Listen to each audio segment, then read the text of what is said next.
Chapter 554, Reminder for Li Ronghua to go to Dr. Wang's house _3. Yang is so generous. Last month my younger brother's wife bought a shabby watch for a few dozen yuan and bragged about it in front of me for ages. Just wait until I go back home with my holiday souvenirs and give her a taste of her own medicine. How lucky is it that our village has such a little blessing like Yang? Absolutely. The neighboring villages are green with envy. I heard from the village chief that many people are eager to move to our village. Dreaming about taking Yang away from us? No chance. Li Ronghua heard about Niyang's return when it was already past 5 in the late afternoon. She rushed to the Ni family's house immediately. Yang, did you bring the Parker pen for me? She had planned to surprise her boyfriend, so she certainly couldn't let him down. Although Li Ronghua was quite fiery, she was truly good to her boyfriend and she was willing to give everything for him. Yes, I did. Niyang nodded, taking out the pen case from her bag and handing it to Li Ronghua. Li Ronghua threw her arms around Niyang in excitement. Yang, thank you so much. You're welcome. Niyang, whose ear still echoed with the conversation she had overheard at the airport, then added, Sister Ronghua, have you ever visited your boyfriend's house? I have, Li Ronghua nodded, I've been there many times. What do you think of your boyfriend's parents? Niyang continued to ask. They're quite nice.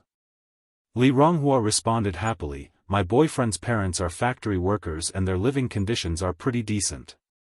Apart from my boyfriend, they also have a daughter who is in high school. Niyang nodded slightly. Oh, are you planning to visit your boyfriend's house again soon? The last time at the airport, she had vaguely heard an aunt saying that a girl who had been courting her son was going to visit their home next month. At these words, Li Ronghua blushed and replied, yes, I'm going there early next month. Niyang's heart thumped. Could it really be that the pursuing girl who was being mentioned is Li Ronghua? As a friend and superior of Li Ronghua, Niyang couldn't just stand by and watch Li Ronghua jump into the fire. That family, including Li Ronghua's boyfriend, didn't value Li Ronghua at all. So, Niyang then told Li Ronghua about the conversation she overheard at the airport. Hearing this, Li Ronghua chuckled, Yang, don't worry. My boyfriend's mother is a very good person, she would never say that. Did you buy your boyfriend a pair of sneakers for 68 yuan?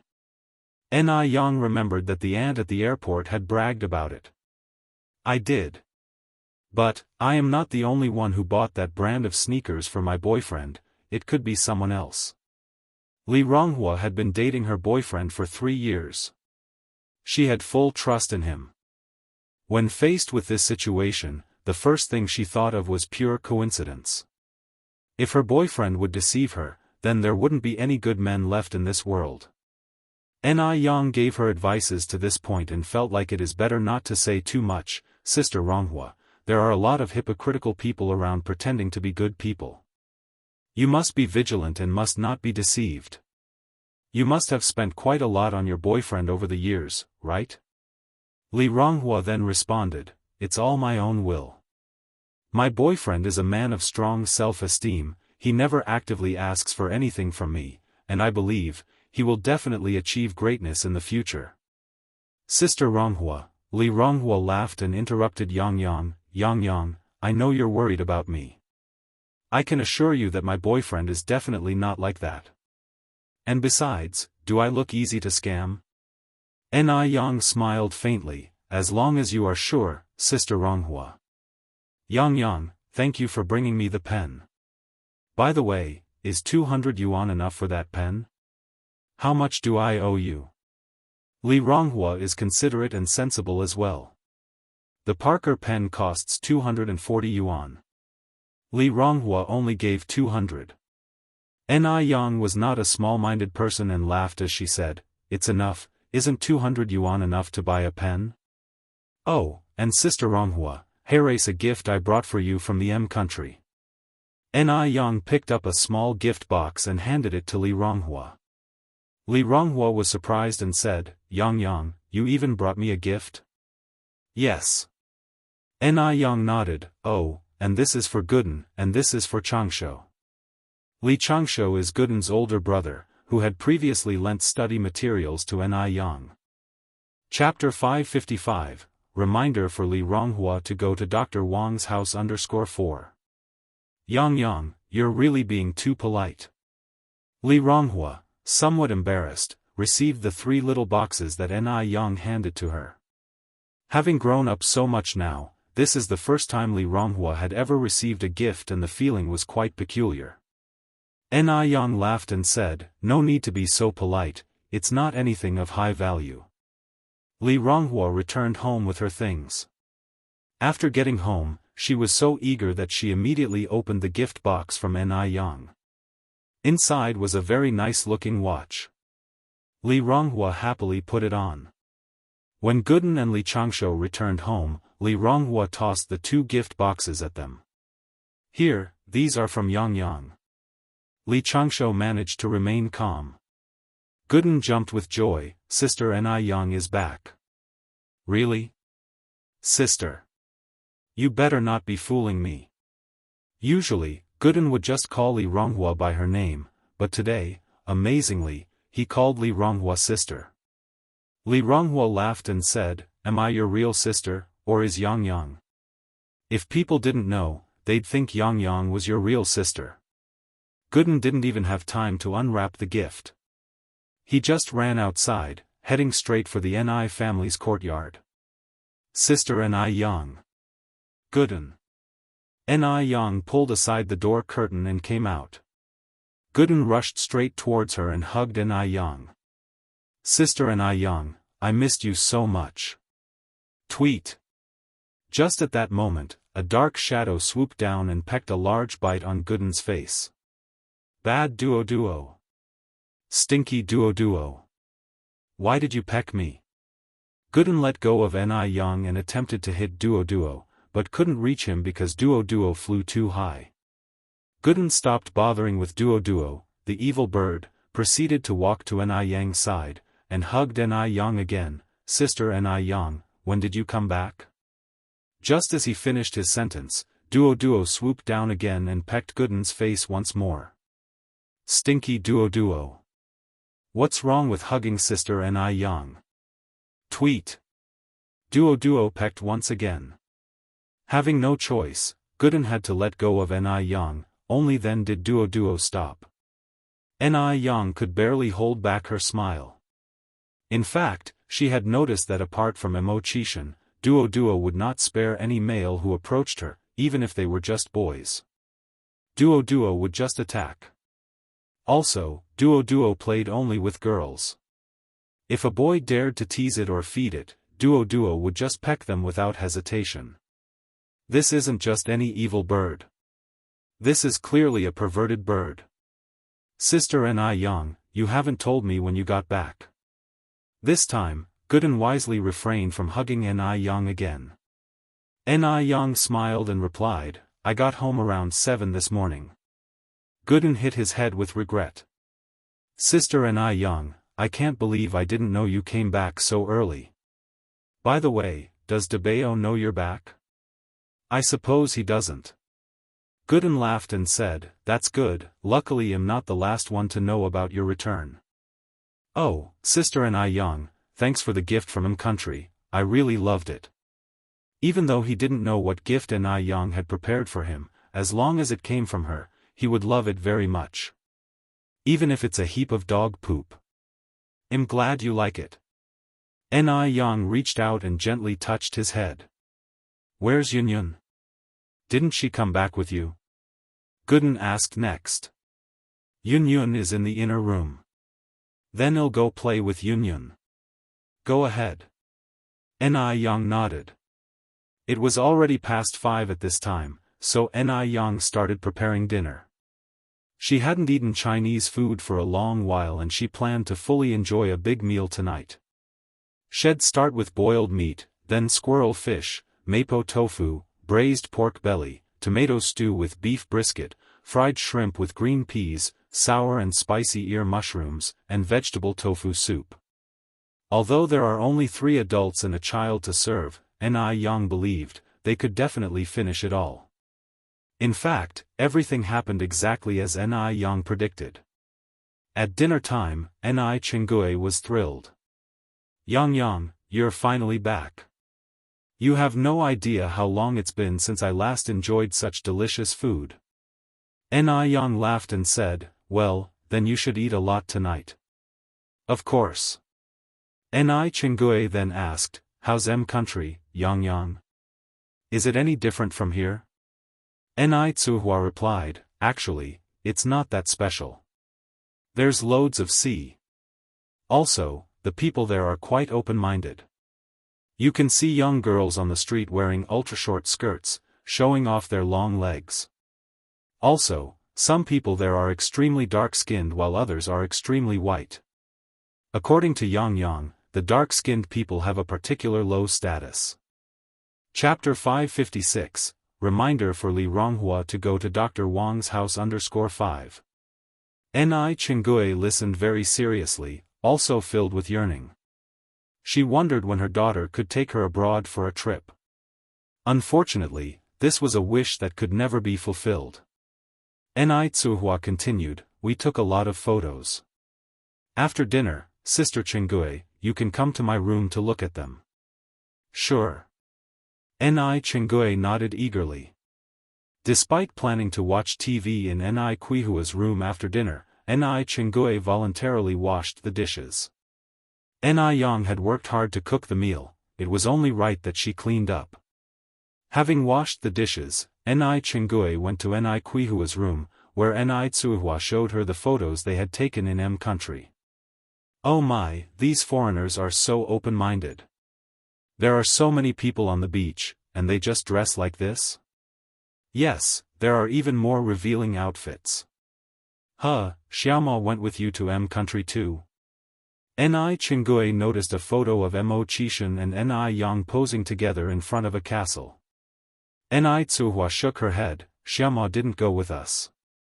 He works in country. Ni Chengue continued to exclaim, Yang's mom, just look at Xiaoma and Yang together. They are such a perfect match, looking just like a wedding portrait. They are even more charming than the movie stars on television. You not only gave birth to a good daughter but also found a great son-in-law. Ni Chengue truly envied Ni Tsuehua, and at the same time, she felt fortunate to have met Ni Yang and her mother on the train that day. Otherwise, her life would have been different. When Ni Chengue was about to go to bed, Ni Tsuehua handed her a gift box, Sister Chengue, this is a gift Yang bought for you.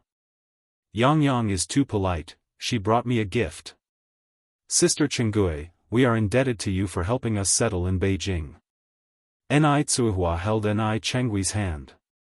If they hadn't met Ni Chengue on the train, they would have been homeless when they first arrived in Beijing. Ni Chengue replied, Yang's mother, it's because you two are good people that people accepted you so quickly. Many people from out of town wanted to settle down in Jinghua village, but they all failed. After a pause, Ni Chengue added, Yang is really a good child. If she were my daughter, I'd wake up from my dreams laughing. Ni Tsuhua continued, Sister Chengue, Chunhua married and lives so far away. Haven't you ever thought about finding someone? At your age, you could still have another child. Having lived with Ni Chengue for more than a year, Ni Tsuehua had come to regard her as her own sister. Seeing Ni Chengue so lonely truly pained Ni Tsuehua. As a single mother herself, she understood that Ni Chengue had not had it easy, and yet Ni Chengue was only 46 years old. What would she do when she grew old if she continued to live alone? Although society was conservative in those days, there were still many women who remarried. Ni Chengue sighed, finding someone isn't so simple.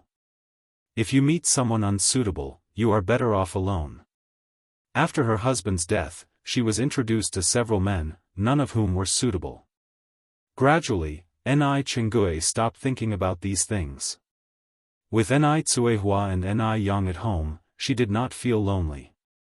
But after they went away, Ni Chengue struggled to adapt. Returning to an empty home and seeing the deserted yard made her very sad and filled her with an indescribable grief. Perhaps, she really needed to find someone to share her life with. What about you? Yang Yang's mom? You are several years younger than I am. Haven't you thought about finding someone too? Is it because Yang Yang disagrees? Ni Chenggui inquired. Ni Yang didn't look like someone unreasonable. Ni Tsuhua replied, it's not that Yang Yang disagrees. I just don't want to find someone right now. Little Yunyun is still very young, and Yang Yang hasn't stabilized her career yet. It's not the right time to think about these things.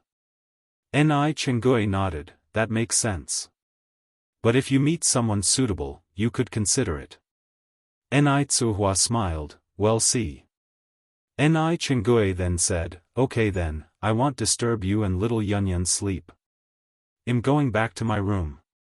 Thank you for Yang Yang's gift. And thank her for always remembering her aunt. The familial love her daughter never made her feel was embodied by Ni Yang. Ni Tsuhua escorted Ni Chenggui to the door. Sister Chenggui, listen to what you're saying. Aren't we sisters now? It's only right for Yang Yang to respect you. Chapter 557, Reminder for Li Ronghua to go to Dr. Wang's house _6. After Chenggui went back home, he unwrapped the gift to find inside a very soft silk scarf, along with a very fashionable dress. The logo on the dress consisted of 2 CS back-to-back. Chenggui had seen this type of dress in the upscale clothing store in town, but she didn't dare buy it as it cost 300 yuan. She remembered that she pointed out the dress when she saw it, but didn't expect Ni Yang not only remembered it but also bought it for her. Ni Yang even treated her better than her own daughter. The next day, Ni Yang made a trip to the store. She did not go empty-handed, but brought with her the gifts she brought back from M country. Everyone was curious to know what M country was like, and Ni Yang found no annoyance in explaining it in detail. After Ni Yang left, everyone unwrapped the gifts and discovered a very exquisite watch inside. They were all extremely thrilled. The watch alone cost over 200 yuan, which was equivalent to almost half a year's wages for everyone. Upon leaving the store, Ni Yang proceeded to visit Dr. Wang Yili. As luck would have it, when she arrived, Dr. Wang wasn't home, so Ni Yang took out a pen from her pocket and left a note on the door of Wang Yili's house. Ni Yang was biking down the shady lane, her hair fluttering in the breeze, when a young couple passed by her. The boy glanced back at Ni Yang, his heartbeat losing its rhythm momentarily. After so many days, it seemed Ni Yang had become even more beautiful. Squad Leader A, what are you looking at? Inquired the girl next to him out of curiosity. This sight seemed to overlap with a similar sight from a year ago, making Li Wei feel faintly bewildered. Nothing, Li Wei turns his head back around. So, Squad Leader, are you really planning on retaking the year? Followed up the girl. Yes, Li Wei nodded his head. Holding back excitement, the girl responded, Squad Leader, you're not like me. With your grades, you could easily get into a regular university, isn't it a shame to retake the year? The girl named Zhang Meng was Li Wei's classmate. She ended up with a score of less than 300 on the college entrance exam, which couldn't even get her into a community college, hence her choice to retake the year. Li Wei, on the other hand, scored over 500. Why would anyone scoring over 500 possibly choose to retake the year out of nowhere? He must be doing it for her, she thought. With this thought, Zhang Meng felt a sweet sensation in her heart. Li Wei continued, well, aren't you also retaking the year? We can keep each other company. What she had been contemplating was one matter, but Li Wei's own admission was something else entirely. Zhang Meng looked at Li Wei with deep emotion. Squad Leader, Li Wei smiled, why are you looking at me like that? You're just too good to be true, replied Zhang Meng. By the way, do your parents support your decision to retake the year? Li Wei nodded, they don't have any objections. Your parents are really good people. Zhang Meng continued, so, what schools are you thinking of applying to next year, squad leader? I haven't decided yet. Li Wei replied. Squad leader, with your grades, I'm sure you'll get into a top-tier 985 school, Zhang Meng stated confidently. Li Wei responded, you'd better work hard too. Sure. Zhang Meng nodded solemnly, she was determined not to let Li Wei down. Ni Yang eventually made her way to the Mo family villa by bike. She had brought back presents for the elderly Mr. and Mrs. Mo, from the USA which she had come to deliver. The door was answered by the old butler of the Mo family, who warmly greeted Ni Yang, Miss Ni has arrived. Please come in. Ni Yang then asked, are Butler Missouri and Madame Mo at home? Chapter 558, The Poisoning is Serious, Dr. Wang comes to find _1 The old butler continued, the master and madam had to step out for a bit.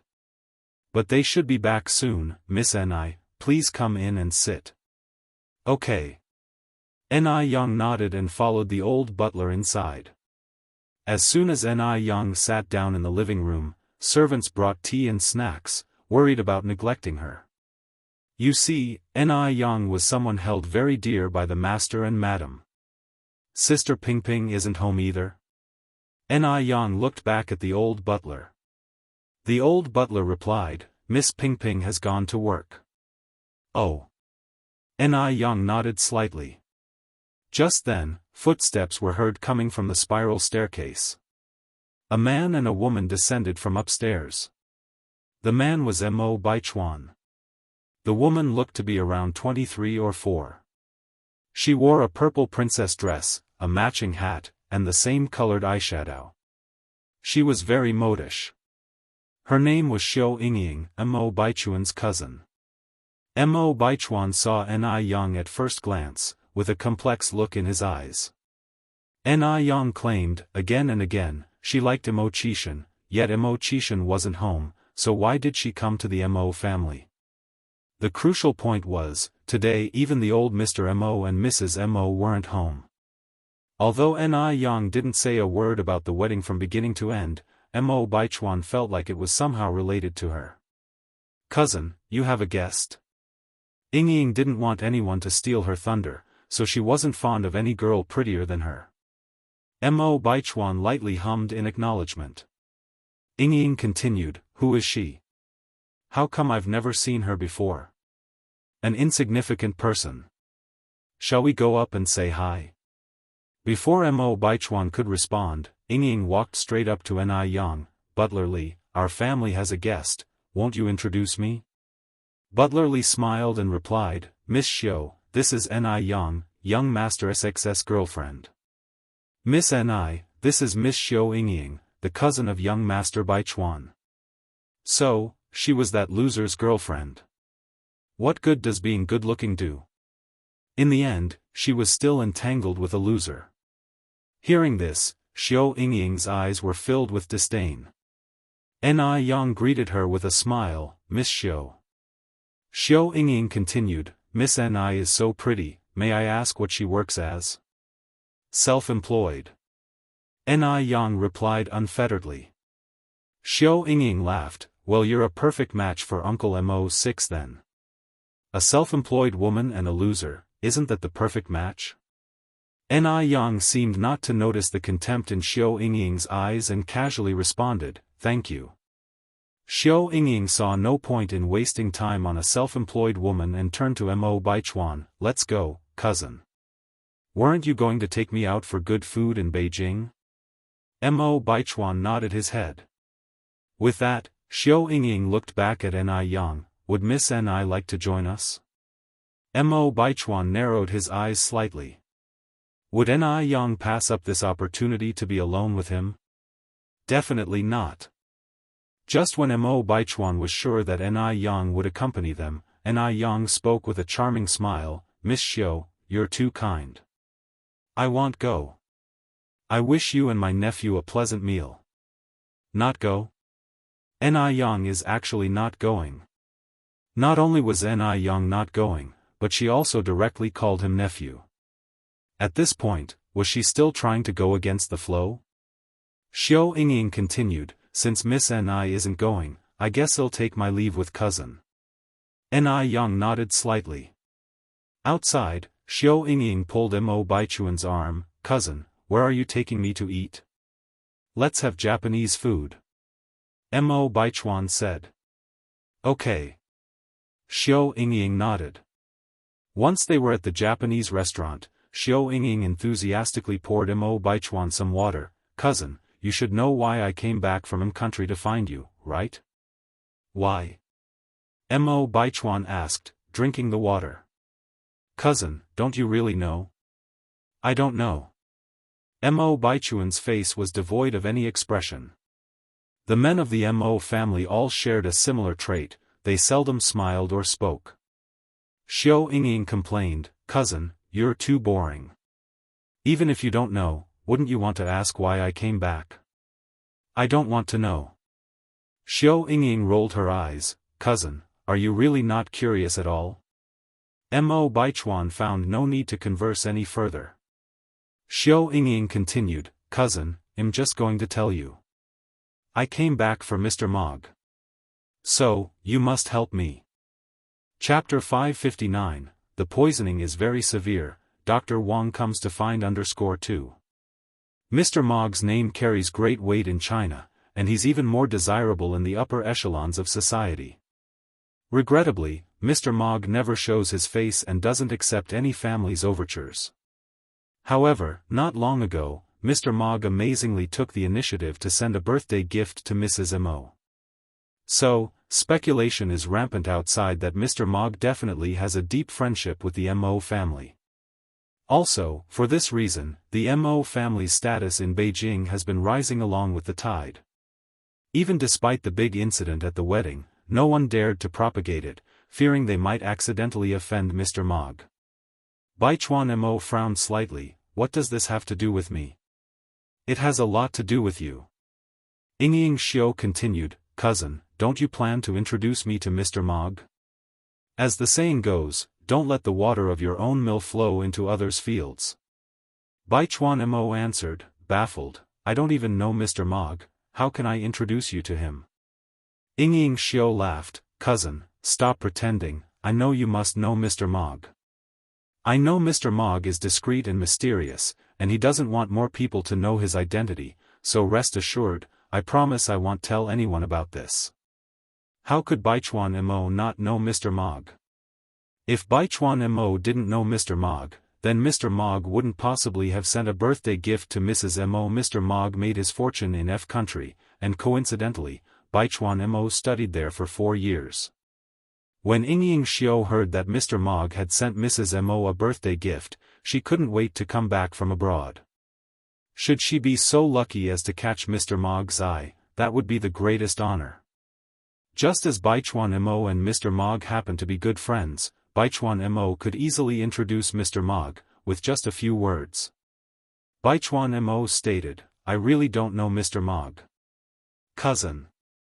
Yingying Xiao pulled on Baichuan Mo's arm, beginning to act spoiled. Baichuan Mo sighed, Yingying, stop it. I really don't know Mr. Mog. I don't even know what Mog looks like. Cousin, Baichuan Mo slowly pushed away Yingying Xiao's hand, Yingying, stop making a fuss. Yingying Xiao persisted, Cousin, are you really my cousin? You won't even help me with this small thing. Just then, the waiter brought the food to the table. Let's eat. Baichuan Mo picked up his chopsticks. Cousin, you really won't help me? Yingying Xiao pouted. Baichuan Mo replied helplessly, it's not that I want help, it's that I really don't know Mr. Mog. Cousin, even if you want help me, you have to promise me one thing. Yingying Xiao continued. Go ahead. I want to live at your house for a while. She didn't believe that Mr. Mog wouldn't visit, and when he did, she would naturally meet Mr. Mog. What are you doing staying here? Baichuan Mo frowned slightly. I'm staying to work. Yingying Xiao replied. Stop messing around. I'm not messing around. I already talked to my mom about staying in Beijing. Yingying Xiao said seriously. Baichuan Mo added, I will call your mom. Go ahead, my mom already agreed. Ying Xiao continued, cousin, aren't you going to introduce me to Mr. Mog? Baichuan Mo frowned slightly, how many times do I have to tell you, I don't know Mr. Mog. He really doesn't know Mr. Mog, but obviously, Ying Xiao doesn't believe him. Cousin, stop lying to me. If you really didn't know Mr. Mog, why would he send your grandma a birthday gift? Think about it from another perspective, if I married Mr. Mog, it would be beneficial to you in the future. Ying Xiao pleaded. You should spend your time improving yourself instead of thinking about these pointless things. Even if you do meet Mr. Mog, what makes you think he will definitely like you? How can a girl have no restraint at all? Baichuan Mo hates girls like Ni Yang who are hell-bent on attaching themselves to men. He never thought that Ying Xiao would also turn into this kind of girl. Are all girls in the world the same? Even if Mr. Mog doesn't fancy me, at least I can be friends with him. Being associated with someone as powerful as Mr. Mog, even just slightly, could lead to a lifetime of prosperity. Cousin, please help me. Chapter 560, The poisoning is extremely severe, Dr. Wang comes to find _3. Mo Baichuan sighed, I really don't know Mr. Mog. The reason he sent a birthday gift to my grandmother is probably that he was somewhat acquainted with my grandfather. He was acquainted with Old Master Mo. If the Old Master is already well into his 70s, nearing 80, could Mr. Mog also be at that age? Xiao Ying frowned slightly. Although she didn't want to marry an old man, the man was Mr. Mog. Cousin, have you ever seen Mr. Mog? No. Mo Baichuan shook his head. Grandfather has many good friends, even if I've met them, I wouldn't know which one is Mr. Mog. Xiao Ying stirred her drink, oh, I see. Mo Baichuan picked up a piece of sashimi and put it in Xiao Ying's bowl, speaking seriously, Ying, you need to be down to earth, stop thinking about all these fantasies. Just imagine, if Mr. Mog turns out to be an old man like my grandfather, would you still want to marry him? Yes. Xiao Ying nodded. Mo Baichuan continued, and what if he already has a large family with grandchildren? This time, Xiao Ying fell silent. After a long while, Xiao Ying finally lifted her head, cousin, let me stay at your place for now, I promise I won't disturb your work. Since she had come all this way, she needed to clarify things before going back. She had to see with her own eyes whether Mr. Mog was truly an old man with grandchildren before she could give up. If you want to stay, you can. The Mo family had a large house with plenty of rooms, having one more girl staying over was not a problem at all. Thank you, cousin. Mo Baichuan didn't respond, but just stuffed a piece of lobster meat into his mouth. Every word the cousins were saying was heard by the guests at the next table. At the next table sat a young woman in a black suit, a faint smile playing at the corners of her mouth. If Mo Baichuan turned around at that moment, he would definitely recognize that this woman was his ex-sixth aunt, Zhao Jingrong. Zhao Jingrong had divorced Mo Qishan in order to marry Mr. Mog in the past. But she never dreamed that Mr. Mog would turn out to be Mo Baichuan. Actually, she should have realized it a long time ago. Mr. Mog was extremely mysterious, never dealing with any families, yet he specifically sent a birthday present to old Mistress Mo. This was obviously a move to curry favor with the old mistress. With Mr. Mog's current status, he certainly didn't need to curry favor with a woman in her 70s or 80s. But the catch was, old Mistress Mo was his grandmother. Isn't it normal for a grandson to try to please his grandmother? Moreover, Mo Baichuan once studied abroad in F country, where Mr. Mog started his enterprise. All of these points were pointing towards Mo Baichuan being Mr. Mog. If she had known earlier that Mo Baichuan was Mr. Mog, she would have been more polite to old Master Mo and the old mistress when she called off the engagement. She shouldn't have made things so ugly. Now, the impression those two old people must have of her would be extremely poor. What should she do now? Zhao Jingrong frowned slightly. Should she first try to win over Mo Baichuan? As long as she successfully wins over Mo Baichuan, even if Old Master Mo and the Old Mistress disagree, what could they do? She needs to speed up her actions while not many people know that Mo Baichuan is Mr. Mog yet. Otherwise, if anyone gets a jump on her, it would be bad. Zhao Jingrong took a sip of sake, and began to plan, wondering where to start.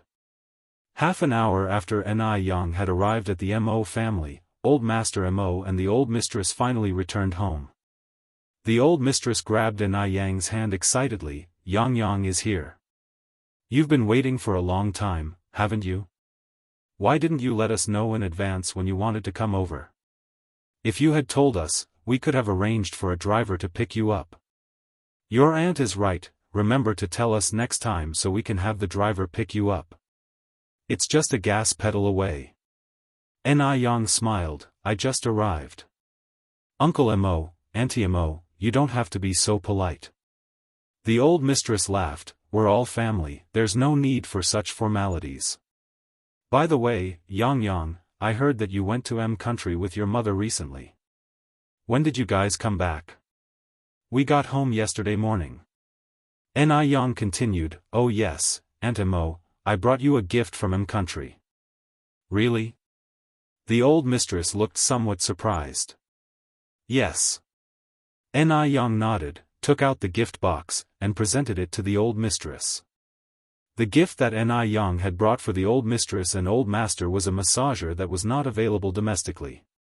When people reach a certain age, their immunity begins to weaken, often leading to weakness in the legs. Using this massager would provide significant relief. Chapter 561, The poisoning is tremendously severe, Dr. Wang comes to find _4. Since the instructions were all in English, Ni Yang began teaching the two elders how to use the massager. In the afternoon, Ni Yang proposed to leave.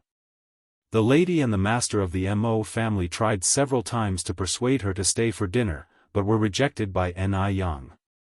Firstly, because she had other things to do, and secondly, because she was unwilling to face Mo Baichuan, especially when Mo Qishan was not around.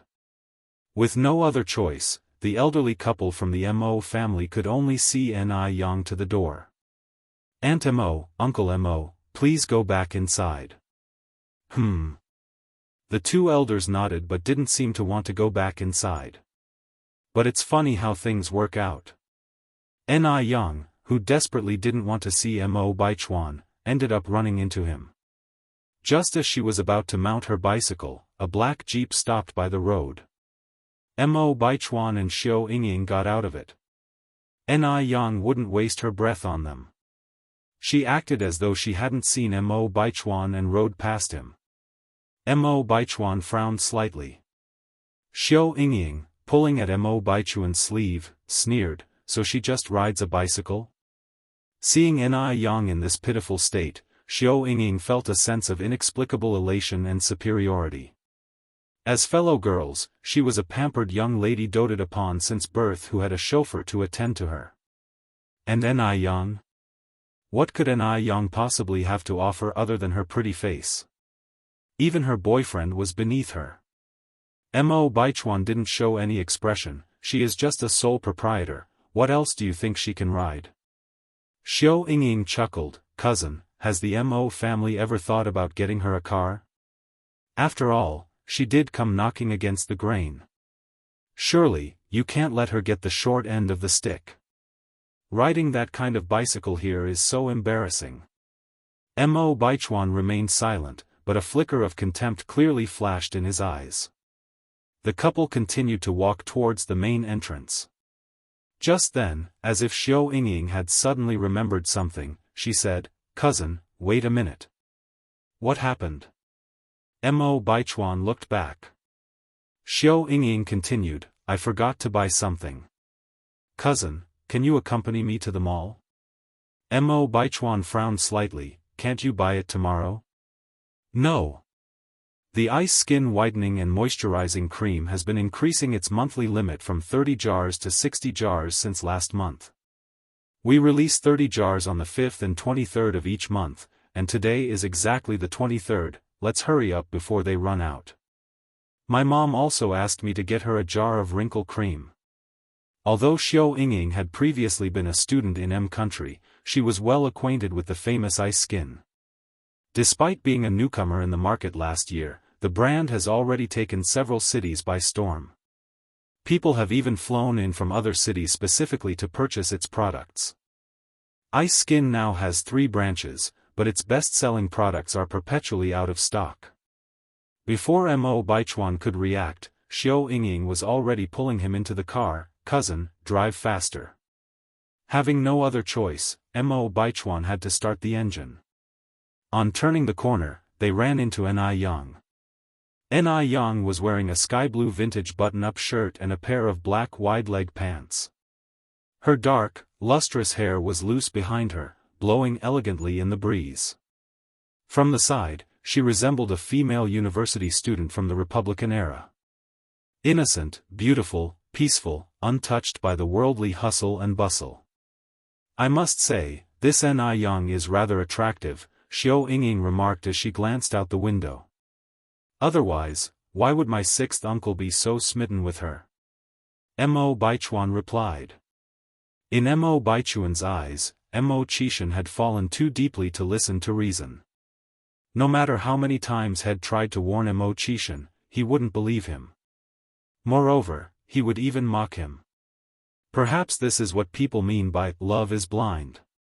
Xiao Yingying laughed, bluntly commenting, your 6th uncle is a fool. Indeed, he is quite a fool. Mo Baichuan narrowed his eyes but didn't vocalize the thought. After all, Mo Qishan was his uncle. The car was fast, and they arrived at the mall in about 15 minutes. Xiao Yingying dragged Mo Baichuan directly to the ice skin store on the 3rd floor. When they arrived at the entrance, they saw a long line inside and outside the store. Everyone in line was buying the whitening and moisturizing cream and wrinkle cream. Xiao Yingying dragged Mo Baichuan to the line. At this time, a sales associate in a green dress came out. May I ask if you two are lining up to buy the whitening and moisturizing cream and wrinkle cream? Chapter 562, The poisoning is extremely severe, Dr. Wang comes to find _5.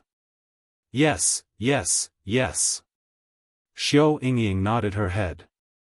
The saleswoman continued, sorry, we only have enough whitening moisturizer and anti-wrinkle cream for those already in line.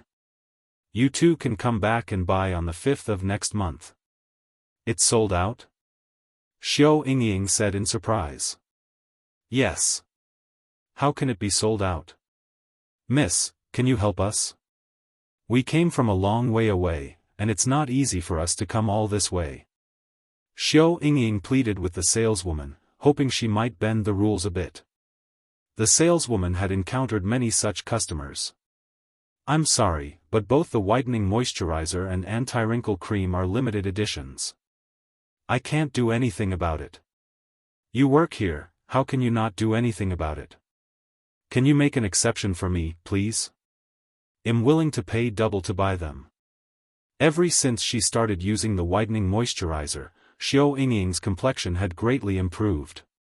She did not want to suddenly stop using it and have her skin return to her previous state. Otherwise, given Xiao Yingying's proud personality, she would never plead with a mere saleswoman. Even if you offer 10 times the price or 100 times the price, I still can't help you. You may want to ask the other customers in line if they would be willing to sell at a high price. Upon hearing this, Xiao Yingying had no choice but to appeal to the others in line, even offering as much as 5 times the price, but no one agreed. After all, those who could afford the ice jade skin product were not ordinary people, they wouldn't care about a few hundred yuan. Seeing this, Xiao Yingying, feeling defeated, grabbed Mo Baichuan's arm and walked back. Cousin, let's go. Just then, a gentle female voice broke through the air, Mo Baichuan. Mo Baichuan looked up and saw a young woman in her mid-20s. Yes, how may I help you? The woman was none other than Zhao Jingrong. However, as she had been studying abroad since childhood and only met Mo Baichuan a few times. On top of that, Mo Baichuan was not at home the day she broke off the engagement, so it was quite normal that he did not recognize her. Zhao Jingrong said with a smile, "I am Zhao Jingrong." Recognition dawned on Mo Baichuan. "Ah, Miss Zhao." Xiao Yingying glanced at Zhao Jingrong and, finding her not that stunning, felt relieved. But when she saw the complete ice jade skin beauty kit in Zhao Jingrong's hands, envy welled up in her eyes. Zhao Jingrong had bought the whole set. Zhao Jingrong continued, "Mo Baichuan, you don't hold any grudge against me for being your sixth uncle's ex-fiancé, do you?" Mo Baichuan smiled, "Even birds know to choose a tree for shelter." "I don't blame you, Miss Zhao." Mo Qishan was useless, while Zhao Jingrong had just returned from her studies abroad. It was only natural that she wouldn't settle for Mo Qishan. Zhao Jingrong's soft voice resonated again, "I had no idea there was someone as understanding as you in the Mo family. I thought everyone in the Mo family was as self-unaware as Mo Qishan." With her remark, Zhao Jingrong had managed both to put down Mo Qishan and elevate herself, whilst indirectly appeasing Mo Baichuan. Everyone enjoys hearing good things about themselves. From her first sentence, she inferred that Mo Baichuan didn't like his uncle Mo Qishan. If he had any regard for him as his uncle, he would have unhesitatingly defended Mo Qishan. But he didn't. Why would that be? Mo Baichuan chuckled. Zhao Jingrong pretended not to know. "By the way, who is this beautiful lady at your side? Your girlfriend?" "No," Mo Baichuan continued, "this is my cousin, Xiao Yingying."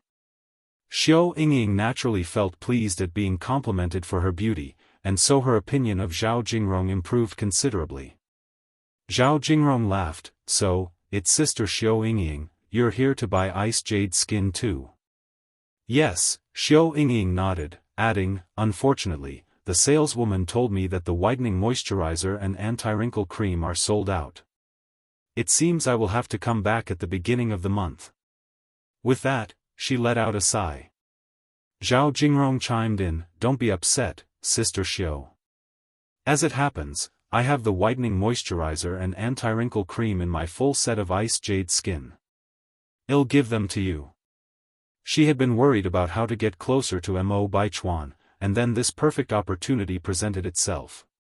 Xiao Yingying did not expect Zhao Jingrong to be so generous. She replied somewhat embarrassed, "Sister Jingrong, isn't that too much? What about you?" Chapter 563, The poisoning is extremely severe, Dr. Wang comes to find _6. Xiao Yingying was so excited she even included her sister in it. Zhao Jingrong laughed and said, "There's no problem with that. I have some leftovers at home. They would only sit around if I brought them back, so it's better to give them to someone who needs them. Sister Xiao, you don't have to be formal with me." Xiao Yingying already wanted the full set of ice muscle jade skin, so she readily accepted it, saying, "Sister Jingrong, I really can't thank you enough." "You're welcome." Mo Baichuan took his wallet out from his pocket and looked at Zhao Jingrong. "How much is it?" "I'll pay you." He didn't want to owe anyone anything. Zhao Jingrong laughed and said, "Do I, Zhao Jingrong, look stingy to you? Think of it as a welcome gift for Sister Xiao." "But," Zhao Jingrong continued, "Mo Baichuan, if you really feel embarrassed, just invite me for a meal next time." "All right, I have errands to run. I am leaving. Goodbye." With that, Zhao Jingrong hurriedly walked away. Even though she knew Mo Baichuan was Mr. Mog, Zhao Jingrong wasn't in a hurry. She planned to slowly win over Mo Baichuan, making him sink into her charms one step at a time. Watching Zhao Jingrong's departing figure, Xiao Yingying happily said, "Sister Jingrong is such a good person. It's fortunate she didn't marry your worthless sixth uncle, or she would have wasted her whole life." Without saying much, Mo Baichuan only responded, "We should get going." After leaving the Mo family, Ni Yang went to the store first to buy some cigarettes, then to the restaurant. Nearly 3 months had passed, and the restaurant was almost fully renovated, only final touches were needed. "Uncle Tinu." Yang's here. Wang Tiniu immediately put down the sandpaper in his hand. Yang smiled, Uncle Tiniu, thank you for your hard work during this time. Somewhat embarrassed, Wang Tiniu said, that's nothing. There's nothing hard about it. Yang handed over the cigarettes she just bought from the store. Uncle Tiniu, take these cigarettes and give each person a pack. Yang, you're already paying us very well, I can't take these cigarettes. Ordinary workers only get 80 cents a day, but Yang was paying them 2.5 yuan a day, and providing them with a meal at noon, so everyone had full energy at work, without any slack. Just take it, these cigarettes are for everyone, not just for you. Yang directly stuffed the cigarettes into Wang Tiniu's hand. Then let me thank you on everyone's behalf. Yang laughed and said, there's nothing to thank. Everyone is doing manual labor, should be the one to thank you all. Oh right, Uncle Tiniu, the furniture factory should deliver the tables and chairs tomorrow. You just need to arrange them according to this design. Yang handed Wang Tiniu a design diagram. The design was drawn by Yang herself. She had good drawing skills, which made it very realistic and natural, so any ordinary person could understand it at a glance. Wang Tiniu nodded, all right, Yang. You can count on me. After Yang left, Wang Tiniu distributed the cigarettes Yang bought to everyone. Red peony cigarettes, with a retail price of 1 yuan per pack. Normally, everyone would hesitate to smoke such expensive cigarettes. Yang is such a polite girl. I will save this cigarette and smoke it during the new year. The next morning. Just as Yang opened her eyes, she heard Tsuihua knocking on the door. Yang, wake up, Dr. Wang is here. He said there's something urgent he needs to discuss with you. Chapter 564, Home Medical Treatment, slapping G-Row_1. The urgency mentioned by the doctor usually pertains to matters of life and death. Upon hearing this, Yang rolled over in bed, sitting up immediately. All right, Mom, I'm getting up now. Yang hurriedly got out of bed, randomly grabbing a cheongsam to put on, and after brushing her teeth and washing her face, she went to the front hall to meet Dr. Wang. All of this took less than 10 minutes in total. Not only Wang Ili had arrived, but also his younger brother Wang Yizhong. Yang, you're back at last. Upon seeing Yang, Wang Ili was particularly excited. Grandpa Wang, did you come to see me because of some urgency? Yang asked in response. Wang Ili continued, Yang, let me introduce you, this is my younger brother Wang Yizhong. Yizhong, this is the young divine doctor Yang I've told you about. Hello, second Grandpa Wang. Yang greeted politely. To be honest, upon seeing Yang, Wang Yizhong felt a bit disappointed. Even though Wang Ili had told him that Yang was young. But he never expected Yang to be this young. She looked no older than 20, right? Could such a young child really possess such extraordinary medical skills? At her age, he was just beginning to learn about traditional Chinese medicine. Even though he felt a bit disappointed, Wang Yizhong hid his feelings well. After all, this was the young divine doctor that his brother admired, he might as well try his luck. Nice to meet you, young divine doctor. Wang Yizhong nodded. Wang Ili continued, Yang, we came here today to ask for your help. What's the matter? Just tell me, Grandpa Wang. Wang Ili revealed Wang Yizhong's situation to her. Upon hearing this, Yang slightly furrowed her brows. From the description, I can't yet determine what's wrong with the patient. How about this, I'll go with you to see him. That would be great. Wang Ili continued, Yang, are you free today? Even if Yang didn't have time, she would make time in face of a life-or-death situation. The patient's condition is important, let's go now. All right. Wang Ili continued, Yizhong, let's go. Okay. Wang Yizhong nodded. The three of them walked out together when Tsuihua came out from the house. Yang, you haven't had breakfast yet, take this with you. Ni Tsuhua handed Ni Yang a bag, and then gave the two other bags she held to Wang Yili and Wang Yizhong. Sirs, you haven't had breakfast yet, take these. Madam Yang, you're too kind, we've already eaten. Both of them politely declined. They rushed over empty-handed early in the morning, without bringing any gifts. Even if they really hadn't eaten, they felt embarrassed accepting the breakfast from Ni Tsuhua. Ni Tsuhua noticed that Wang Yili and Wang Yizhong hadn't eaten, and she continued, Sirs, don't be so polite, take it. Everything is homemade, not worth much. Hearing this, Wang Yili accepted it. Thank you, Madam Yang. You're welcome. The breakfast included a bottle of milk and a sandwich. Ni Yang first finished the sandwich and then started drinking the milk. The milk at this time was stored in glass bottles, which looked quite appetizing. The sandwich was taught to Ni Tsuhua by Ni Yang, with ingredients like fried eggs, meat slices, lettuce, pickles, and a layer of chili oil. It tasted sour and spicy, the lettuce and pickles effectively reducing the greasiness of the eggs and meat, very appetizing.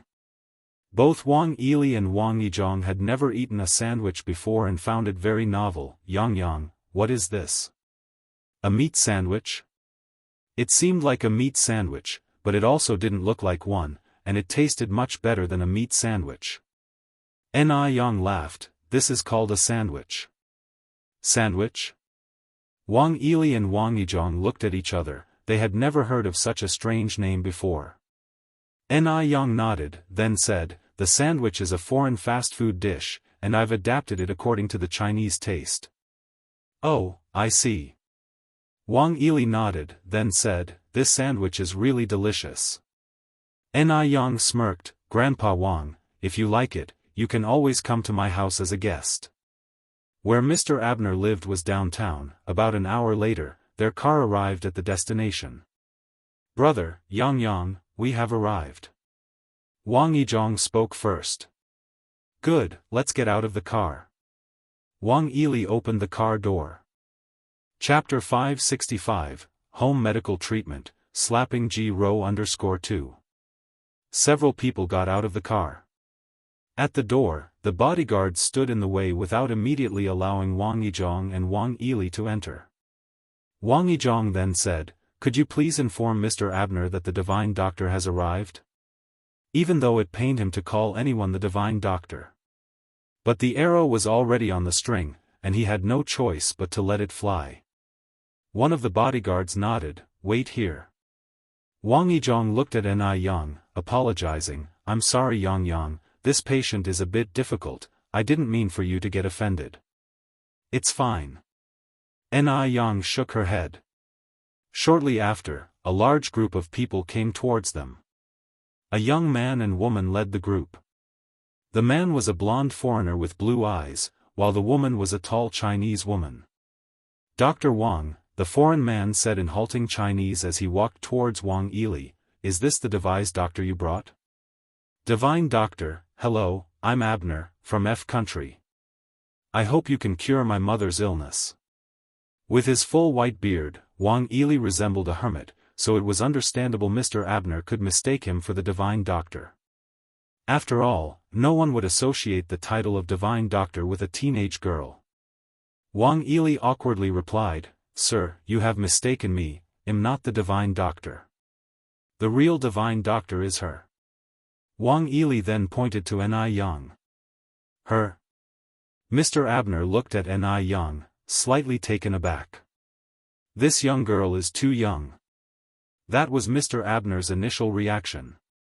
His second reaction was, he felt like he had seen Ni Yang somewhere before, but he just couldn't recall where. This was truly strange. Wang Yizhong nodded, yes, her. Mr. Abner, this young divine doctor might be able to cure your mother, shall we give her a try? Before Mr. Abner could reply, a scoff sounded from the sidelines, Dr. Wang, have you gone senile? Who are you just bringing to see Mr. Abner? A teenage girl who dares to claim herself to be the divine doctor, what a joke. Ji-Ro didn't recognize Ni Yang. After all, it had been a long time since their brief encounter on the street, and they were quite a distance apart then. Not remembering her would be normal. Young girl, do you know how to speak properly? Do you know there are some people you can't judge by appearance? Wang Yili spoke unpleased. Meanwhile, Wang Yili was guessing in his heart, this girl was probably the Miss Ji his brother had spoken of. No wonder Wang Yizhong detested her. Indeed, she was not a likable girl. Old man, I was speaking with Dr. Wang. Why are you so eager to interrupt? Do you know there is a saying in China that goes, dogs don't have a place in the human conversation? Ji Rao's words, seemingly polite with all the sirs and you, were actually barbed at every turn. Wang Yili's face turned a deep red, yet he was left with no retort. At this moment, a soft voice floated in the air. I wonder if this lady here has heard of another Chinese saying, respect your elders? Despite being younger than Ji Rao, Ni Yang's aura was superior. Her calm remark turned Ji Rao's face pale. Ji Rao had never been put down so harshly before. After all, respecting elders is a virtue that has been passed down in China for 5,000 years. Mr. Abner turned to look at Ni Yang, a sudden enthusiasm in his eyes. I remember now.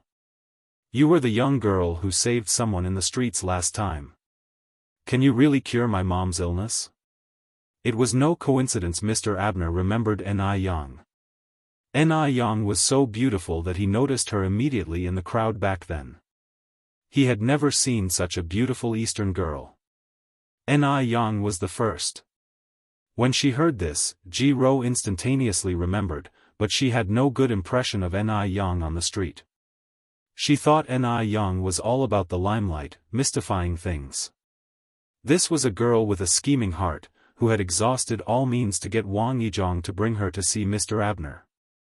She was just trying to bewitch Mr. Abner with her face and gain power. What a disgrace. Instead of studying hard at such a young age, she was doing dishonorable things. Wasn't that shameful? Perhaps even what happened that day on the street was a setup by Ni Yang. She just wanted to attract Mr. Abner's attention and stage today's drama. Chapter 566, Home Medical Treatment, Slapping Ji Rao _3. Ji Rao's face grew increasingly grim, ready to expose Ni Yang's true face at any moment. Only Mr. Abner had seen Ni Yang that day. Ni Yang didn't notice him until then. She asked somewhat strangely, what street? Have we met before? At this, Ji Rao scoffed coldly. Ha! She's really putting on a good act. Ji Rao was curious to see just how long Ni Yang could keep the act going. Mr. Abner explained what he saw that day. Only then did Ni Yang get it. Oh. You're talking about that day. The elderly woman had a sudden heart attack that day, and I just administered some basic first aid measures to her. As for your mother's disease, I can only decide after I've seen her condition. I can't give you a definite answer on whether or not it can be cured right now. Mr. Abner immediately said, Divine Doctor, come with me. He had initially thought that Ni Yang failed to save the old lady's life last time, which was why she hastily left. To his surprise, Ni Yang actually managed to save the old lady. It seems that China does indeed have a divine doctor. Wait a moment. Ji Rao suddenly spoke. Miss Ji, what's wrong? Mr. Abner turned back with a puzzled look. Mr. Abner, please, don't believe her. She's a liar. She doesn't know anything about medical skills. She's colluding with Dr. Wang to deceive you.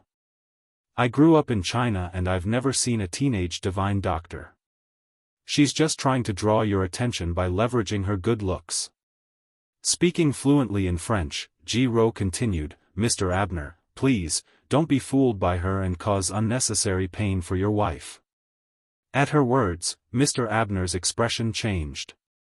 He trusted Ji Rao. And considering that Ni Yang didn't offer any explanation after hearing Ji Rao's words, he began to question Ni Yang's true intentions. What did she say? Wang Yili asked anxiously. Yizhong, can you understand it? I don't understand, Wang Yizhong shook his head and whispered, but judging by the look on her face, she's not saying anything nice.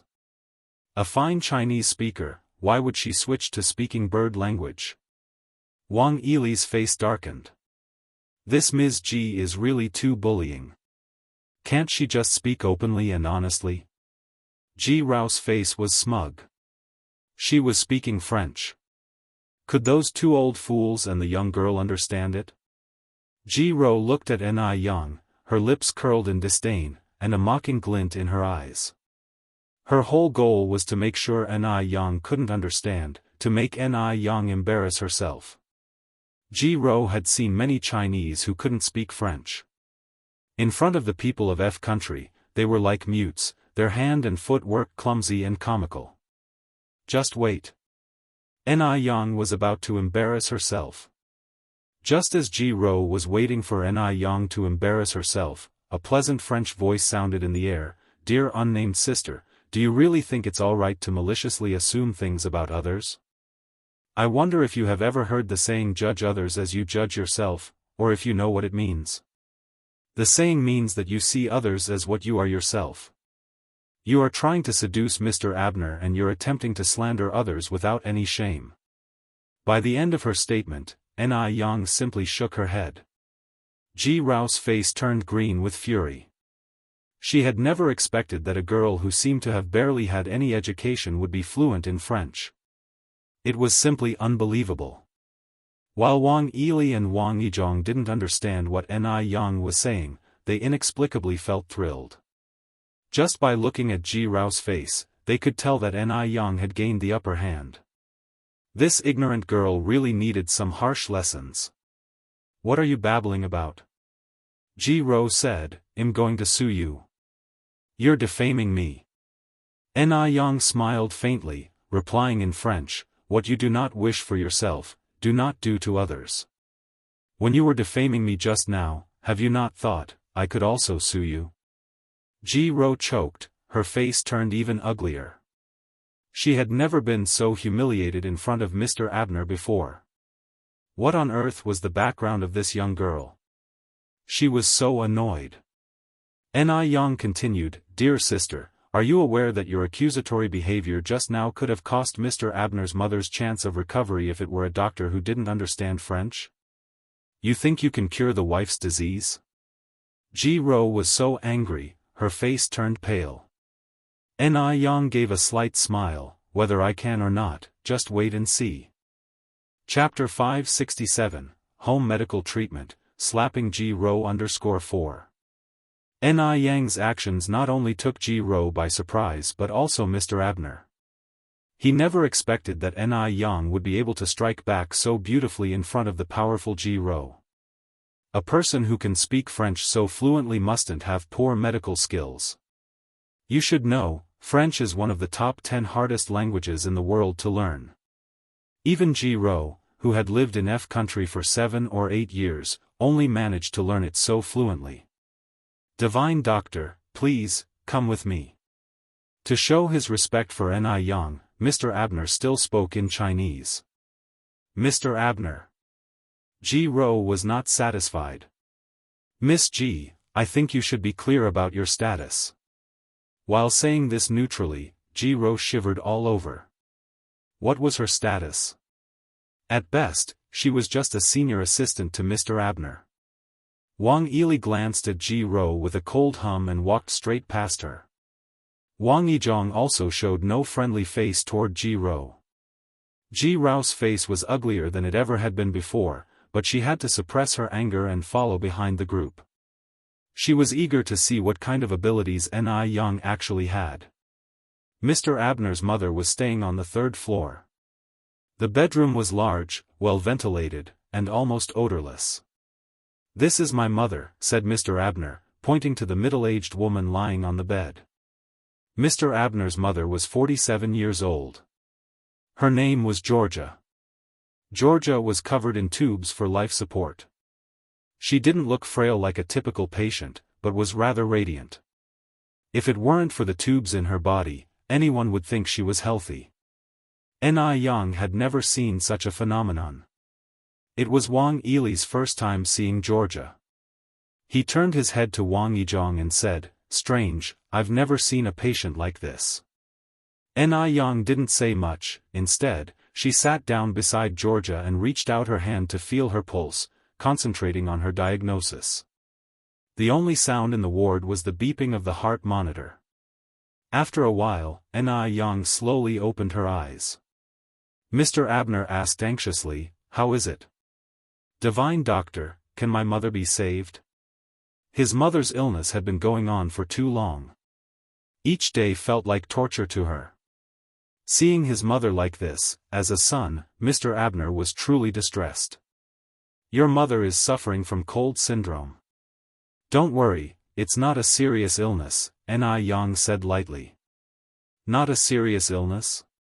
Georgia's illness had stumped both Western and traditional Chinese medicine practitioners, yet Yang casually stated it wasn't a serious illness. Was she being overconfident? Even Wang Yizhong felt Yang was being unreasonable. "Miss Ni, are you saying that you're confident you can cure Mrs. Georgia's illness?" Ji Ro asked.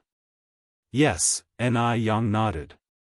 Even the professors of Western medicine in M country couldn't diagnose Mrs. Georgia's condition, and yet you say it's not a serious illness. Do you believe you have more authority than the professors? Oh, I forgot to ask earlier, do you have a medical license? How many years have you been practicing medicine?" Ji Ro asked aggressively. Yang laughed and said, "It's not that I'm better than foreign professors. Sometimes, some medical conditions can't be diagnosed with machines. Western medicine has its strengths, and so does traditional Chinese medicine. If traditional Chinese medicine was truly useless, it wouldn't have been passed down for 5,000 years in China, and you wouldn't be here." Yang didn't mean to belittle Western medicine. This statement was made with great confidence and poise. If this had been a Western doctor, they probably wouldn't have this kind of tolerance. This is the legacy of 5,000 years of traditional Chinese medicine. Ji Ro bit her lip. "Miss Ni, you're really good at avoiding the main point. I asked if you have a medical license." Yang laughed and said, "Of course I have a medical license. Otherwise, I wouldn't be practicing medicine." Yang pulled out a traditional Chinese medicine certification from her bag. Ever since she had successfully treated Mo Hudi, Yang had taken the time to obtain her traditional Chinese medicine certification. Now, she is a certified traditional Chinese doctor. This certificate couldn't be fake, could it? Ji Ro had some doubts but had nothing more to say. Yang looked at Mr. Abner and asked, "Did your mother go to the mountains for a trip 2 years ago and come back with a serious illness?" Mr. Abner thought for a moment, then said, "Yes, that's correct." Chapter 568, Home Medical Treatment, Slapping Ji Ro _5. Abner remembered the time his mother was ill for over half a month very clearly because she had to undergo a major surgery before she finally recovered. Yang nodded. "Exactly, your mother had been infected with a cold deficiency 2 years ago. She wasn't going to last long, but luckily you sent her to the hospital in time and supplemented her with rare nourishments which cured her. Your mother was already fine, but a year ago, she must have caught a cold, which caused the cold deficiency to return." Mr. Abner looked totally shocked. Because what Yang said was completely accurate. About a year ago, his mother got lost in a snowy night. When they found her the next day, she had already lost consciousness. After the rescue, there didn't seem to be any major problems at the time. But a month later, she started bedridden, and now she's in this state. Divine Doctor, you are amazing. Please take care of my mother. Whatever you need to do, we are at your disposal. Wang Yili and Wang Yizhong looked at each other, their eyes filled with admiration. Wang Yizhong, who originally doubted Yang, was now totally convinced. Bro, this young divine doctor is incredible. Wang Yili stroked his beard, proudly saying, I told you long ago that Yang is amazing. Even though it was Yang who diagnosed the disease, Wang Yili was happier than if he had diagnosed it himself. The least happy person here was Ji-ro. What was the yellow-haired girl proud of? She didn't believe Ni Yang could cure Georgia. Could traditional Chinese medicine really be that amazing? How is it possible? Ni Yang continued, if you trust me, let's first remove all these chest drainage tubes, gastric tubes, oxygen tubes from your wife. Only then, I can proceed to the next step of treatment. All right, Mr. Abner nodded rapidly, yes, I'll listen to you. Klaus, go and call someone over quickly. All right. Klaus immediately went out to call people. Ni Yang took out a banknote, lowered her eyes to write a prescription, and handed it to Mr. Abner, get someone to buy these herbs, then decoct them into a medicinal soup. In a short while, Klaus ushered in the doctors. When they heard that Ni Yang wanted to remove the tubes from Georgia, they all opposed it. Mr. Abner, currently your wife's life is being maintained by these tubes. If we remove them, your wife will die. Our Western medicine is so advanced and we still can't cure your wife's disease, how can traditional Chinese medicine do it with just their bitter concoctions? What you're doing isn't saving your wife, it's harming her. Hearing this, Ji-ro stepped forward, Mr. Abner, I think what everyone said makes sense. Even though Miss Ni accurately identified your wife's ailment, it doesn't rule out the possibility that she had investigated it ahead of time. Given your prestigious status, who knows how many Chinese people want to curry favor with you? Ni Yang slightly frowned, looking down on your own compatriots like this, aren't you Chinese, sister? Of course I'm not Chinese. A gleam of triumph flashed in Ji-ro's eyes. She was now a citizen of country F. Ni Yang smiled faintly, it's lucky that we're living in a time of peace. Otherwise, you'd certainly be seen as a traitor. You. Ji-ro was furious. Did I say anything wrong? Ni Yang raised her eyebrows slightly, sister, you owe traditional Chinese medicine an apology. Ji-ro carried herself with righteous indignation, traditional Chinese medicine is outdated and incompetent, and we're not allowed to say this? People like you will never understand the sophistication of Western culture, always sticking to obsolete ideas, spouting sweet words here, deceiving and cheating. Miss G is right. Mr. Abner, don't be fooled by this quack. The other doctors were also seething with anger. This young lady looked no more than a teenager, how could she possibly possess medical skills? Mr. Abner, traditional Chinese medicine emphasizes a bond between patient and doctor, we do not force our treatments on anyone. Since I do not have this bond with your wife, I'll make a move first. Please invite someone more capable. Ni Yang began to pack up her medical box, preparing to leave. Seeing Ni Yang stand her ground in such a way, oddly enough, the brothers Wang Yili and Wang Yizhong found it extremely satisfying. This is the style of traditional Chinese medicine should have. Begging and pleading is definitely not the style of traditional Chinese medicine. Let these folks from F country regret it. Mr. Abner was somewhat stunned, and at that moment, he didn't know how to make a decision. His mother had indeed been relying on this equipment to sustain her life for some time. If the tubes were recklessly pulled out and that caused her to lose her life, he would have become an accomplice. Ni Yang put away her medical kit and started to leave, and everyone in the room made way for her. Seeing this, a self-satisfied expression appeared on Ji-ro's face. She knew Ni Yang didn't have much of a knack. If she did, she wouldn't have slunk off with her tail between her legs. Just as Ni Yang turned to leave, a hand tightly gripped hers. Ni Yang looked back slightly. Unbeknownst to her, Georgia, who had been unconscious, had woken up, and it was she who had grabbed Ni Yang's hand. Don't go. Beautiful girl, I believe in you. Please, stay and treat me. Georgia's voice was extremely weak, but she held on to Ni Yang's hand tightly. It was a desperate plea from a seriously ill person. She had already been sick for over a year. She had never encountered a doctor who could correctly diagnose her illness, nor had any doctor said that they could cure it. Ni Yang may be young, she was willing to take a gamble. If she won, she could survive. If she lost, she would just be dead. She wouldn't live much longer anyway, and rather than living in pain, she would be better off dead. Looking into Georgia's dull eyes, Yang couldn't bear to refuse and nodded, "Okay. Thank you." A pale smile appeared at the corners of Georgia's mouth. "Madam. You're being foolish." Ji-Ro hastily walked forward. "Shut up. This is not your place to speak." Georgia turned to look at Mr. Abner. "Abner." Ji-Ro's face whitened. "Mom." Mr. Abner walked over to Georgia. Georgia continued, "If anything unexpected happens during the procedure, it has nothing to do with this young lady.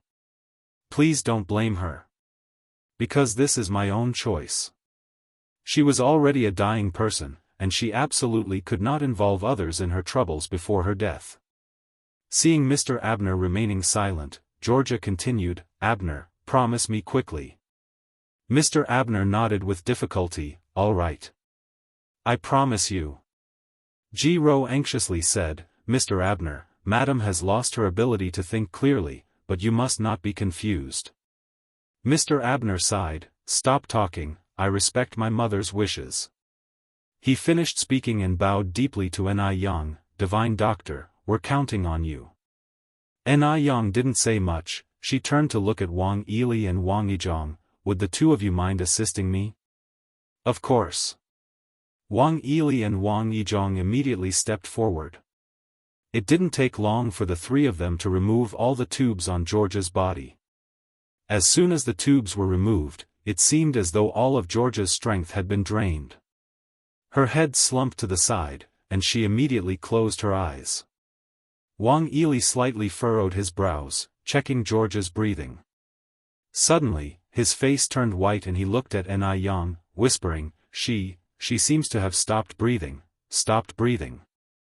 Ji-Ro only wished to stir up trouble and shrieked, "How can she stop breathing? Miss Ni, didn't you say your medical skills were good and that you could cure Madam?" At this point, Ji-Ro looked at Mr. Abner, adding fuel to the fire.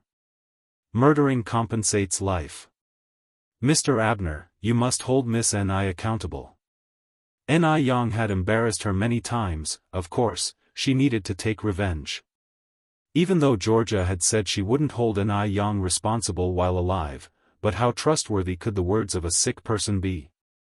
Moreover, there were no written agreements. Now, it would be her word against the dead. Chapter 569, Insane Slapping. _1 Thinking about Yang's impending prison sentence, Ji-Ro's heart was filled with exhilaration. Mr. Abner's face immediately turned pale. His legs buckled, and he looked like he was about to collapse on the ground. Just then, a fair hand grabbed his wrist. "There's nothing to worry about.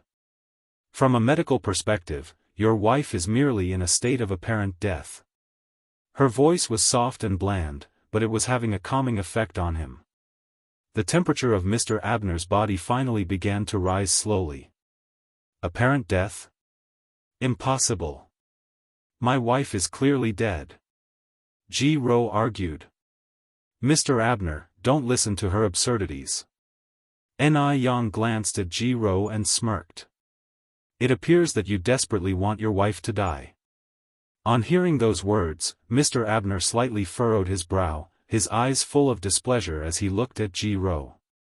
Ji-Ro also quickly realized her mistake and immediately corrected herself. "Mr. Abner, I didn't mean that. I'm just overly worried and anxious. She was clearly dead. Could Yang bring somebody back to life?" Ji-Ro bit her lip, anxious to see how Yang would handle this situation. Mr. Abner's face had finally eased a little. Yang turned to Wang Yili and Wang Yizhong. "Do you have the acupuncture kits?" "Yes," they both nodded. It is said in the Qian Jin Feng that each acupuncture point has its implications. "Let's start acupuncture on your wife now. Lord Wang, you are in charge of the Tianshu acupoint and above. It should be 3 finger widths in.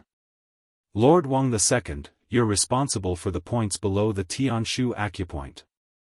The Shuahai acupuncture's point should be 3 finger widths down. The ancient people had named each of the meridian points on the human body for a reason. Acupuncture had been passed down for thousands of years. As long as the needle is inserted correctly, and the meridians are unblocked, the illness should be half cured. Hearing this, Wang Yili and Wang Yizhong proceeded with the acupuncture without any hesitation. If Ni Yang said that Georgia was not dead, then there must be a reason for it. The Western doctors stood there, their faces filled with astonishment. Although they frequently performed surgeries in Western medicine, they really hadn't seen acupuncture before. Could this really work? A few of them started to whisper amongst themselves. Ni Yang didn't care about them. She inserted the last silver needle into Georgia's Baihui acupoint. She was wearing a white long-sleeved cheongsam. Her pure black border complemented her radiant black hair perfectly. Her slender wrist, as delicate as white lotus root, fell from the sleeve. Her slender fingertips rotated the silver needle slowly. She appeared focused and serious. One of her hair strands slid over her cheek. The interplay of white and black created a beautiful scenery. Even without makeup, her beauty was breathtaking. Ji Ro looked down at her own cheongsam and felt a nameless inferiority complex. Ji Ro had a typical face for a woman from the water towns in the south of the Yangtze River, making her a perfect match for a cheongsam. She never envisioned someone else would look better in a cheongsam than her. It felt as if something that originally belonged to her had been stolen. If a girl like Ni Yang were to get a chance to shine, she would soar high in the sky. Therefore, she could not allow Ni Yang to turn her fortunes around today. Ji Ro clenched her fingers. Mr. Abner, you, Ji Ro was just about to say something but was interrupted by Mr. Abner. Miss Ji, you're tired. You should go rest. Is Mr. Abner intending to shield Ni Yang? Ji Ro squinted her eyes. Although she was unhappy, she had no choice but to leave. Ni Yang's treatment continued. The more Ji Ro thought about it, the more uncomfortable she got. She couldn't let Ni Yang get away with such a crime. She walked out of the manor, arrived at the public phone booth, and dialed a number. Hello, is this the police station? A quack doctor has taken a life at Wancheng Manor. The detailed address is. After she hung up the phone, a satisfied smile curled up on Ji Ro's lips. There was no escape for Ni Yang now. A life had been lost after all. The police were quick to arrive. In no time, one could hear the siren outside. Ji Ro adjusted her cheongsam and hairstyle and followed behind the police officers, heading to Georgia's room smugly. Just you wait. Ni Yang was about to become a convict. The room was full of Western doctors who all made way for the police as they entered, casting sympathetic glances at Ni Yang. The police had arrived. Mr. Abner wouldn't be able to shield her anymore. We received a call about a quack doctor who claimed a life here. Where is the deceased? Chapter 570, Insane Slapping. _2. Mr. Abner walked out and said, I am the lord of this manor, and there has been no murder here. Are you sure of your facts? Since his mother had already told him beforehand, he would not go back on his word. In any case, this was his mother's own choice. Upon seeing the police coming in, both Wang Yili and Wang Yizhong were slightly panicked. Although Ni Yang had said that Georgia was only in a state of fake death, Georgia still hadn't breathed, and hadn't responded at all. They wouldn't really take Ni Yang away, would they? Once associated with a homicide, then Ni Yang's life would be ruined. Right then, Wang Yili somewhat regretted introducing Ni Yang to Wang Yizhong. He was the one who had ruined Ni Yang. Ji Ro pointed at Georgia, who was lying on the bed and said, Mr. Abner. Up to this point, are you still going to cover for Ni Yang? The victim is your own biological mother. Officer, the deceased is right here. Upon conclusion, Ji Ro pointed at Ni Yang and said, and she, is the killer. Ni Yang didn't look panicked at all, she didn't even spare Ji Ro an extra glance. She bent down to help Georgia, saying, "Take it slow, sit up and see if you're having trouble breathing." Georgia, who had been lying in bed with no signs of life, gradually opened her eyes and, with Ni Yang's help, slowly sat up in bed. "I feel a lot better." The most noticeable change was the absence of her headache, and the weight gone off her shoulders, feeling indescribably relieved. Seeing this, everyone in the room was stunned. Mr. Abner immediately rushed over saying, "Mom, are you okay? Are you really okay?" Georgia had been lying in bed for over a year, unable to sit up because she couldn't use the muscles in her back. This was simply a miracle. Impossible. This is impossible. Ji Ro, who had been ready to enjoy a good laugh, turned pale on the spot. How could this be possible? How could worthless traditional Chinese medicine be so powerful? Didn't Georgia breathe her last? Why isn't Georgia dead? Ji Ro clenched her fists, breaking several fingernails in the process. Seeing Georgia awake and safe, the other Western doctors also marveled at this miracle. They knew Georgia had been pronounced dead by them. But now, she was miraculously cured by a traditional Chinese doctor that they had always looked down on. This was simply unimaginable. Could it be that traditional Chinese medicine is this powerful? The Western doctors' opinions of Ni Yang were changing. Even Wang Yili and Wang Yizhong were somewhat shocked. Neither of them had expected Georgia to wake up abruptly. The police saw that it was all a misunderstanding, said a few words, and then turned to leave. "Please wait a moment, officer," said Ni Yang lightly. "Young comrade, do you have any other matters?" Ni Yang continued, "What punishment would one receive for falsely reporting crimes, maliciously misleading, and seriously disrupting public order and wasting public resources?" The leading policeman replied, "According to the regulation on public order punishments, those who commit such crimes will be detained for up to 15 days. If they commit a crime, they will be prosecuted for criminal responsibility." Ni Yang nodded, turned to look at Ji Ro and said, "So, this lady, who falsely reported a crime, maliciously misled the public, seriously disrupted public order, and wasted public resources, should be dealt with according to the law, right?" Ni Yang was not someone who could be easily manipulated by Ji Ro. Since Ji Ro never intended to let her off in the first place, she would repay her with a 15-day police station tour. "Were you the one who reported the incident?" the policeman turned and asked Ji Ro. Ji Ro was dumbfounded, as if struck by the imposing aura of the officer. She turned pale and said, "It was me." Mr. Abner immediately cast a disappointed look at Ji Ro. The trust Ji Ro had built up in his heart was gradually disintegrating.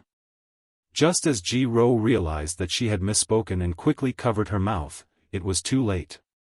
She was escorted by the police into their vehicle. "Mr. Abner, save me, it wasn't me, it really wasn't me."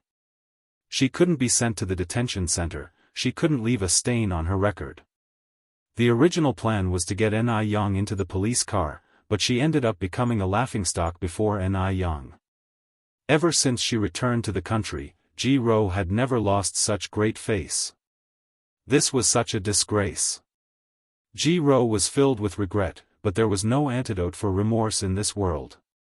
Chapter 571, Insane Slapping. _3. Ni Yang looked at her retreating figure, a slight smile curling her lips. Mr. Abner came to Ni Yang's side, then asked, "Divine Doctor, is my mother fully cured now?" Ni Yang withdrew her gaze and replied, "The cold deficiency isn't a big illness, roughly half a month of traditional Chinese medicine should be sufficient for a complete recovery. I'll come by for a follow-up in half a month." "Thank you so much, Divine Doctor. Thank you for giving my mother a second chance at life," Mr. Abner said gratefully. "No need for thanks, it's my duty as a doctor. Divine Doctor, we were ignorant before. We are sorry for any inconvenience caused." Several Western doctors came forward and bowed their heads in apology to Ni Yang. They had underestimated traditional Chinese medicine from the start. Ni Yang responded straightforwardly, Chinese and Western medicines each have their strengths, I only treat the diseases I am skilled to. I turn to you for advice when I encounter stubborn diseases. I believe the best approach integrates both Chinese and Western medicine, making good use of each other's strengths. We shouldn't stereotype different cultures. In her actions, she constantly embodied the essence of a great nation. The Western doctors couldn't help but hang their heads in shame, submitting under her words. Seeing the Western doctors apologize to Ni Yang, Wang Yili and Wang Yizhong felt extremely proud. In an era dominated by Western medicine, finally, someone has turned the table for them. It's not easy to make these Western doctors bow their heads. And Ni Yang's argument was valid. Chinese medicine has its advantages, and so does Western medicine, neither is overlapping the other. If these two could be utilized in conjunction, it would surely benefit humanity even more. Mr. Abner's eyes filled with admiration. Although this young girl didn't seem aged, her understanding far surpassed her years. She emanated a kind of beauty refined by time itself. The Western doctors then asked, "Can we ask you a few questions?" "Of course." Ni Yang nodded, delicately answering the questions posed by them. Wang Yili and Wang Yizhong unconsciously joined in, discussing medical knowledge, and they ended up sitting down together to discuss the details in the medical office of the manor. Georgia held Mr. Abner's hand and said, "You must properly thank the divine doctor." Mr. Abner nodded, "Don't worry, I will." At noon, Mr. Abner grandly entertained them. Ni Yang made an agreement with him to come for a follow-up visit after 15 days. After the meal, Ni Yang followed Wang Yizhong's car to the city center. "Second grandfather Wang, you can drop me off here." Wang Yizhong was surprised. Yang, aren't you going home?" Ni Yang smiled lightly, "I have some stuff to do, I won't be going home just yet. You and grandfather Wang can go first." "All right then, Yang, take care, well go first." Wang Yizhong said. Hum. Ni Yang waved goodbye to them. "Goodbye, grandfathers." "Goodbye." Ni Yang arrived at the Xinhua bookstore, bought a few basic English textbooks, and picked up some English tapes, along with a tape recorder. At that time, the tape recorder was portable but bulky and extremely expensive. A tape recorder would cost 38 yuan, which was nearly a month's wage for some people. Most families couldn't afford it. After leaving Xinhua bookstore, Ni Yang went to the vegetable market to buy some vegetables. She was a regular customer of the vegetable stall owner. This time she bought over 500 kilograms of vegetables, and the stall owner would directly deliver them to her doorstep. After all, 500 kilograms of vegetables cost 25 yuan. Usually, even half a month's sale wouldn't total up to that. Following this, Ni Yang also bought some beef and mutton, before heading home. When she arrived home, the vegetables had already been delivered by the stall owner. Ni Tsuehua and a few other village women were washing the vegetables. The vegetables were to make pickles. Ni Tsuehua alone couldn't finish washing over 500 kilograms of it, so each time they bought vegetables for pickling, temporary laborers were hired from the village to help. Temporary labor cost 2 yuan a day, and everyone was very eager to work. After washing the vegetables, Ni Yang handed the tape recorder and English books she bought to Ni Tsuehua. "Mom, these are for you." "What's this?" Ni Tsuehua was a bit curious. "These are English textbooks and a tape recorder to help you learn English." Ni Yang responded. Ni Tsuehua was amazed, "So this is a tape recorder.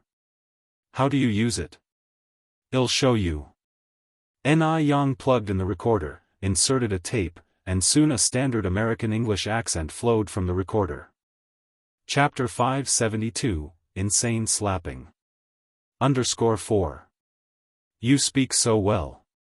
Ni Tsuehua flipped open her English book to the first unit, starting to learn alongside.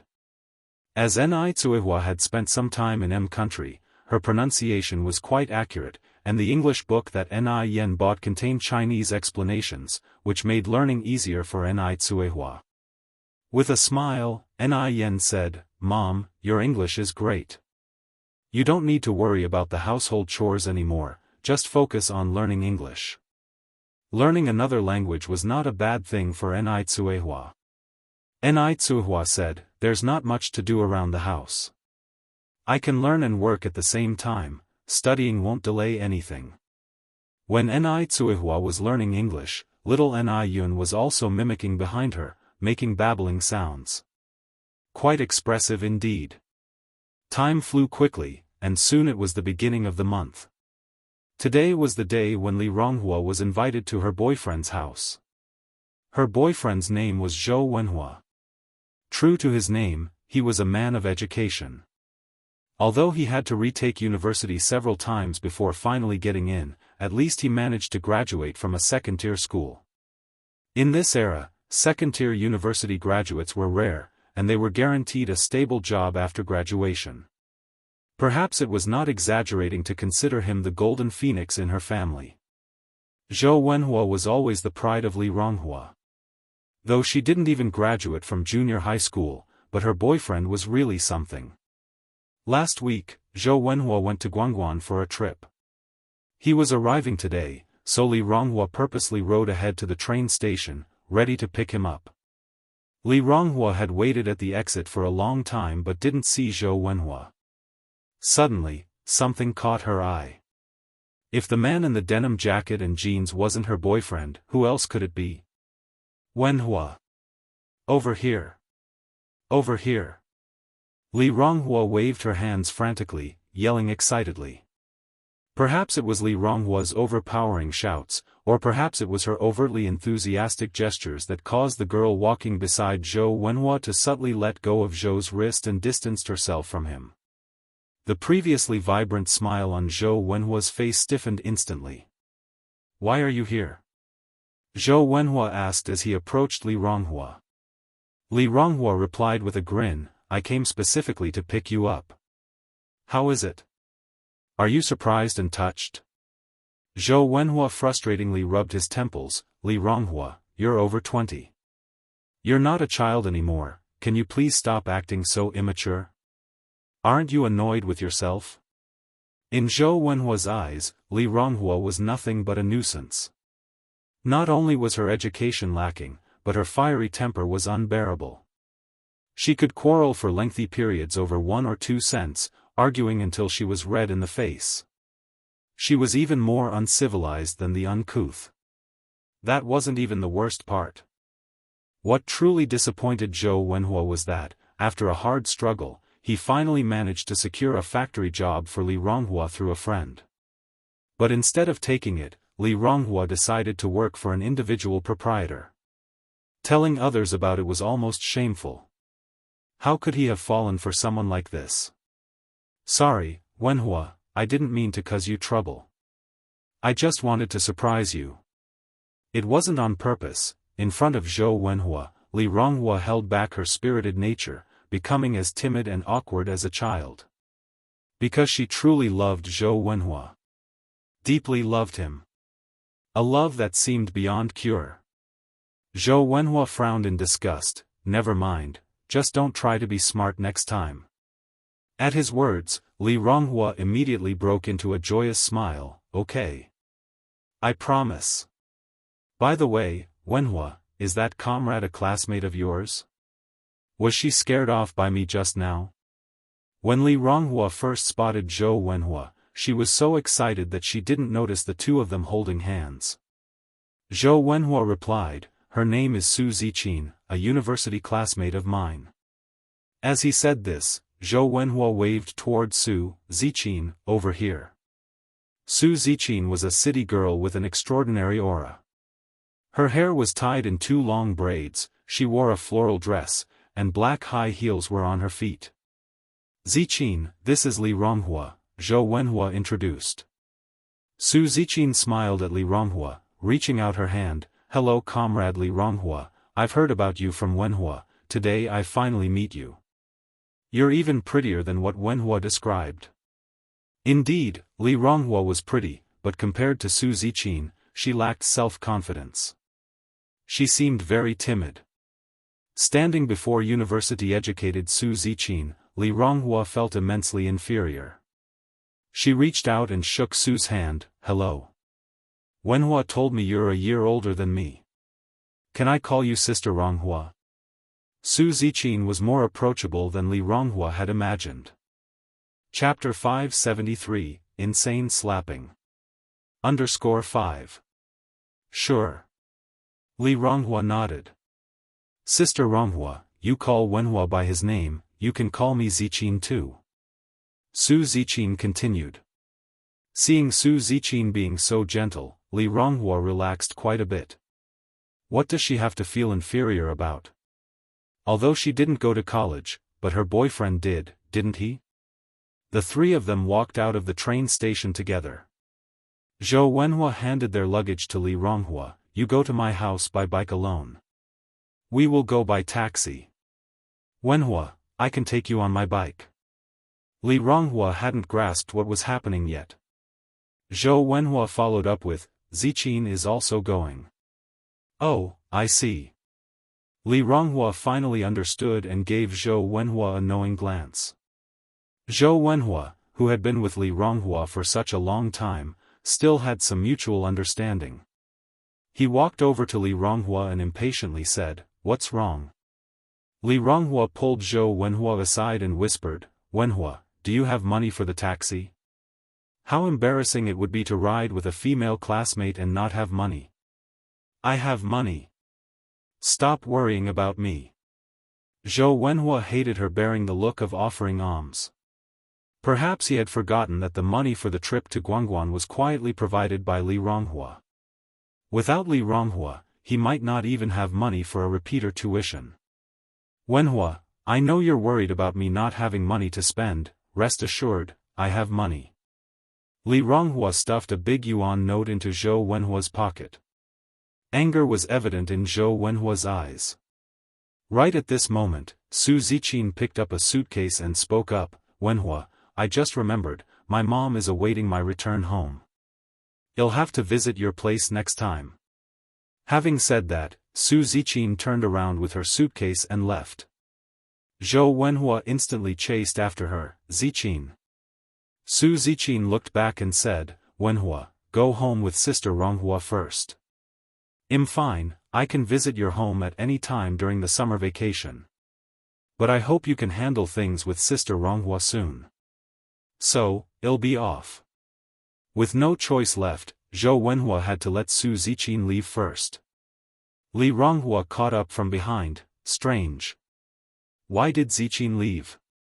Zhou Wenhua frowned, this is all because of you. If not for Li Ronghua, would Su Ziqin have left? Li Ronghua immediately apologized, I'm sorry, Wenhua, I embarrassed you in front of your classmate, I promise, this will never happen again. Zhou Wenhua also greatly disliked Li Ronghua's groveling attitude. Such lowliness is inherent to people of her status. They can never elevate their position. Let's go. Zhou Wenhua strode forward, Li Ronghua quickly matched his pace. Zhou Wenhua's home was located in the city.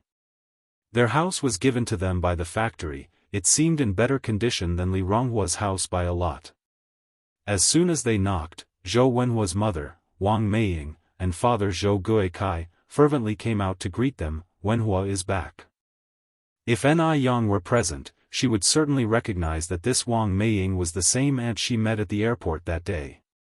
And that girl who was hopelessly devoted was indeed Li Ronghua. Mom, Dad. Uncle Zhou, Auntie Zhou, Li Ronghua followed calling them from behind. Zhou Wenhua's parents outright ignored Li Ronghua. Glancing behind Zhou Wenhua their faces suddenly fell, Wenhua, why isn't Ziqin with you? Zhou Wenhua brusquely replied, she couldn't come due to some sudden matters. Why couldn't she come? Wang Meiying anxiously exclaimed, didn't she say on the phone that she was coming today? Did your childish antics make her angry? This child, how could you upset Ziqin? Only Su Ziqin could become Wang Meiying's ideal daughter-in-law. Not only was she a college student, she also came from a good background, with parents who were top leaders at the factory. Zhou Wenhua and her were undoubtedly a perfect match. She's much stronger than Li Ronghua by countless folds. Li Ronghua immediately admitted her mistake. "I'm sorry, auntie, it wasn't Wenhua's fault. It was all my fault. Ziqin was originally going to come, the fault was hers from the start, she couldn't let Zhou Wenhua take the blame for her." Upon hearing this, Wang Meiying was immediately enraged. Just about to burst out with a torrent of abuse, Zhou Guikai, the head of the family, said, "If she didn't come, she didn't come. Come on in. Don't stand outside." At the same time, Zhou Guikai subtly pulled Wang Meiying's hand. Only then did Wang Meiying suppress her anger. In the living room, the food was already set on the table. The dishes were very rich, with braised pork, roasted duck, and chicken soup, all filling the table. Li Ronghua was very pleased, as this spread revealed how much the Zhou family valued her. "Is everyone here? Can we start eating?" A girl around 12 or 13 years old came out of the inner room. This was Zhou Wenhua's younger sister, Zhou Xiuzhen. Wang Meiying vented obliquely, "Eat, eat, eat. All you know is to eat. Why don't you drop dead from overeating?" Zhou Xiuzhen didn't care, looked around the room, and asked curiously, "Did Sister Zijin not come?" Zhou Wenhua replied, "Your sister Zijin had something come up last minute. She'll come visit our home another day." Zhou Xiuzhen nodded her head, somewhat regretful. "Then the meal Mom made today, isn't it, wasted?" Little did they know, this meal was specially prepared for Su Zijin, the future daughter-in-law of Wang Meiying. Unexpectedly, Li Ronghua took advantage of it. Before she could finish, Zhou Xiuzhen braked in time and quickly changed her tune to say, "Mom's cooking today smells delightful, all of it was made for Sister Ronghua, so you must eat more later on." Li Ronghua, slightly embarrassed, replied, "Oh, you're being too kind, auntie." Inside, Zhou Xiuzhen secretly thought that Li Ronghua was being really foolish, but she said out loud, "It's because you're an honored guest, Sister Ronghua." Her words left Li Ronghua flushing even more. As people gathered around to have a meal, Li Ronghua took a big chicken leg. Seeing Li Ronghua take the drumstick, Wang Meiying was seething inside. This glutton. Shameless. Always picking the best food. Showing no consideration at all. The next moment, Li Ronghua put the drumstick into Zhou Wenhua's bowl. "Wenhua, you must be tired from studying so much, have this drumstick to replenish your strength." Knowing that the Zhou family wasn't well off, each time she visited, Li Ronghua would eat pickles and left the delicious dishes for others whenever she could. After seeing this, Wang Meiying felt a bit relieved. After the meal, Li Ronghua quietly went to Zhou Wenhua's room. Zhou Wenhua, not knowing what she was working quietly on at the desk, was startled when he saw Li Ronghua come in. He chided her, "How many times have I told you to knock first before entering? Do you even know what personal privacy means?" That's just how Li Ronghua was. Uneducated, without worldly wisdom, it was all in vain telling her. Li Ronghua smiled, "Wenhua, we are dating, why are you still talking about privacy? Besides, what were you writing just now?" Because of love, she could tolerate all of Zhou Wenhua's shortcomings. Zhou Wenhua closed his notebook, repulsion evident in his eyes. "Even if I told you, would you understand? An illiterate who hadn't even finished junior high school." Li Ronghua giggled, "Wenhua, don't be mad. Look at this, it's a gift I specifically asked my boss to bring back from country for you." Li Ronghua took out a black and white box. The box was marked with a line of English letters, "Parker." "Is this a Parker fountain pen?" Zhou Wenhua seemed incredibly excited. A Parker fountain pen costs over 200 yuan. 2 students in his class already own one. If he could use one too, it would be such a display of prestige. Seeing Zhou Wenhua's delight, Li Ronghua was also overjoyed. "Yes, it's a Parker fountain pen. Wenhua, do you like it?" Chapter 574, you really are a good child. _ One Zhou Wenhua did not respond to Li Ronghua's words. Instead, he ripped open the box that contained the pen. It's a Parker pen. It's really a Parker pen. Zhou Wenhua was thrilled. He hugged Li Ronghua tightly, saying, Ronghua, thank you. I love you. Zhou Wenhua was only this enthusiastic towards Li Ronghua when he received a gift that he had been longing for. Li Ronghua, a bit embarrassed, pushed Zhou Wenhua away. Wenhua, what are you doing? Stop being cheeky.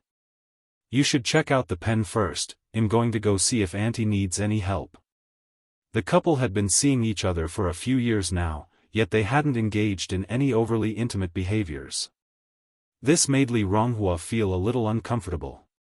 Upon entering the living room, Li Ronghua saw Wang Meiying sitting on the sofa, picking her teeth.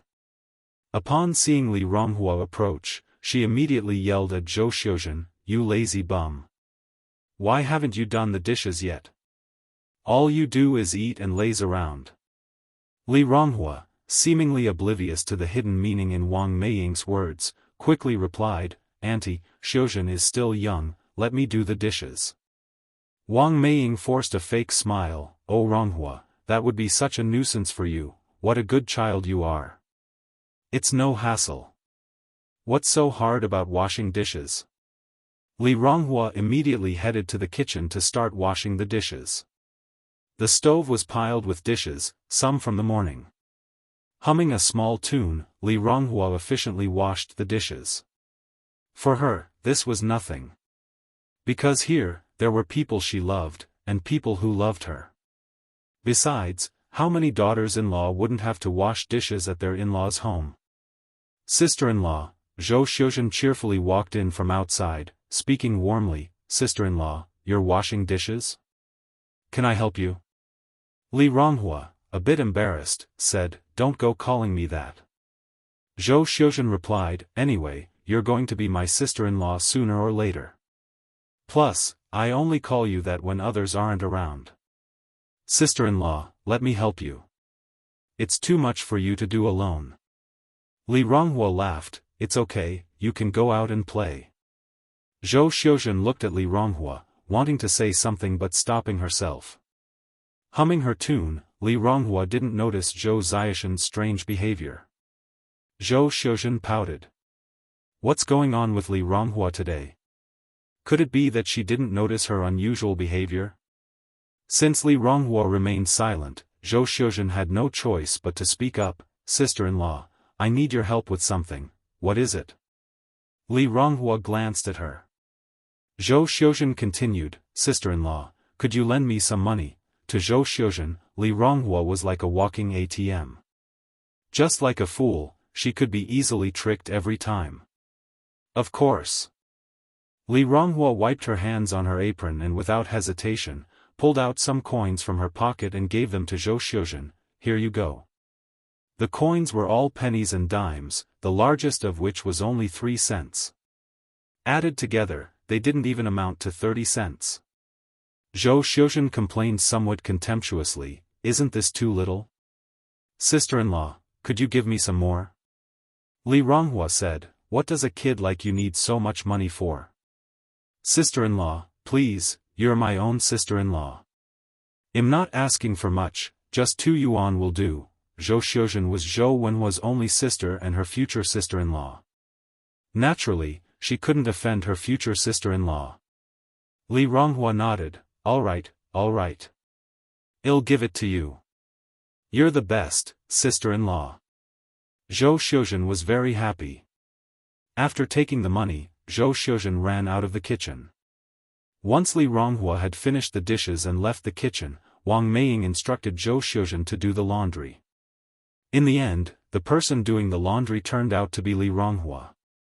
The laundry had been piling up for days. By the time Li Ronghua had finished washing the laundry, it was already past 5 in the afternoon. Uncle, Auntie, it's getting late, I should go home.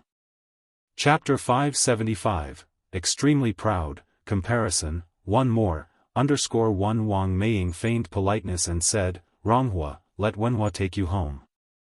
No need, Li Ronghua refused, Wenhua is reading.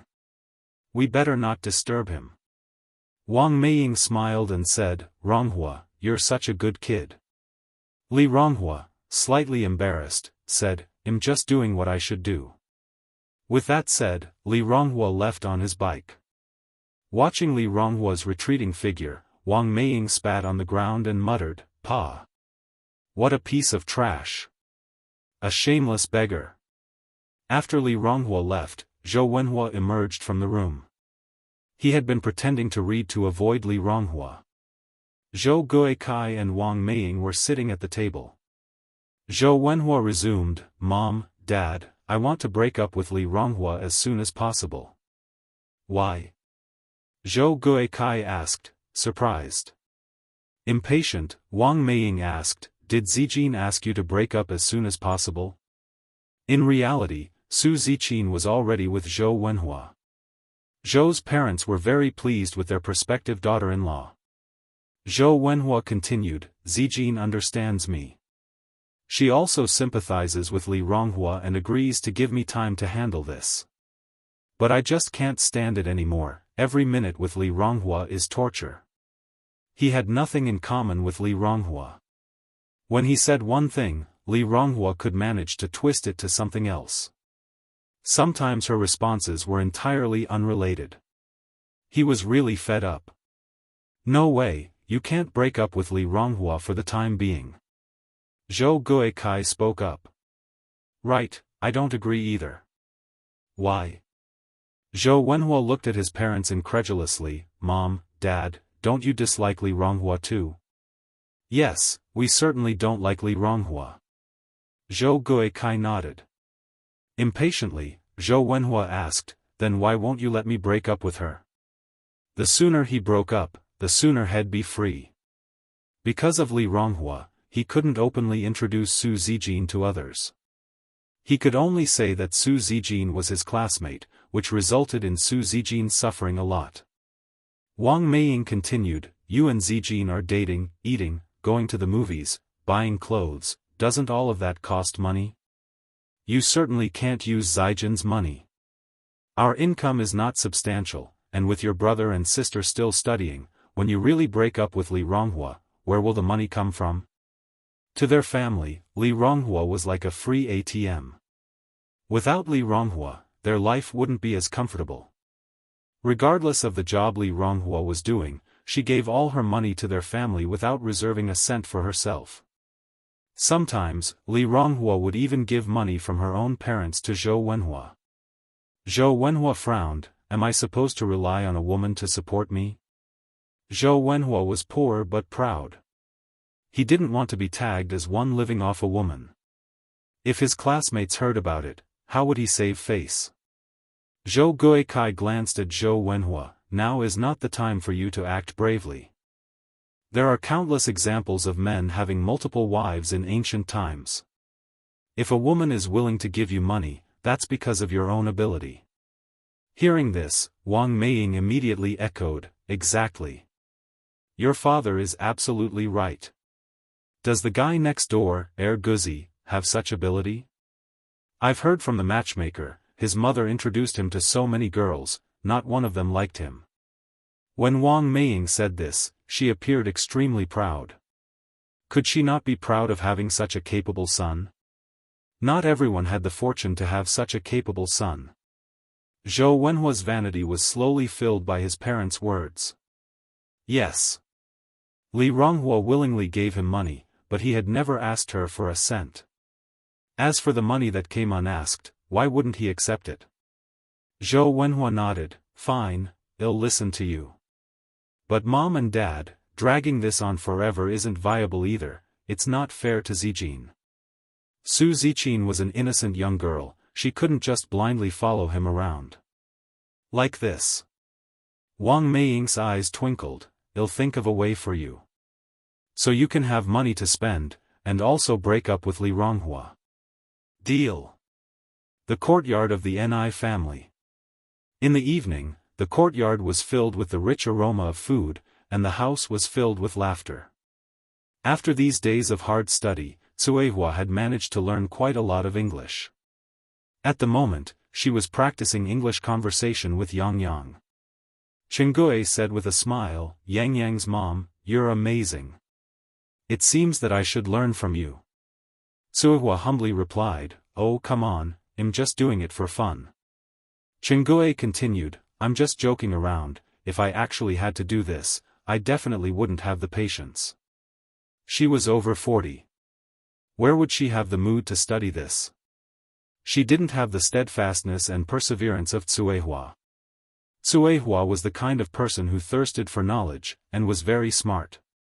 Chengue continued, Yang Yang's mom, you never wanted to go to school when you were younger, if you had, you would have gone to university a long time ago. Also, Suihua had a certain quality about her that was not ordinary, perhaps it was because of her years living as a peasant woman, it had concealed this quality. After coming to Beijing, as she broadened her horizons, the concealed quality slowly began to emerge. Now, you could hardly see any trace of her past in Suihua. If you were to say that she was the rich daughter of a wealthy family, people would believe it. Suihua chuckled and said, Sister Chengue, you sure know how to flatter. How am I as brilliant as you say? You're much smarter than I am. The two started to exchange compliments. Over at the Li family. When Li Ronghua came back, the Li family were having dinner. Han Shaoqin looked at Li Ronghua, Ronghua, how did your visit to Wenhua's go today, what did his parents say? What did they say? Li Ronghua looked at Han Shaoqin with some confusion. Han Shaoqin just spread it out and said, Ronghua, you and Wenhua are not getting any younger, especially for girls of your age who can't afford to wait. What did Wenhua's parents say? When do they plan to come and propose? Han Shaoqin was quite satisfied with Zhou Wenhua as a son-in-law. After all, Zhou Wenhua was a college student, from any perspective, Li Ronghua was marrying above her class. Li Ronghua was already 22 this year. In the countryside, she would be considered an old maid, usually at her age, they would already have several kids. If she doesn't get married soon, she will not get married at all. However, the Zhou family hadn't shown any signs of coming to propose, this made Han Shaoqin a bit anxious. Li Ronghua wasn't worried about this problem, she laughed and said, Mom, don't worry about nothing. Wenhua is only a sophomore this year, he would at least wait until he graduates from college before discussing our relationship. 2 years later, asked Han Shaoqin surprised, 2 years later you will be 24. Which girl who didn't study makes it to 24 without getting married? If the Zhou family doesn't want you by then, you'll have nowhere to go and cry. Li Ronghua said laughingly, Wenhua is not that kind of person. She had known Zhou Wenhua for so long, she firmly believed his character. Han Shaoqin said, back then, Qin Xianglian also didn't believe that Chen Shimi was an ungrateful man who abandoned his wife and children. But what happened in the end? What was Qin Xianglian's fate? Li Ronghua helplessly replied, Mom, you're going off track, how can you compare Wenhua with Chen Shimi? People are hard to read. I think Zhou Wenhua might not be such a good guy. Gooden chimed in. Gooden really didn't like Zhou Wenhua. He always felt that Zhou Wenhua was a bit dismissive of their family. Every time he came, he would refuse even a sip of water, acting as if he was some kind of golden phoenix. And yet his parents and sister really liked him. Li Ronghua glared at Gooden, go away. What do you, a child, know about this? What Zhou Wenhua? Is Zhou Wenhua a name you can say? He's your future brother-in-law. Gooden shook his head, Li Ronghua, if only you were half as smart as Sister and I Yang, then I wouldn't have to worry. Li Ronghua couldn't be bothered with Gooden. Gooden continued, just look at the boyfriend that Sister and I Yang is dating, he's so good. Every time he comes, he does chores for her family, washing dishes, installing pipes, he even dug a ditch for her last time. But look at Zhou Wenhua, what has he ever done for us? Every time he comes, he's so picky. Chapter 576, Can't lag behind, 2 more updates, _1 Gooden is a child. His perspective did not encompass the complexity and apprehensions that adults possess, hence, he sees things more clearly and transparently. Li Ronghua said, "Your brother-in-law is an intellectual, he is destined to have a stable job, to work in an office. How could he do such grueling work?" Gudun retorted, "But Xiaomo's family is rich. How could Zhou Wenhua's family compare to Xiaomo's?" Hearing this, Han Shaoqin and Gudun's father's expressions changed. No one had mentioned this before, and they had not felt anything. But now that Gudun has mentioned it, it seems like Zhou Wenhua does look down on their family. Gudun's dad exhaled a puff of dry smoke. "Xiaomo is indeed an exceptional child. Each time he sees us, he is always polite. Zhou Wenhua, whenever he sees people from the village, it's as if he wishes he could hold his head high in the clouds, let alone offer a greeting." Li Ronghua disagreed, "Different people have different personalities. Wenhua is not a talkative person by nature." Han Shaoqin frowned, then said, "Ronghua, you should go talk to Wenhua's family about this matter tomorrow. If they do not show some sincerity, let them pay back all the money that you have subsidized for him over the years, and let's just forget about you too. Li Ronghua is beautiful. There's no worry that she won't be able to get married. Why should she have to stick to Zhou Wenhua?" Gudun's dad added, "Your mom is right. If their family is not sincere about this, let's drop it." "No way. How could this be possible? Wenhua is only a sophomore this year, aren't you all intentionally making things difficult for him?" "Mom, Dad, how could you?" Li Ronghua was extremely unhappy with her parents' decision. "Your dad and I are doing this for your own good." Han Shaoqin continued. "Gudun is right. I suspect that Zhou Wenhua does look down on our family. Otherwise, he would not have been so indifferent all these years without giving you a title. As for their parents, they haven't even shown their faces from beginning to end. I don't think they value you at all. I don't want to argue with you." Li Ronghua slammed down her chopsticks and stormed into the house in a huff. "Look at this child. You've spoiled her. What a temper." Han Shaoqin looked at Gudun's dad, her face filled with anger. They didn't discriminate between men and women in their family, and since Li Ronghua was the only daughter, she had been inevitably spoiled a bit more. The reason Li Ronghua didn't continue her studies wasn't because her parents wouldn't let her, it was entirely because she didn't want to. Gudun's dad sighed, "Let's just let her be." The next morning, Li Ronghua went to work without having breakfast. Ni Yang just happened to be free today and came to help at the noodle restaurant. The business in the noodle restaurant was as good as ever. Ever since it opened, there has never been a shortage of people waiting in line. Let me tell you, the pickled fish noodles here are so delicious. They'll treat us today. Really? Absolutely. This voice sounds familiar. Ni Yang looked up. Oh. Isn't this the two aunts I met at the airport last time? Ni Yang squinted, walked into the kitchen, brought out the camera, and placed it on the window sill. The lens was pointed directly at their table. Li Ronghua is a good girl and a good employee. Ni Yang didn't want her to be deceived. Although he is not sure whether or not this woman is Li Ronghua's boyfriend's mother, Ni Yang does not want to miss the opportunity for Li Ronghua to see the truth. After he had put the camera on the window sill, Ni Yang came over to the table. "May I ask, what would you two like to eat?" Wang Meiying said, 2 bowls of pickled fish noodles, please." "All right." Ni Yang nodded, "Please wait for a moment." When Ni Yang brought the noodles to the table, Wang Meiying had already started boasting. She praised Zhou Wenhua to the skies. What counts as Li Ronghua? Li Ronghua couldn't even compare to a pile of dog poo. Daqiang's mom, let me tell you. Each time that girl comes over, she's always washing dishes and clothes, you can't even stop her.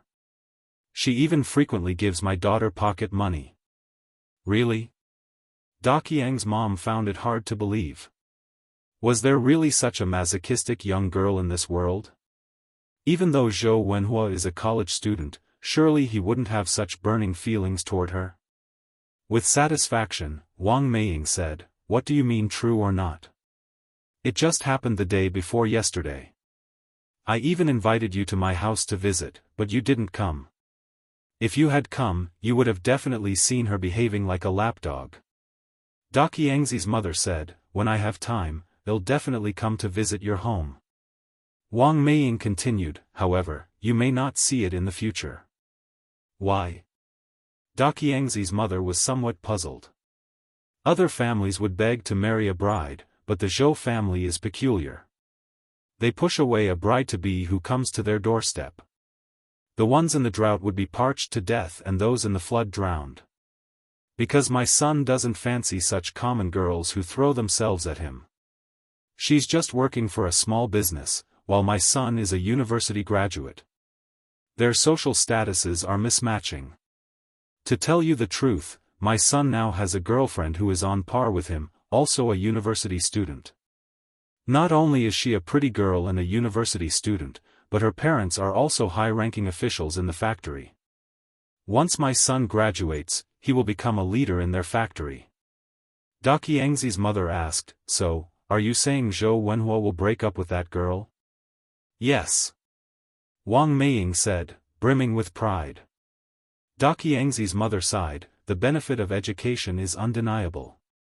Daqiangzi is even 2 years older than your Wenhua, yet is still single."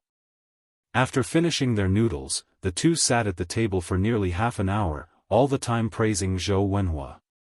After they left, Ni Yang put away his camera. Li Ronghua's mood was somewhat complicated, and on top of that, she hadn't eaten breakfast, hence she felt a bit off. But when customers came, she still perked up. Icy Skin Jade is a high-end skincare product. Although there are not many customers, once a deal is struck, the transaction amount is usually around 100 yuan. Thanks to Li Ronghua's excellent selling skills, she managed to get 500 yuan in transactions just this morning. Add in commission and such, she makes more than 200 yuan in addition to her 300 yuan salary each month. "Sister Ronghua, there's a guy out there looking for you. Is he your boyfriend?" One of the employees walked over to Li Ronghua. Another employee giggled, "Sister Ronghua, your boyfriend is so handsome." Li Ronghua asked in surprise, "Really? Really?" Li Ronghua rushed to the entrance and indeed saw Zhou Wenhua standing there. "Wenhua." Li Ronghua was beyond joy and surprise. Zhou Wenhua is a university student and has always looked down on her job, so Li Ronghua was surprised that Zhou Wenhua would actually come to see her. Perhaps that's what love is. "Li Ronghua, this is for you." Zhou Wenhua handed Li Ronghua a paper bag. "Wow! Stinky tofu." Li Ronghua thanked him joyfully, "Thank you, Wenhua." Indeed. There were stinky tofu in the bag. Li Ronghua was keen on these things that most people found distasteful. Even the food she liked was lowbrow. Zhou Wenhua looked down on it, but smiled and said, "You still have to thank me? By the way, when are you off work?" "Not for a while," Li Ronghua replied. "Wenhua, you didn't come to pick me up from work, did you?" Zhou Wenhua nodded, and then asked, "Is this shop selling skincare products?" "Yes." Zhou Wenhua continued, "Does your shop have a special magical whitening moisturizer?" "Yes." Li Ronghua was touched. For her sake, Zhou Wenhua had paid such attention to her work. For a man to remember the skincare products a woman uses, it's truly not easy. Zhou Wenhua continued, "Give me a bottle of whitening moisturizer." Li Ronghua paused, then asked, "What would a man need whitening moisturizer for? Do you want to give it to your mother?" "If it's for Auntie, I think wrinkle cream would be better." "It's for Zijin. Her birthday is the day after tomorrow." Earlier, when Zhou Wenhua was out shopping with Su Ziqin, they accidentally stumbled upon one of the branches of Icy Skin Jade. Zhou Wenhua had queued up with Su Ziqin for a long time at that time, but unfortunately, they didn't get the whitening moisturizer that Su Ziqin wanted. Therefore, Zhou Wenhua wanted to give Su Ziqin a surprise on her birthday. Li Ronghua trusted Zhou Wenhua completely. Hearing that he wanted to give Su Ziqin the whitening moisturizer, she didn't think too much of it, taking it as a normal social interaction. Even though she didn't go to university, she knew that it was very important to build connections in the university. She couldn't afford to be Zhou Wenhua's deadweight. Chapter 577, To Buy Whitening Moisturizing Cream, Third Update, _1 Li Ronghua continued, the whitening moisturizer for this month is sold out. If you want to buy it, you have to wait until the 5th, Wenhua, would you mind if I get it for you on the 5th? Zhou Wenhua did not directly answer Li Ronghua's words but instead asked, what date is the day after tomorrow? It's the 3rd. Li Ronghua replied. Zhou Wenhua countered, then do you think it's acceptable for you to bring it to me on the 5th? Li Ronghua, do you think I can't afford it and are purposely trying to embarrass me? No, I'm not. Wenhua, how could you think that of me? Li Ronghua hurriedly explained, the whitening moisturizer is extremely popular. It's snatched up as soon as it hits the shelves each month. If you give me some time, I'll see if I can find a workaround. Really? Zhou Wenhua's expression slightly softened. Li Ronghua continued, wait for me here. Then hurry up. Zhou Wenhua appeared impatient. Li Ronghua turned around and went inside the store. Xiaohe. What's wrong, Sister Ronghua? Xiaohe put down the aloe gel in her hand and walked over to Li Ronghua. Li Ronghua continued, Xiaohe, did you buy a bottle of whitening moisturizer last month? Yes, Xiaohe nodded, why? Li Ronghua grabbed Xiaohe's hand, Xiaohe, dear sister, can you do me a favor? Xiaohe was taken aback, then said, what favor? Sister Ronghua, just tell me directly. Li Ronghua continued, dear, could you let your sister have that bottle of whitening moisturizer? I really need it. Well, Xiaohe hesitated. Although they are in-house employees, getting the whitening moisturizer is also quite difficult, requiring them to queue and reserve like regular customers. If every employee took advantage of their internal resources to stockpile goods and sell them at high prices, wouldn't that create chaos? Xiaohe, my dear sister, please help me. Li Ronghua pleaded, I'm willing to give you my entire month's commission. What was a mere month's commission to her when she was willing to give up everything for Zhou Wenhua? This proposal tempted Xiaohe. After all, Li Ronghua's monthly commission was quite considerable. And Li Ronghua was the store manager, essentially a leader. She didn't want to offend Li Ronghua. Xiaohe continued, Sister Ronghua, we're colleagues. If you really want it, just give me half a month's commission. Really? Li Ronghua asked, surprised. Yes. Xiaohe continued, I'll go get you the whitening moisturizer. Thank you, Xiaohe. You're really like my own sister. Li Ronghua was extremely excited. She was also overjoyed that she could help Zhou Wenhua. Shortly after, Xiaohe came out with the whitening moisturizer. Li Ronghua took the whitening moisturizer, Xiaohe, things are a bit tight for me this month, can I pay you when I get my salary in the middle of the month? The whitening moisturizer costs 125 yuan a bottle.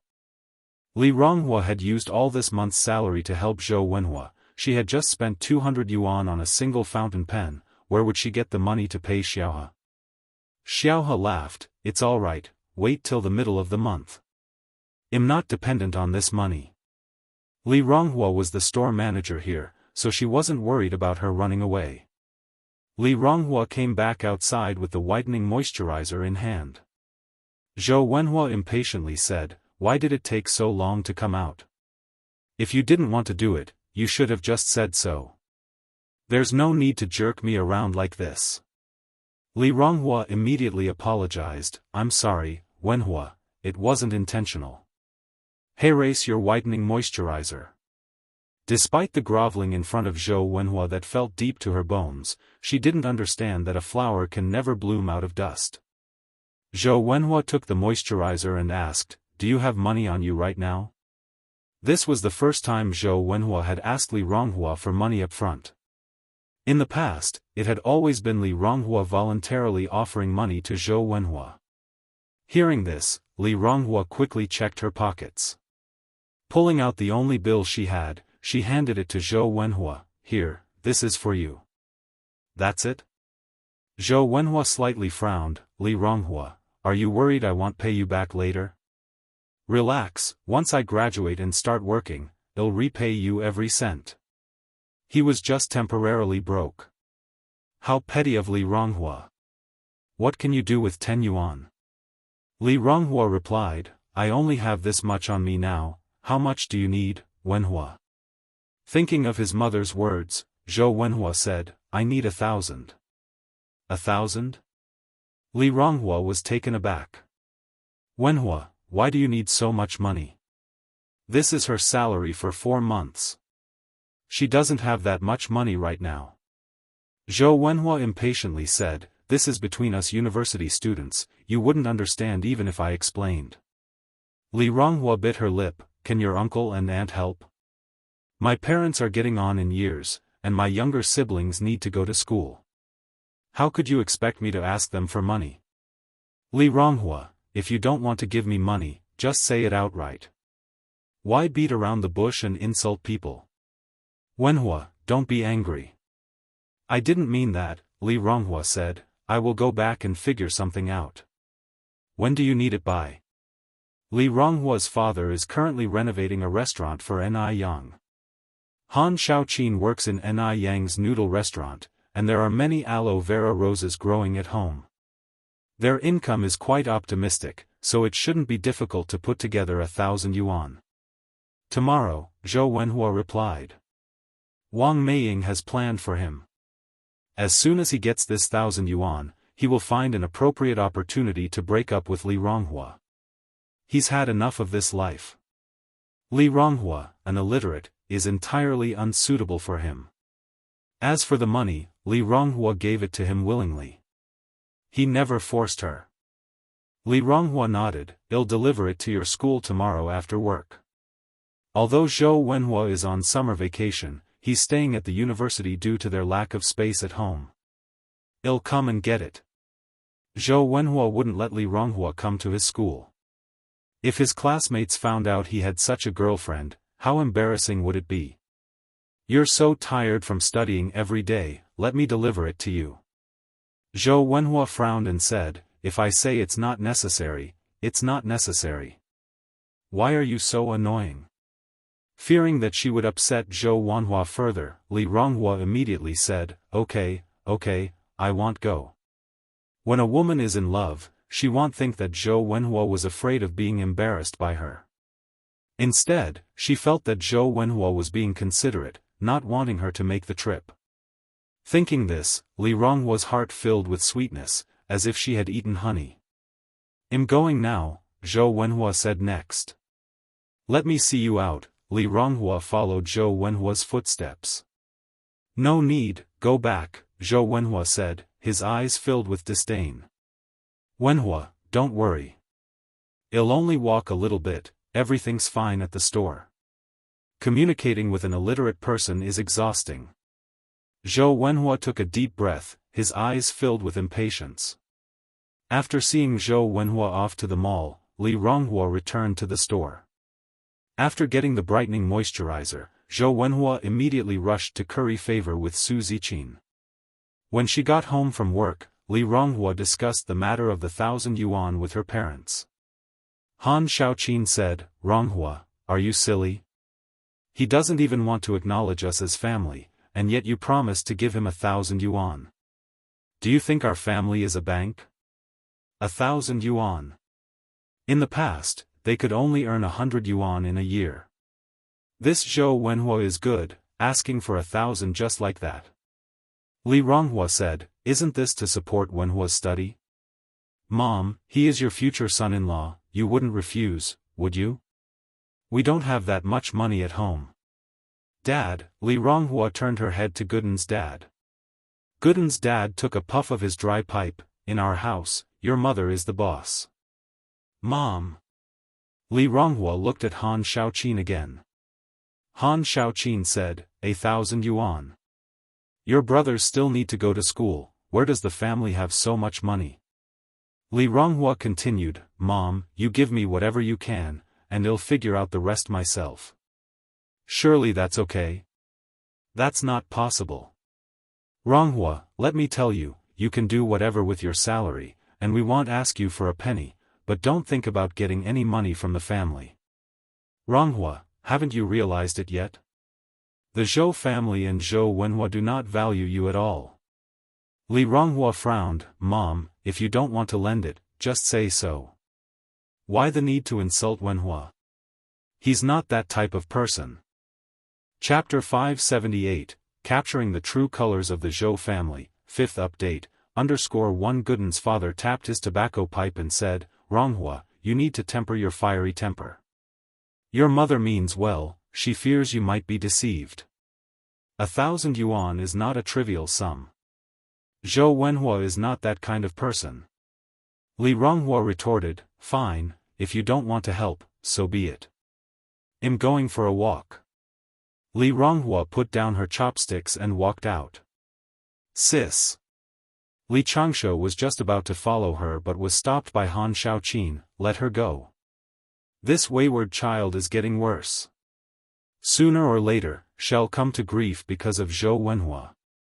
In the beginning, Han Xiaoqin and her family were very satisfied with Zhou Wenhua. Zhou Wenhua was, after all, the first son-in-law in Jinghua village to have graduated from university. Giving them bragging rights, didn't he? But over the years, Zhou Wenhua's actions had increasingly disappointed them, especially with Mo Qishan as a comparison, making them look down on Zhou Wenhua even more. Mo Qishan, despite his rich background, was always so polite to the villagers, playing the role of a young man perfectly. As for Zhou Wenhua, he acts all high and mighty just because he's a university graduate, puffing himself up with pride. What was worse, is that the Zhou family has yet to acknowledge their relationship properly, clearly disregarding Li Ronghua yet.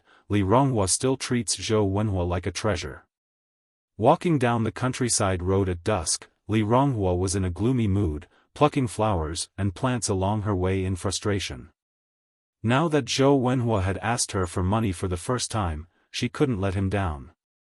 Besides, Zhou Wenhua was a person with a strong sense of self-esteem. If he wasn't in trouble, he wouldn't actively ask for money. If she couldn't even fulfill this request of Zhou Wenhua's, could she still consider herself Zhou Wenhua's girlfriend? No way.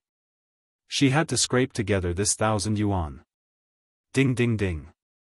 At this moment, the sound of a bicycle bell came from behind her. Li Ronghua turned back to find that the person on the bicycle was Ni Yang.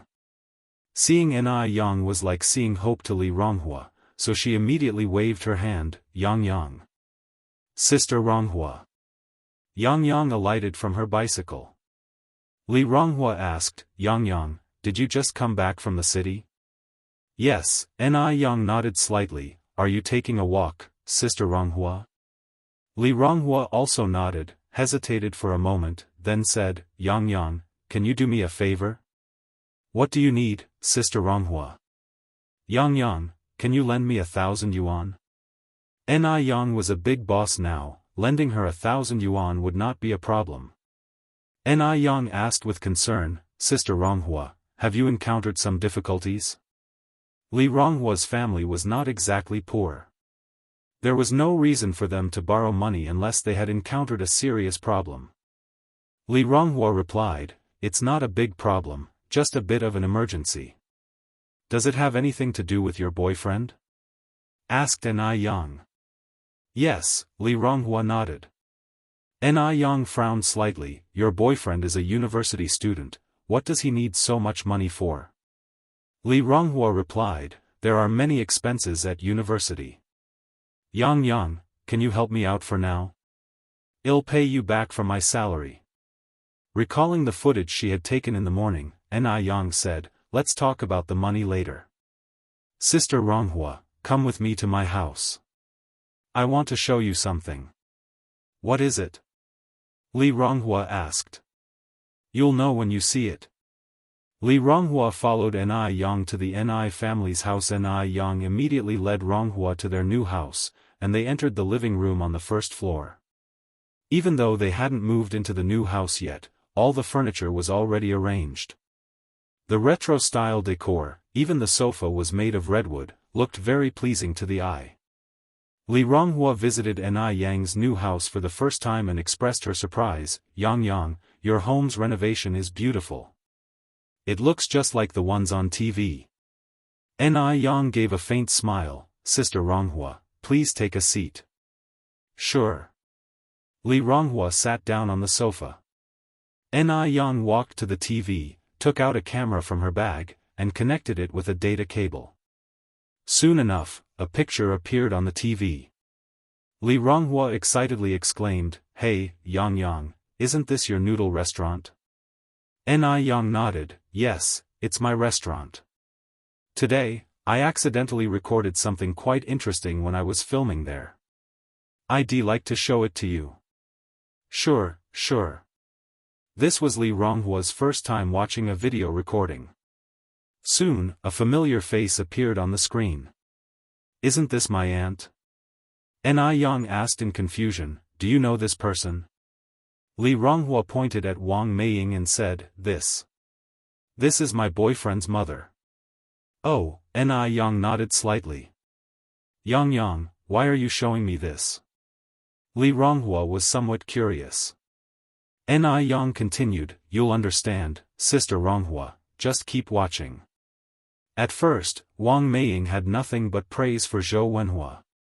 Li Ronghua was very happy and proud. "My boyfriend is really something." However, as she kept watching, Li Ronghua felt something was not quite right. Because Wang Meiying mentioned a shameless little girl who keeps throwing herself at her son and constantly gives him gifts. At first, Li Ronghua didn't realize this shameless little girl was her. Not until Wang Meiying continued, "That little girl even gave my son a pen the day before yesterday. I heard it's a brand from the USA. It costs over 200 yuan. In reality, my son wouldn't give her a second glance. My son already has a girlfriend from a family that matches ours. You haven't seen how she fawns over him." All those words struck a blow, slicing through Li Ronghua like a knife. She never thought that in the eyes of the elders she respected and loved, she was this kind of shameless person. Ironic. It was just too ironic. Her love for Zhou Wenhua was just a joke to her boyfriend's family. Li Ronghua didn't cry or make a fuss, she just sat quietly on the sofa, spacing out, wishing for a hole to stare at on the television. "Sister Ronghua." Ni Yang approached and patted Li Ronghua on the shoulder. Li Ronghua's emotions exploded in that instant. She turned and hugged Ni Yang, crying loudly, Yang. Yang. Ni Yang comforted her, "It's okay, don't be upset. In life, who hasn't encountered a few jerks?" Li Ronghua continued to sob. She didn't understand why Zhou Wenhua and his family treated her like this. She loved Zhou Wenhua so much, where did she go wrong? Was it just because she lacked education? "Sister Ronghua, you should break up with that jerk as soon as possible.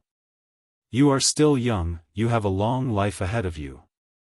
You don't need to hang yourself on a crooked tree. I love him. I love him so much. Yang, do you know how much I love him?" She met Zhou Wenhua when she was 16. It's been 6 years now. No one knew how deep her feelings for Zhou Wenhua ran. "But he doesn't love you anymore," Ni Yang continued, "he's two-timing you, and even wants to take your money, Sister Ronghua, he's not worth your love." "No. Wenhua wouldn't lie to me. Wenhua wouldn't deceive me."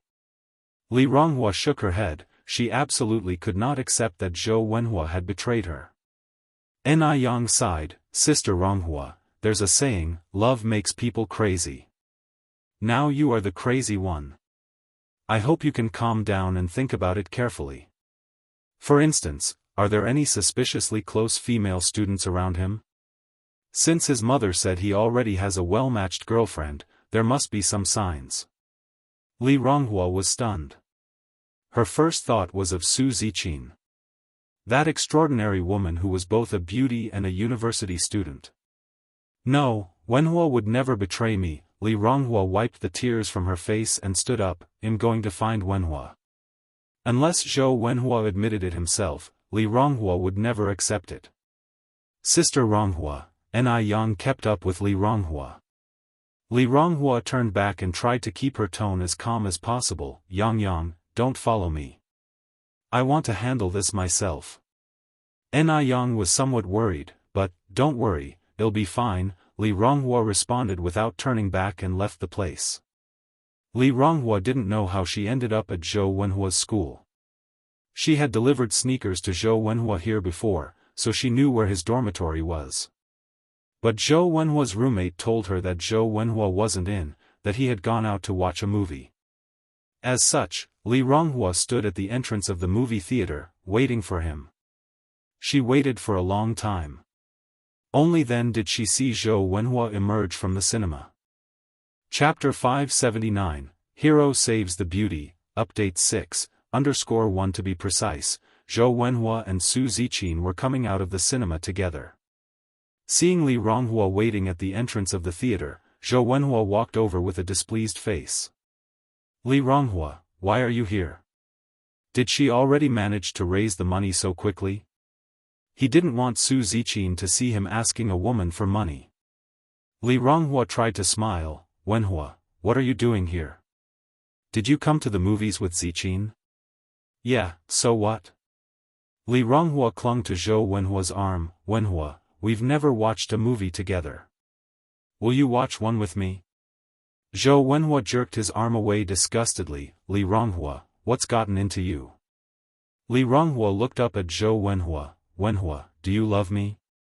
At her words, Su Ziqin also looked up at Zhou Wenhua. At such a moment, of course, Zhou Wenhua could not speak against his conscience. What if Su Ziqin misunderstands?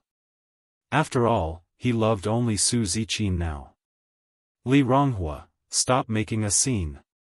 Zhou Wenhua was caught between a rock and a hard place. He had no idea what Li Ronghua was playing at. Wenhua, you love me, don't you? Wenhua, you love me, don't you? The tears welled up in Li Ronghua's eyes and spilled down her cheeks. Her love was humble. As long as Zhou Wenhua nodded and said he loved her, she would believe it. Zhou Wenhua knew that if he nodded at this moment, he would lose Su Ziqin forever. Comparing Li Ronghua and Su Ziqin was, of course, more important. Li Ronghua, what on earth are you doing? Saying this, he grabbed Li Ronghua's arm and said in a low voice, go home first. Whatever happens, we'll talk about it tomorrow. Ziqin is still here. Let's not make a scene and give her something to laugh at. Li Ronghua looked at Zhou Wenhua with eyes full of despair. I just have one question, do you love me or not? Sister Ronghua, since things have come to this, let's lay it all out on the table. It's not fair to keep this from you. Su Ziqin came over and clung to Zhou Wenhua's arm. Wenhua and I are already together. Li Ronghua stood there in a daze, seemingly unable to believe what was happening before her eyes. You're lying, aren't you? You're just classmates. No, I didn't lie to you. Su Ziqin continued, Sister Ronghua, I know it's extremely unfair to you. After all, you and Wenhua have been together for so many years. However, feelings aren't something one can control. I hope to have your blessings. Shut up. Shut up. Li Ronghua pointed at Su Ziqin angrily, then turned to Zhou Wenhua and implored, Wenhua, tell her she's lying, you love me, don't you? Seeing the look in Li Ronghua's eyes, Su Ziqin couldn't help but feel sympathetic. However, she could only shake her head helplessly. At the same time, she felt proud of having such an exceptional boyfriend. If Zhou Wenhua wasn't exceptional, would Li Ronghua be so persistent? The victor, of course, would feel proud. At this moment, Zhou Wenhua must stand by Su Ziqin's side. He didn't realize how things would escalate to this. In his plan, he would first get 1,000 yuan, then confront Li Ronghua. In this situation, he would just lose 1,000 yuan for nothing. After all, his life didn't depend on it. But if he lost Su Ziqin, he would lose his future with her. Li Ronghua, Ziqin is right, she and I are already together. No, I don't believe it. Wenhua, how could you do this to me? Li Ronghua collapsed onto the ground in despair. Su Ziqin looked at Li Ronghua apologetically. Sister Ronghua, I owe you an apology. But it's not all my fault. In love, matching backgrounds and shared language matter. You only finished elementary school, while Wenhua is a university student. You're simply not meant to be. Li Ronghua cried into her hands. She hated herself for not studying more.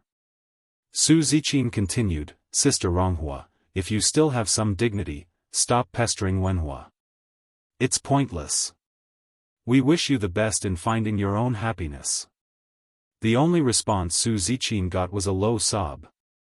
A sigh escaped Su Ziqin's lips. Sister Ronghua, it's getting late. We're going to leave. You should take some time to think. After she finished speaking, Su Ziqin walked away, arm in arm with Zhou Wenhua. At that moment, Li Ronghua sprang up and caught Zhou Wenhua's arm. Wenhua, don't leave. Don't abandon me. This sudden scene startled Su Ziqin. As a college student, coming from a privileged background, Su Ziqin had never met such a humble woman like Li Ronghua. Initially, she thought Li Ronghua would physically attack her out of anger. Zhou Wenhua violently pushed Li Ronghua away. Li Ronghua, have you no shame? At that moment, a pair of hands supported Li Ronghua. Can you not be so aggressive towards women? It was incomprehensible why such a man would even have a girlfriend. Mind your own business. Zhou Wenhua grabbed Su Ziqin's arm. Zijin, let's go. Comrade, are you okay? Do you need to call the police? Wu Daming continued. No need, Li Ronghua shook her head. In the light, Wu Daming finally got a clear look at Li Ronghua's face, exclaiming in surprise, You're that older sister, aren't you? Wu Daming had a deep impression of Li Ronghua's fiery personality. Unexpectedly, Li Ronghua was also subject to bullying. Who are you? Li Ronghua seemed to have no memory of Wu Daming. You may not know me, but you definitely know my sixth sister-in-law, Ni Yang, who lives in your Jinghua village, said Wu Daming. What happened to you? Do you need any help? No need, Li Ronghua shook her head again. Observing Li Ronghua's terrible state, Wu Daming continued, It's late. Let me drive you home. No need, Li Ronghua shook her head, then looked at her bicycle. I have a bike. Wu Daming said, You can't ride a bike in this state, we're from the same village, let me take you home. This was also a good chance to win some favor from Ni Yang and hopefully get introduced to a pretty girlfriend. Moreover, Wu Daming was a very upright guy. Now that he had run into this situation, he couldn't let Li Ronghua be in danger. Without waiting for Li Ronghua's response, Wu Daming carried the bicycle to the trunk of his car, then helped Li Ronghua get on the back seat. Li Ronghua's despair had reached its peak. She felt drained, like a puppet on strings. Wu Daming, unaware of the situation, could only drive towards Jinghua village without asking more. Sister, where is your house? I can only drive up to the entrance of the village. Li Ronghua didn't respond. Sister, have you fallen asleep? Wu Daming turned back to look at the back seat. Li Ronghua hadn't fallen asleep, she just didn't want to talk. Sister?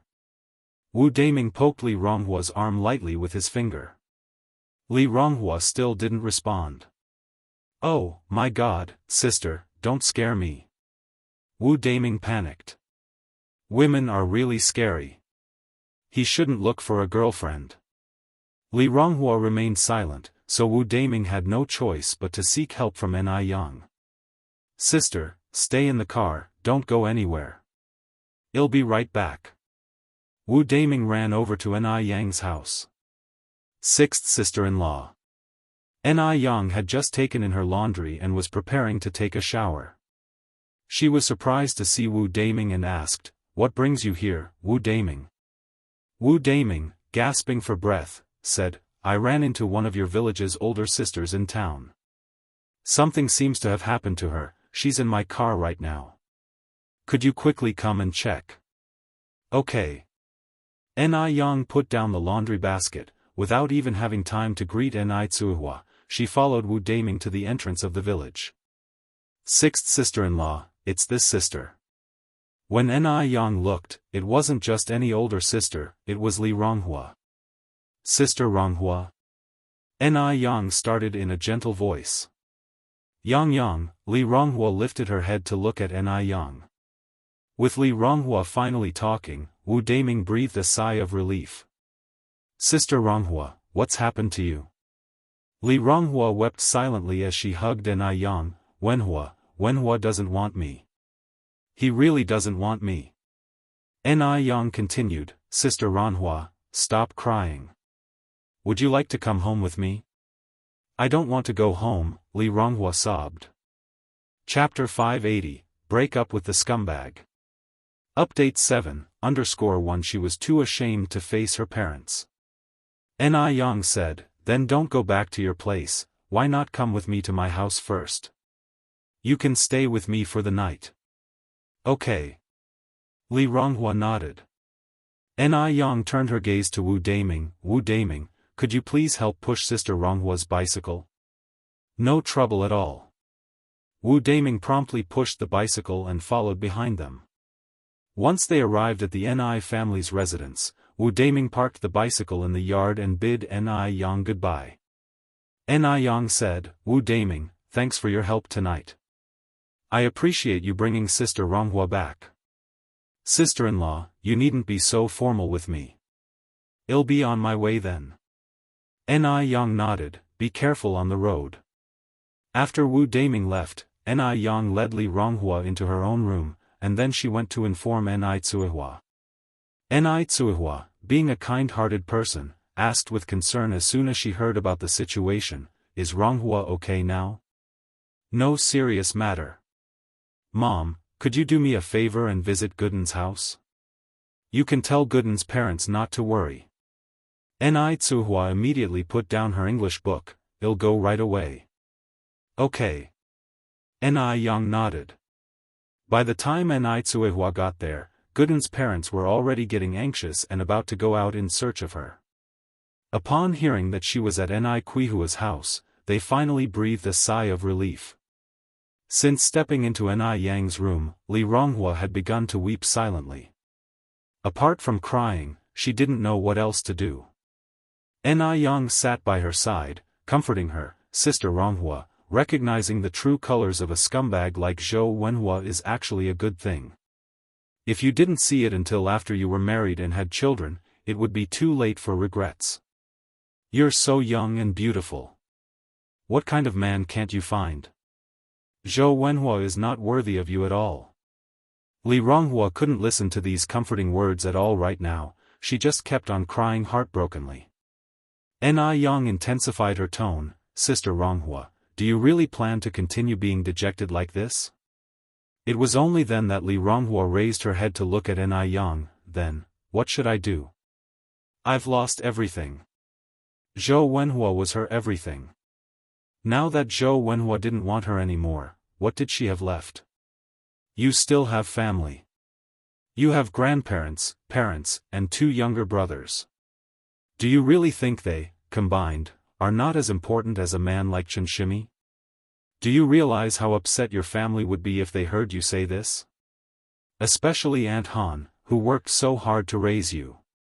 Surely she didn't do it just so you could throw yourself away like this?" Li Ronghua was taken aback.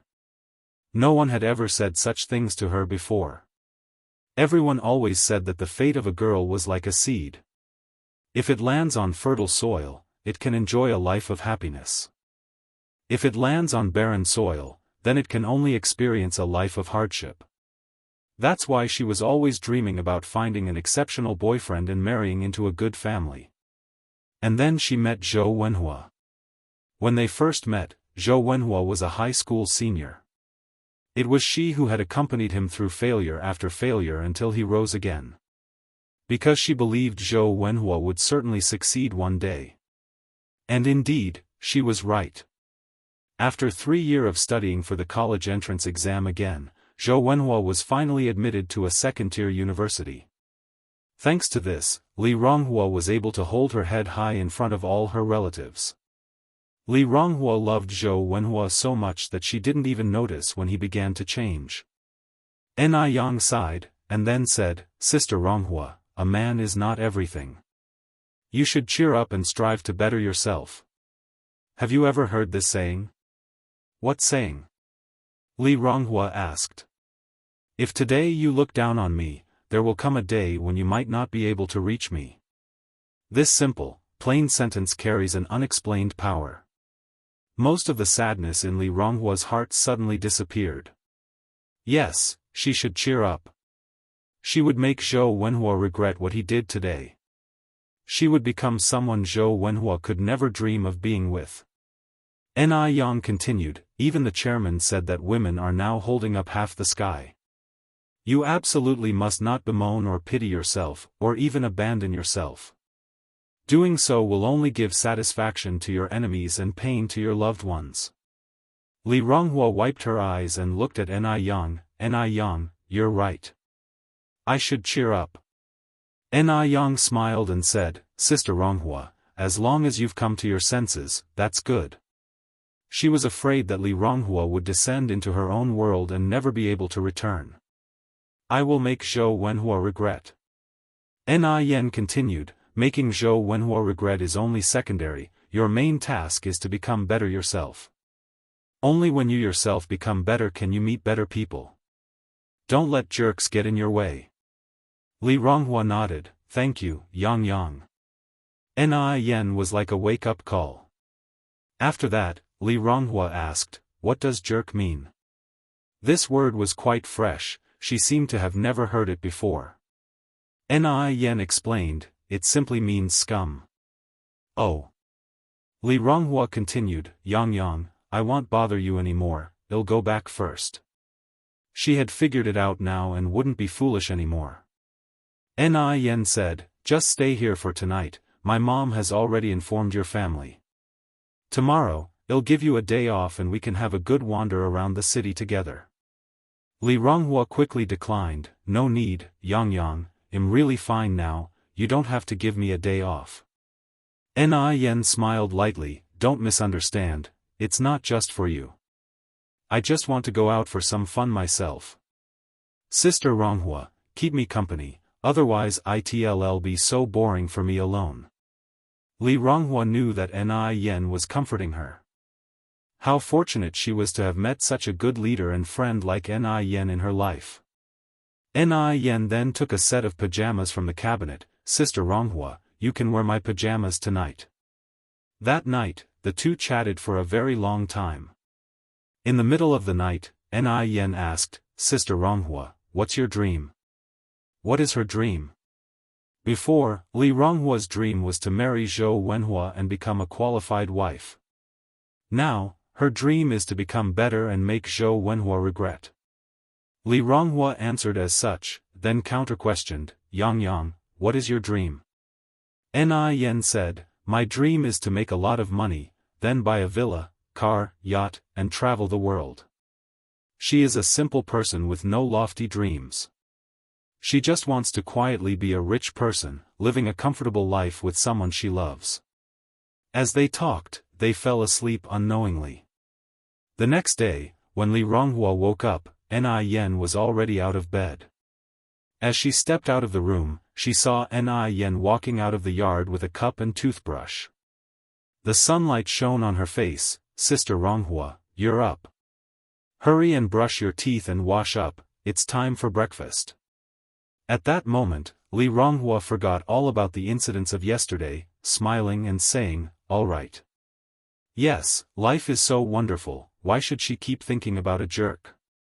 After breakfast, Li Ronghua went shopping with Ni Yan. They took a tram to get there. Shall we go to the clothing store first?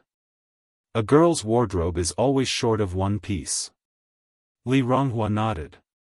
Ni Yen picked out a light blue cheongsam. Li Ronghua spotted a nice dress as well, but she didn't have any money on her and reluctantly let it go. However, when it came to paying, Ni Yen paid for the dress Li Ronghua had wanted as well. Yang, Ni Yen smiled, "Don't worry, this dress isn't a gift from me. I'll deduct it from your wages next month." Only then did Li Ronghua feel at ease. After buying clothes, they went to a shoe store. Ni Yen bought a pair of shoes for both Ni Tsuehua and little Ni Yun. Over the years, Li Ronghua had focused all her attention on Zhou Wenhua. She had never bought anything for her family. Thinking about this, she felt guilty and chose a pair of shoes for her grandparents, parents, and younger siblings. In the following days, she would do her best to be filial to her grandparents and parents. Shopping can really cheer people up. Soon enough, a smile crept onto Li Ronghua's face. "Is that Sister Ronghua?" Su Ziqin asked, pointing across the street. Hearing this, Zhou Wenhua, who was next to him, grimaced in disgust. "Why is she here again? Didn't I make myself clear last night?"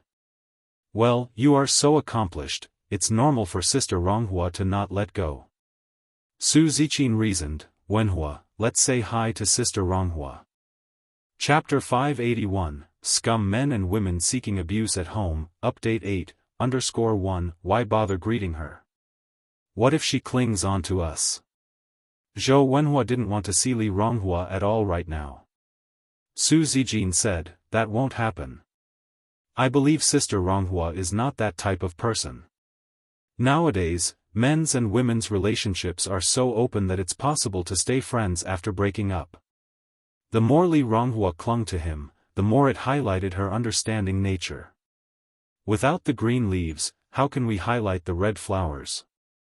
Under Su Zijin's persuasion, Zhou Wenhua reluctantly agreed to meet Li Ronghua. Ni Yang was discussing skin care with Li Ronghua when a young man and woman suddenly walked by. The woman enthusiastically greeted, "Sister Ronghua." Li Ronghua was stunned. After all, she had just experienced betrayal last night, and seeing this shameless couple so soon took her by surprise. "Sister Ronghua, you're not still mad at Wenhua and me, are you? It's all in the past now. I hope you can let it go. After all, there are many good men out there besides Wenhua." Su Zijin's voice was so soft that it made Li Ronghua shiver all over. Even though she had decided to be strong, facing the aggressive Su Zijin, she still lacked a bit of confidence. The illiterate elementary school graduate left an invisible tight hoop of shame around her head, making her feel inferior in front of this legitimate college student. Ni Yang slightly raised her eyebrow. "So you are that third wheel, Su Zijin. Then you must be that freeloading, heart-stealing Chen Shimi, Zhou Wenhua, right?" As she said this, Ni Yang glanced at Zhou Wenhua. Zhou Wenhua had a face that fit the image of a scumbag. No wonder he was able to juggle women. Caught by Ni Yang's sudden gaze, Zhou Wenhua was stunned, unable to respond to Ni Yang's insults. This girl is too beautiful. Is she Li Ronghua's relative or friend? How come he didn't know that Li Ronghua has such a beautiful girl around her? He used to think that Su Zijin was the most beautiful girl in the world, but standing in front of Ni Yang, Su Zijin seemed invisible. "How could you talk like that? Don't you have any manners?" Su Zijin argued indignantly. "Oh really? So stealing someone else's boyfriend shows good manners?" Ni Yang responded with a faint smile. The mall was crowded. Hearing Ni Yang's words, many people chose to stop in their tracks and stay to watch the drama unfold. TSK, TSK, TSK. This girl is really shameless. She actually stole someone else's boyfriend. The onlookers pointed at Su Zijin and mumbled amongst themselves. Su Zijin, a simple college girl, had never been through anything like this. "That's not true. I didn't. You're just spouting nonsense." Zhou Wenhua finally snapped out of it and shielded Su Zijin behind him. Comrade, I know you're trying to speak up for Li Ronghua, but this situation has nothing to do with Zijin. We're together because of love. Ni Yang retorted, what about Sister Ronghua?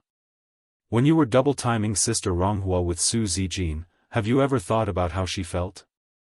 And you, Su Zijin, you knew Zhou Wenhua had a girlfriend but still got involved with him. Do you have any shame at all? Ni Yang's words were hard-hitting. She ripped off the glamorous facade of Zhou Wenhua and Su Zijin, exposing their ugly sides to everyone, leaving them with no dignity at all. Su Zijin turned pale, without any strength to fight back. She could be arrogant in front of Li Ronghua, looking at Li Ronghua as if she were a pitiful creature. But now, the one standing in front of her was Ni Yang. What a disgrace to our Zhou family. That woman's surname is Su? My surname is also Su. She embarrasses us, Su Zijin. What an ugly name. And Zhou Wenhua's name isn't much better. He's a cultured person but he could do such a shameless thing. The crowd around them pointed fingers and whispered. Zhou Wenhua's face changed colors as he said, there was no love between Li Ronghua and me. We now have the freedom to love, and love can't be forced. You shouldn't still be clinging on to me. Zhou Wenhua wanted to put all the blame on Li Ronghua. How could Ni Yang let him succeed? Clinging on to you? That's a joke. Think about who was clinging on to whom. And who came here first to pick a fight. You're a freeloader and now you want to bite back. Do you think Sister Ronghua is easy to bully? Zhou Wenhua had never argued with anyone before. At this moment, his face was flushed with exasperation. Unable to outtalk Ni Yang, he turned to Li Ronghua and said indignantly, Li Ronghua, we have broken up. Can you please stop this? Can't we part on good terms? Li Ronghua couldn't utter a word, she would have collapsed to the ground if it wasn't for Ni Yang's support. Ni Yang gave a faint smile, looked at Zhou Wenhua and said, since you have broken up, you should return what Sister Ronghua has given you, right? The Parker pen you keep in your jacket pocket was a gift from her, as were the branded sneakers on your feet. Over the years, your tuition, miscellaneous fees, and living expenses have all been paid by Sister Ronghua. You are not planning to welsh on your debts, are you? Oh, and by the way. Yesterday afternoon, you took a bottle of Ice YU whitening moisturizer from Sister Ronghua. You've been freeloading off her for years, so you should at least pay her back, with interest. The onlookers became very excited at this point. My goodness! This guy is so shameless. Taking so much from the girl without a second thought. He's practically a real-life Chun Shimmy. And he's a college student. Seems like he fed all his books to a dog. The girl was so kind to him and he dared to cheat. Listening to the surrounding chatter, Zhou Wenhua's face turned from pale to green and then red, as if it was a color palette. It made for a rather amusing sight. He felt his manly dignity being stepped on and ruthlessly trampled upon. Indeed, he had been funded by Li Ronghua over the years. But that was Li Ronghua's choice all along. Why should he tolerate this humiliation because of her now? Su Zikin's face darkened as well, she had never dealt with such humiliation before. Ni Yang continued, Zhou Wenhua, you're not planning to ditch your debts as a college student, are you? If you dare, it'll take Sister Ronghua to meet your teachers and classmates. Let them judge who's right and wrong. We must get justice for Sister Ronghua. How could something that couldn't be mentioned in public be escalated to the school? Out of mortification and rage, Zhou Wenhua removed the pen from his chest pocket. Take this back. Ni Yang glanced at his feet. What about that one? Zhou Wenhua took off his shoes. Ni Yang looked at the shoes on the ground, kicked them casually, and before anyone could react, the shoes ended up in a trash can 10 meters away. Bang! There was a collective gasp from the crowd. That was amazing. Rather toss the shoes in the trash than give them back to this freeloader. What a spirit of vengeance. Can I leave now? Zhou Wenhua wanted nothing more than to leave this humiliating place immediately. Ni spoke casually, what about the money? Or have you decided not to pay back what you owe Sister Ronghua? Zhou Wenhua emptied all the cash from his pockets and handed it to Ni, eager to cut all ties with Li Ronghua immediately. Ni counted the money, clicking her tongue, only 50 yuan. Sister Ronghua supported you for 5 years, which would be around 1,000 yuan at 200 yuan per year. 50 yuan can barely cover the interest. Don't go too far. Zhou Wenhua gritted his teeth. Li Ronghua, if you continue this way, be careful that I will never forgive you in my life. He didn't believe that Li Ronghua would forget him that quickly. Li Ronghua would surely not insist on him repaying 1,000 yuan. Li Ronghua looked at Zhou Wenhua, her lips trembling. It wasn't until today that she saw Zhou Wenhua for what he truly was. She blamed herself for being blind all these years. Falling for a man as ruthless and selfish as him. Are you angry because you are embarrassed? Ni smiled faintly. From what it seems, you want us to go to school and have your teachers and classmates judge this, right? Zhou Wenhua was momentarily speechless. What exactly do you want? Ni handed Zhou Wenhua a pen and a piece of paper. If you don't have the money now, write an IOU for Sister Ronghua for the time being. Zhou Wenhua took the pen and paper. Chapter 582, The Great Abuse of Scumbags Men and Women, Update 9_1 Ni continued, I instruct, you write. Zhou Wenhua clenched his fist in anger and shame. Borrower Zhou Wenhua, due to financial distress, borrowed 1,000 renminbi from lender Li Ronghua on August 2, 1984, Ni said before reminding him, remember to write 1,000 in capital letters. Zhou Wenhua's face was full of humiliation, his hand holding the pen was trembling. He never thought there would come a day when Li Ronghua would be reduced to this state. After a while, he handed the IOU to Ni and said, here you go. Ni reached out to accept the IOU, a fleeting silver light at her fingertips. At that moment, Zhou Wenhua felt a piercing pain in his thumb, while Ni was pressing his finger on the paper. Instantly, a bloody fingerprint appeared on the black and white IOU. Ni looked satisfied, waved the IOU and said, remember to pay the debt on time, or else I'll take this to your school's leaders. What a disgrace. This was beyond humiliating. Zhou Wenhua wished he could burrow into the ground. He pulled Su Zikin's hand, squeezed through the crowd, and left. Ni slightly parted her lips and turned to look at Li Ronghua. Sister Ronghua, are you okay? Li Ronghua looked blankly at Ni for a long time before saying, Yang, you're amazing. If it hadn't been for Ni today, she might not have been able to hold on. Not only did Ni help her teach Zhou Wenhua a lesson, but she also made him sign an IOU. She was truly incredible. Although she had always known that Ni was very capable, Li Ronghua had never admired Ni as much as she did now. Ni laughed and said, it's nothing. Sister Ronghua, when faced with scumbags, you shouldn't feel afraid or guilty. They should feel so instead, as they were the ones who wronged you first. Keep this IOU safe and make Zhou Wenhua pay you back every penny. If he dares not to, we will make him infamous. Originally, going to the school was just to scare Zhou Wenhua. Ni didn't expect Zhou Wenhua to be so easily frightened and actually wrote the IOU.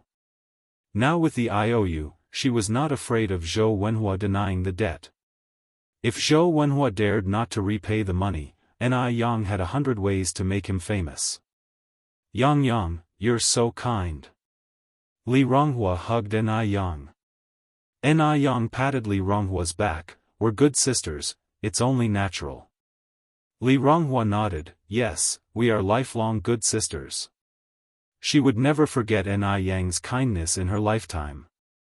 Ni laughed and said, let's go, don't let the scumbags affect our mood, let's continue shopping.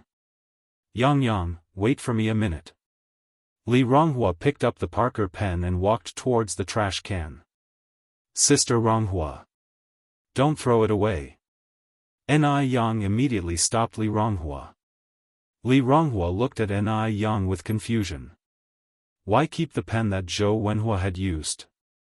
Ni Yang laughed and said, Sister Ronghua, this Parker pen cost over 200 yuan, why should we be at odds with money? There is a pawn shop downstairs. This pen is almost new and can at least exchange for 100 yuan. Really? Li Ronghua was somewhat surprised. Yes. Ni Yang nodded. The two went to the pawn shop and sure enough, the Parker pen was exchanged for 108 yuan. Adding the 50 yuan Zhou Wenhua repaid, Li Ronghua, who was initially broke, instantly became a little rich woman. Li Ronghua immediately paid back the money she borrowed from Ni Yang today. Ni Yang didn't refuse. After shopping, Ni Yang and Li Ronghua went to eat together. Today they ate Korean food. After a whole day, Li Ronghua had forgotten all the unhappiness, she seemed to have been completely transformed. She came home with lots of shopping bags and gave the gifts she bought today to her family. Gooden exclaimed in surprise, Sis, you're rich. You even bought us so many things. A seemingly ordinary phrase, but it made Li Ronghua feel a little bitter. Over the years, she had always been supplementing Zhou Wenhua, she hadn't even bought her family a pair of socks. Han Xiaoqin also found it strange, Ronghua, what's going on? All the family's eyes were fixed on Li Ronghua. Li Ronghua fought back tears, preventing them from falling, nothing. I just want to provide for you all properly in the future. Gooden's dad put down his pipe, did Zhou Wenhua bully you? No. Li Ronghua shook her head. Gooden's dad wanted to say something more, but was hushed up by Han Xiaoqin.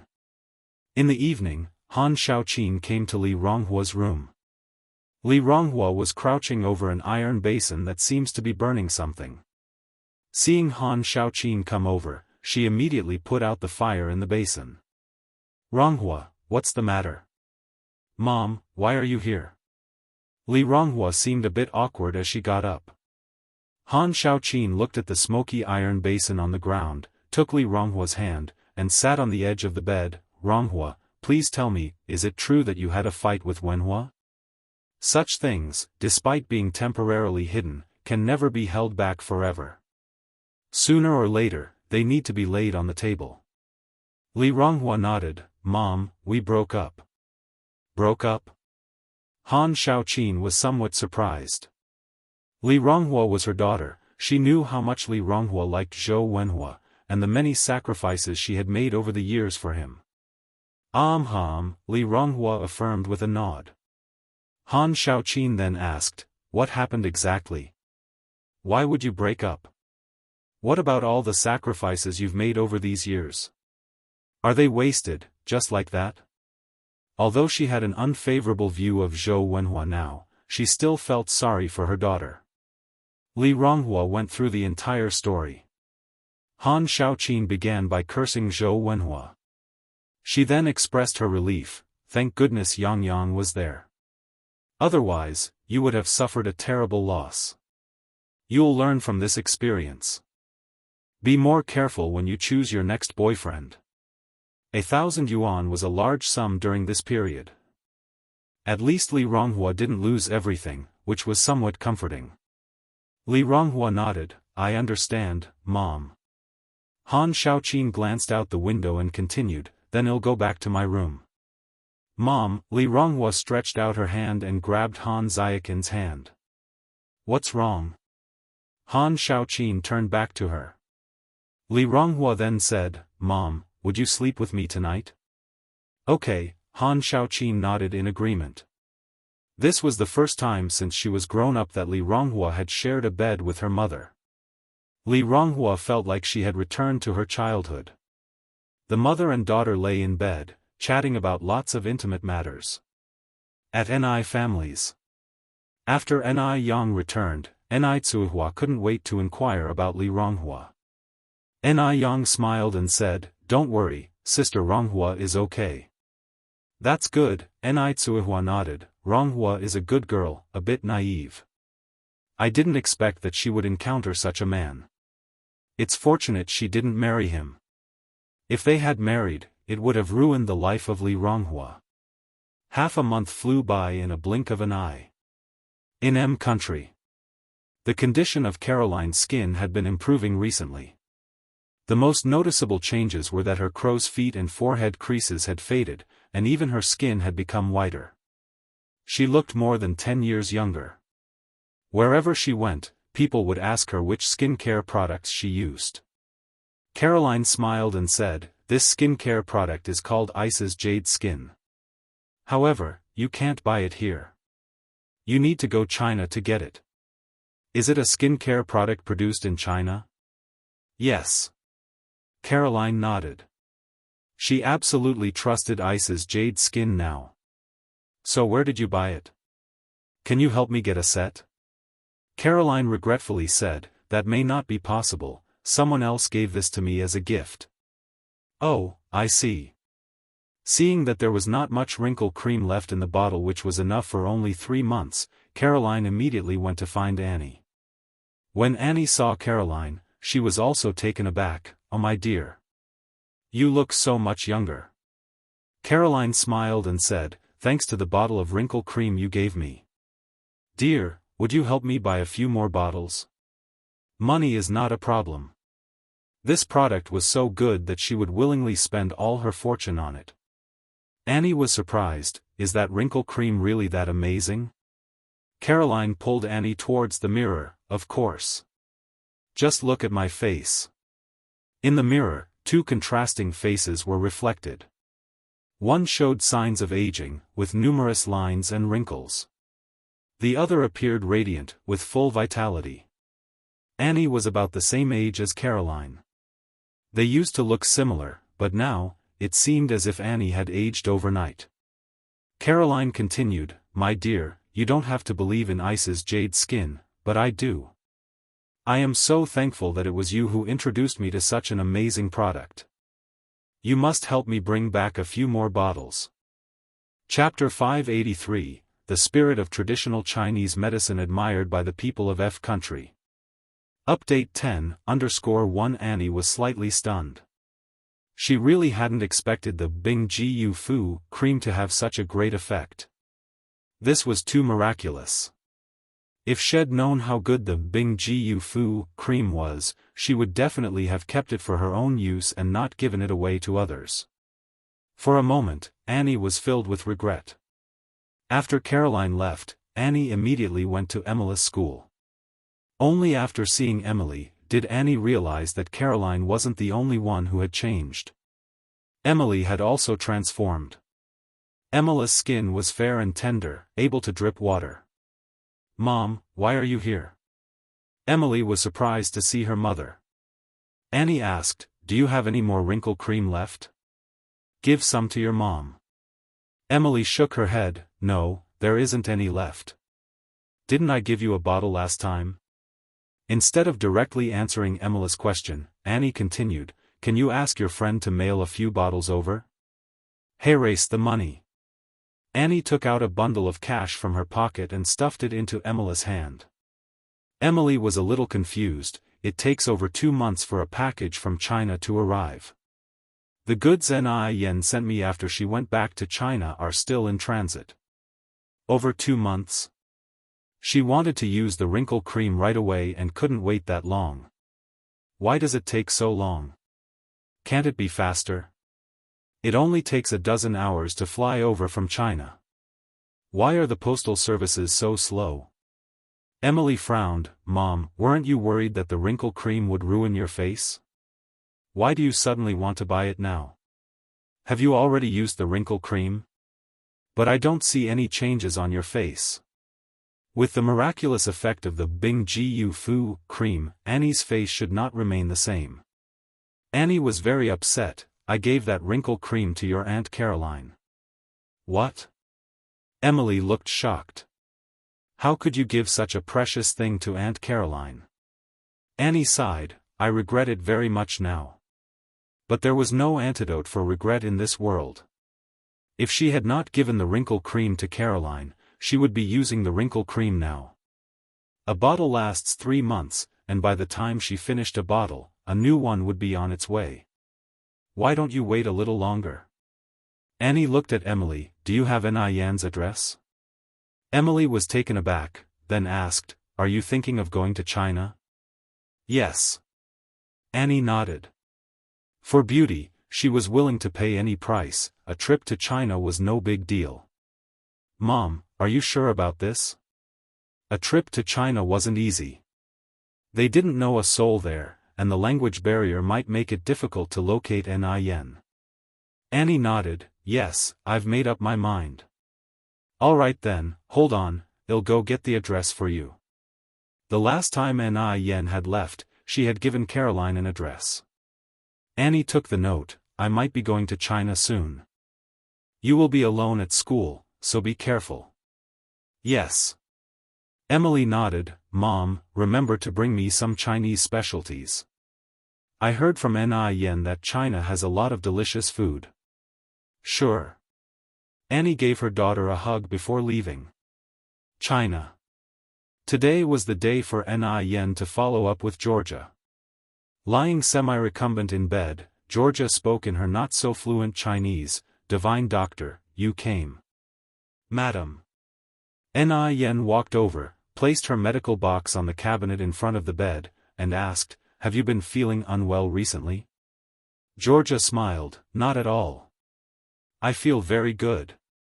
For the first time in over a year, Georgia had laughed so heartily. She too could feel that she was improving day by day. That's good. Nin rolled up Georgia's sleeve and began to take her pulse. Georgia looked at Nin, her eyes twinkling with a smile. Just like when she first saw her. Nin, dressed in a plain white cheongsam, sat quietly. Without doing much, she managed to pull Georgia back from the brink of death. Nin had an extraordinarily beautiful face, as if kissed by God himself. Her enchanting peach blossom eyes could capture one's soul with every flirtatious twinkle. Her thick, long eyelashes allowed her to perfectly hide her emotions in a downcast gaze. The high, well-proportioned bridge of her nose, her ruby-hued lips, and her smooth, luminous skin made her even more enchanting than the blooming mutant flower in the room. This was the beauty esteemed by the Chinese. Her allure was irreplaceable. Having just let go of Georgia's hand, Mr. Abner walked in. Divine Doctor Nin, how is my mother doing now? Nin glanced back. Madam is all right now. She should take a light diet for a while, and she should be able to get out of bed in about half a month. Really? Georgia's eyes welled up with tears. She excitedly grabbed Nin's hand. Divine Doctor. Can I really stand up? Originally, she had thought that her recovery would be the biggest surprise. But she never expected that she would be able to stand up. Perhaps nobody could understand the feeling of a paralyzed person who could suddenly stand up. Yes indeed. Nin nodded. Abner was overjoyed, holding Georgia's hand and said, Mom, did you hear that? You can stand up. Yes, I heard. Mother and son were so happy that they wept tears of joy. Outside the window, the sky was perfectly clear. A crepe myrtle flower leaning against the wall was blooming profusely. A light breeze wafted over, carrying a faint fragrance. Georgia held Nin's hand, repeatedly thanking her, and then asked, Divine Doctor Nin, how old are you this year? 18. Nin answered. Georgia said, so Abner is 12 years older than you. Do you have any brothers or sisters at home? I have a little sister at home. Georgia continued, then take your little sister over to visit when you have time. Okay, I will. Divine Doctor Nin. Mr. Abner started. Yes? Mr. Abner continued, you saved my mother, and have thus become our benefactor. In China, there's a saying that one should repay a small kindness with a fountain of gratitude, let alone saving a life. This is a token of gratitude from my mother and I. Please do accept it. No sooner had he finished this sentence than a servant brought over a small briefcase. Mr. Abner walked over and opened the briefcase. It was filled entirely with USD. Even though Ni Yen had seen much of the world in her previous life, she was still slightly startled. Mr. Abner, I cannot accept this money. Ni Yen spoke lightly. Why? Mr. Abner was a little puzzled. Did Ni Yen think the amount was too little? This sum added up to 500,000 US dollars, amounting to 4 million RMB. It shouldn't be too small for Ni Yen. Georgia, who was in bed, was also somewhat confused. Ni Yen continued, my master's teaching was, a doctor does not distinguish between the rich and the poor. A doctor should cure the diseases of the sovereign, rescue the poor and destitute, and take good care of his health to be able to save others. If I accept such a large amount of money today, no one will dare to invite me to do medical consultation in the future. If my master knew about this, he would certainly be disappointed. So, I cannot accept this money. Ni Yan's master was a very good practitioner of traditional Chinese medicine. When Ni Yan first escaped from Dam Village, the first people she met were her master and his wife. If not for them, Ni Yan wouldn't have such brilliant medical skills, let alone thrive so smoothly in Beijing. The primary reason why Ni Yan chose Beijing as her first destination was to make money and thrive. The second reason was because of her master. In Ni Yan's past life memory, her master and his wife had only one son who died in a premeditated revenge incident. Each remembrance of their son caused a flood of tears from her master and his wife, leading to their premature deaths in their 60s. When Ni Yan met them in her past life, their son was already gone. All that was left for them was a black and white photograph, with the clear date of his tragic end recorded at the back.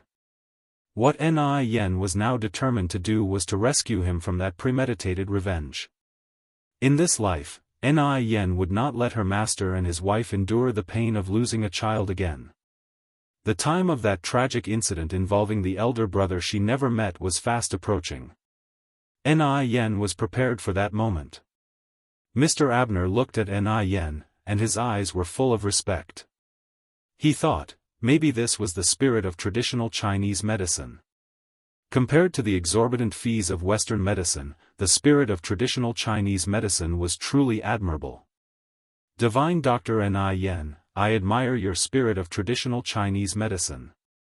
Mr. Abner gave Ni Yan a deep bow. Chapter 584, Are You Dia?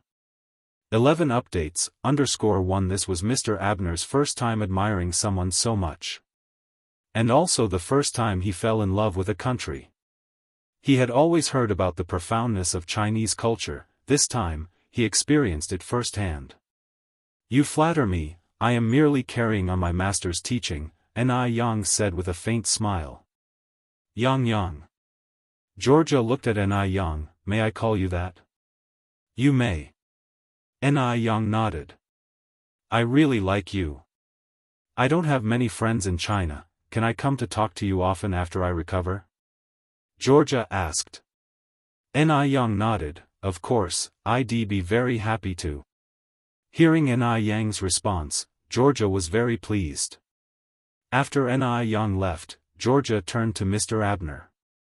Abner, I want to discuss something with you. Mom, go ahead, Mr. Abner replied. I want to recognize a younger sister for you, Georgia continued. Is it Ni Yang? Mr. Abner seemed to have guessed his mother's intention. Georgia nodded, yes. Georgia truly liked Ni Yang. Hearing that it was customary in China to recognize goddaughters, she had this idea in mind. If such a pretty girl could become her goddaughter, she would wake up laughing even in her dreams. Of course, she would need to get her son's consent before proceeding. Abner, would you mind? Georgia continued to ask.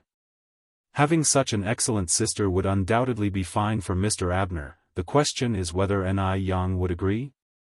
Georgia replied, after I recover from my illness, I will visit Ni Yang's home personally. This sort of matter would undoubtedly require discussion with Ni Yang's family. Georgia was not the type to neglect propriety. Mr. Abner nodded. After leaving the manor, Ni Yang went to the training class.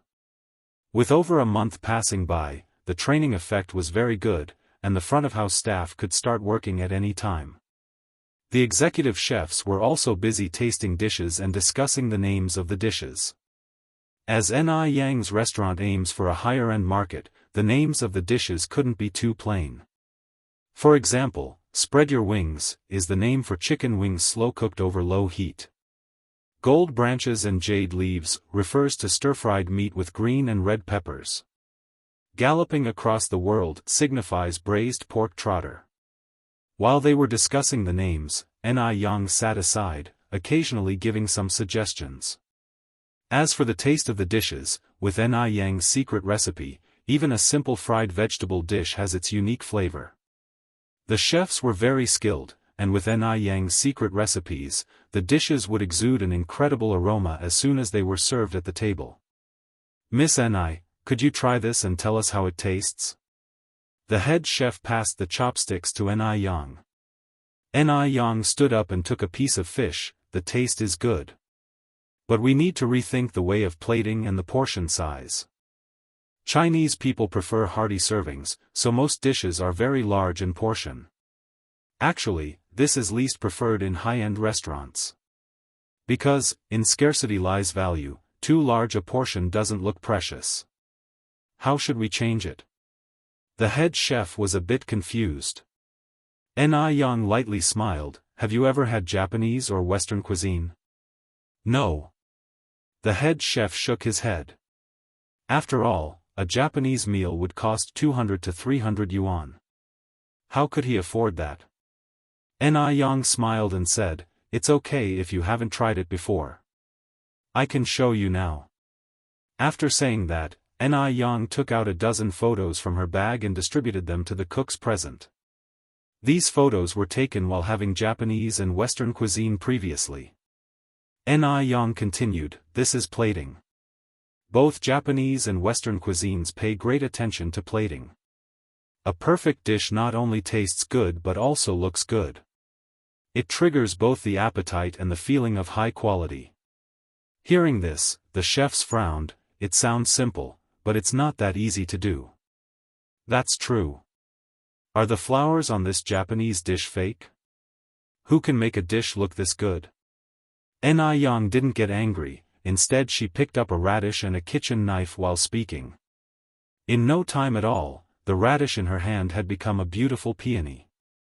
She reduced the fish on the plate by half, then placed the carved peony on top. With a sprinkling of white radish shreds for garnish and a few mint leaves, a dish with high aesthetic value was created. The chefs were stunned. None of them had imagined that Ni Yang had such incredible knife skills. Ni Yang was really incredible. Any initial doubts vanished in an instant. If a young girl could do it, so could they, the professional chefs. Throughout the entire morning, Ni Yang was learning from the chef how to plate the dishes and how to carve vegetables. Ni Tsuihua also took little Ni Yun out onto the street. The mother and daughter pair, both good-looking, were well-dressed and caught the eye of the passers-by. A middle-aged woman lingered in front of Ni Tsuihua for a long time. Finally gathering her courage, she asked, "Are you Daya?" "Daya?" Ni Tsuihua was stunned. If she hadn't heard the nickname again, she might have forgotten that she even had such a nickname. How long had it been since anyone had called her by this nickname? Long enough that she couldn't remember. Ni Tsuihua looked up at the middle-aged woman, thought hard for a long time, but couldn't remember who she was. "Sorry, may I ask who you are?"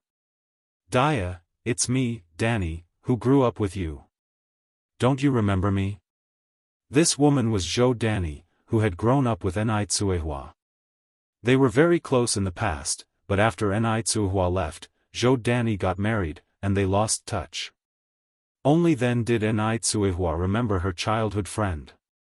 She became so excited that her eyes welled up with tears. "Danny. Is it really you, Danny?"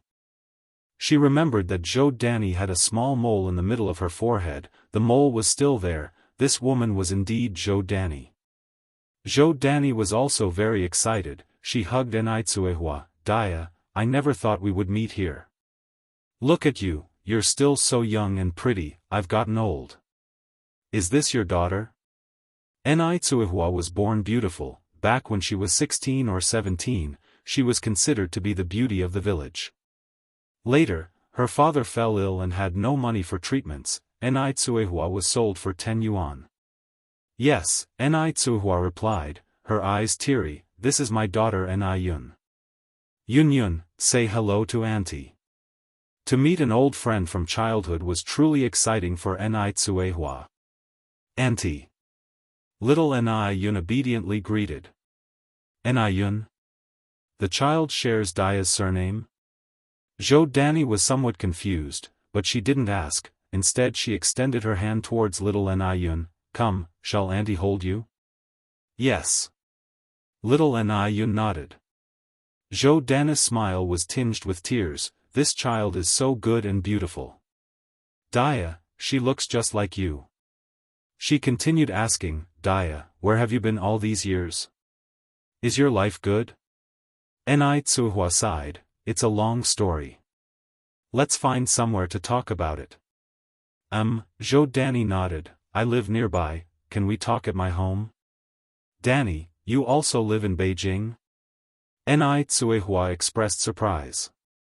Zhou Danny embarrassingly confessed, Dia, I'm not afraid you'll laugh, my husband is doing some peddling, he's a self-employed business owner. We're renting on Witter Street. Self-employed business owner was deemed as the least possible way of making a living in that era. Enai responded, what's there to laugh at? My daughter is also a self-employed business owner, in a way, we are in the same line of work. Zhou Danny was surprised, your daughter, she is 3 years old, right? Enai laughed as she explained, I'm referring to my eldest daughter Enai Yang, she's already 18 this year, and this is my youngest daughter. Oh, I see. They walked and chatted. Soon, they arrived at Zhou Danny's home. Zhou Danny also rented an apartment in a Sihiyuan. The house was tidy. As it was during the summer vacation, all her kids were home. Dashuan, Ershuan, Sanshuan, Xiaoshuang, come here, come. 4 children all ran over. Zhou Danny continued, this is your Dia auntie, she grew up with me, greet her. Hello, auntie. Enai was surprised, Danny, are these all your children? Zhou Danny nodded and went on, this is Dashuan, he's 16 this year, this is Ershuan, now 15 years old, this is Sanshuan, he's 14 this year, and this is Xiaoshuang, she's 8 this year. Dashuan to Sanshuan were all boys, Xiaoshuang was a girl. Enai said admiringly, that's wonderful. If her children hadn't been abandoned, her second child would also be 17 now, the third 15, the fourth 12. Chapter 585, Old Friends Meet, 12 more updates, _1 I don't know if he'll ever see those 3 poor children again in this life. Zhou Danny laughed, what's so great? It's usually very troublesome. I have to buy everything in 4 portions. If someone gets more or less, they will quarrel and say it's unfair, and they often fight. Having many children brings many troubles, but most of these troubles are happy ones. Zhou Danny continued, now I'm going to go inside and chat with your Aunt Dia. Are you guys okay with taking care of your little sister Yun? Sure. Little Enai Yun is very cute, and everyone likes her very much. Watching Enai Yun go with the children, Zhou Danny continued, you can trust them with Yun. Let's go inside to chat. Okay. Enai nodded and followed Zhou Danny into the house. Zhou Danny's husband may be running a small business, but after all, there are 4 children to feed in the house. Plus, the business is not particularly good. The money he earns is barely enough. Their lives are very ordinary and are the type that can only afford meat during the holidays. But to Zhou Danny, Enai is a guest of honor. After making Enai sit down, Zhou Danny walked into the house, saying, Dia, wait for me. I'm going to get you a treat. After a while, Zhou Danny came out with a fresh tangerine and handed it to Ni Cuihua. Ni Cuihua knew that this must be the most precious thing in Zhou Danny's house and quickly declined. Danny, we're like sisters, so you don't need to be so kind to me. Save this tangerine for the children. You eat. We have plenty at home. Dia. You'll be too formal if you don't eat it. Zhou Danny peeled the tangerine and put it back into Ni Cuihua's hand.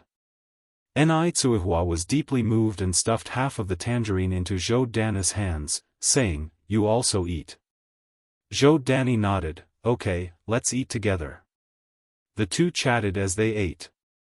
Ni Cuihua told Zhou Danny about her past, and Zhou Danny listened with sighs. "Dia, your life has been too hard. How could your father bear to sell you to such a family?" Ni Cuihua responded with a bitter smile, "It's all in the past." Zhou Danny sighed, "The past is indeed past, but the hardships you endured were real. And those 3 poor children." She never expected that Ni Cuihua had led such a hellish life. Ni Cuihua, with swollen eyes, said, "The ones I owe the most are those 3 children." Zhou Danny walked over and patted Ni Cuihua's back, comforting, "Actually, for them, it's kind of a blessing in disguise. If they continued to stay in the Mu family, who knows how that old lady would have abused them. Maybe by now they have been taken by kind people and are leading a good life. Hopefully," Ni Cuihua continued, "I have been talking about me all this time. What about you, Danny? How have you been these years?" Compared to Ni Cuihua, Zhou Danny's life has been quite good over these years. Her husband is an honest man who only knows how to work and earn money. She's the one in charge at home. 3 years ago, they followed their fellow villagers to Beijing and started a small business there, successfully settling down in Beijing. Although they don't earn much money and their life is tight, it's at least happy because their family is together. The two chatted for a long time, and before they knew it, it was evening. Zhou Danny's husband returned after closing his stall. Zhou Danny introduced Ni Cuihua, "Old Zhao, this is Dia I often talk to you about. We grew up in the same village." Old Zhao, a man who looked very honest from his face, greeted Ni Cuihua. Ni Cuihua nodded, "Hello, brother-in-law." Zhou Danny is 2 months older than her, so it's appropriate to call him brother-in-law. Old Zhao looked at Zhou Danny, "Well, since we have guests today, I'll go to buy some groceries now." "Go ahead." Zhou Danny added, "Remember to buy 2 pounds of pork." Hearing about pork, the children playing outside cheered. "We will have meat tonight. We will have meat for dinner tonight." "Okay." Even if old Zhao doesn't normally indulge in food and drink, he won't be short of a few yuan for meat with guests in the house. He won't neglect the guests. Ni Cuihua hurriedly said, "Danny, don't go to so much trouble. I want stay for dinner." It's obvious that Zhou Danny's family's financial condition is not very good, and Ni Cuihua didn't want them to make unnecessary expenses. "Of course I'm here." Zhou Danny said, "We only see each other once in so many years. How could you not be here for dinner? If you're not here for dinner, I'm not letting you return tonight. Besides, just look at how happy those little rascals were when they heard there was meat to eat. They'll surely be heartbroken if you don't eat here." Helpless, Ni Cuihua had to agree and said, "Then let me tell my eldest daughter first, so she doesn't worry about me being missing later." "Great, let her come over to dine together too." Ni Cuihua went to the door of the training class and waited for about 10 minutes before she saw Ni Yang coming out. "Yang Yang." Ni Cuihua ran over. "Mom." Ni Yang asked in confusion, "Why are you alone? Where's Yunyun?" Ni Cuihua relayed the incident of meeting Zhou Danny to Ni Yang. Ni Yang was also delighted that Ni Cuihua encountered a childhood friend in Beijing. She smiled and said, "Mom, let's get something to take with us." "How many kids does Aunt Danny have?" "4. Ni Cuihua replied. Ni Yang nodded, "There's a shop over there, let's go to the shop first." Ni Yang bought malted milk, candies, beef granules, biscuits, some fruits, and 2 bottles of liquor, spending over 50 yuan in total. When they arrived at Zhou Danny's home, it was already getting dark.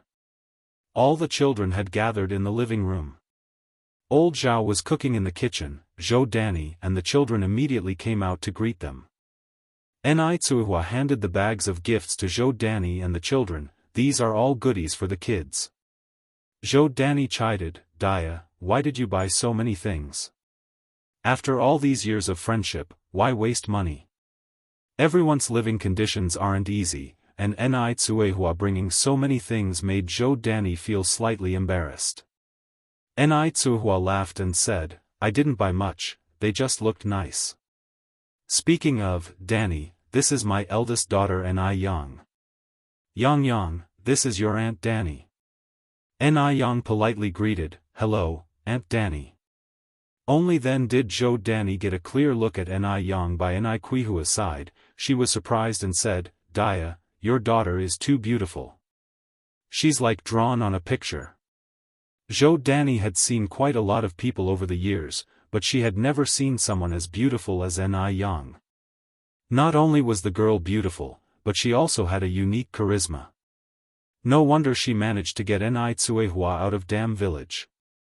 Ni Cuihua laughed and said, this girl can't take compliments. If you keep praising her like this, I'm sure she will become overly proud.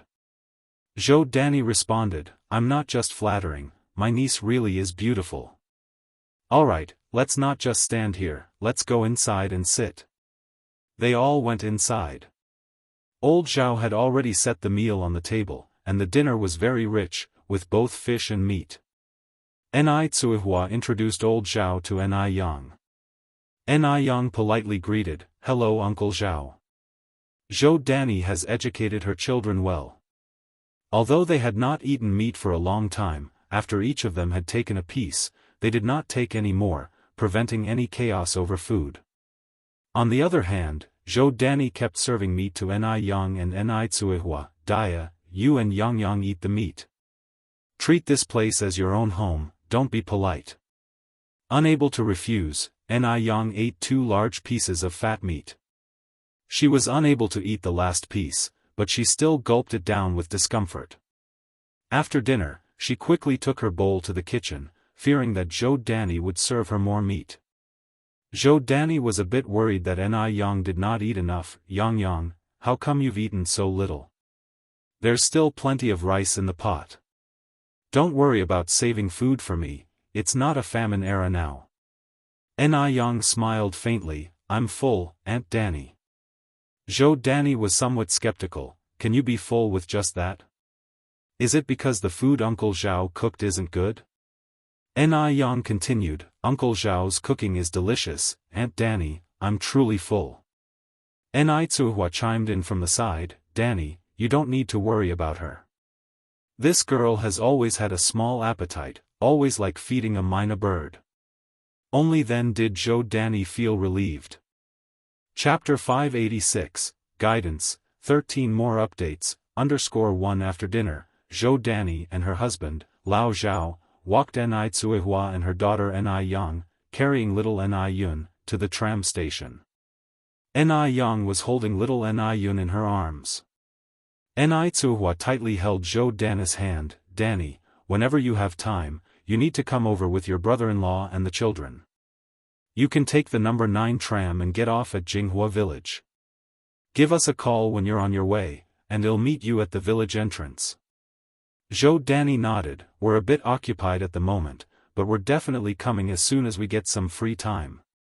I'll be waiting at home for you all. Ni Cuihua reluctantly boarded the tram. As they watched the tram slowly disappear into the night, Zhou Danny turned to Lao Zhao. How did we do in business today? Lao Zhao sighed, not too good. Since the people of Beijing like eating steamed buns, that's what we've been selling all these years. When they first started, business was good. But things went downhill recently, and it got to a point where they couldn't even sell steamed buns worth 1 yuan a day.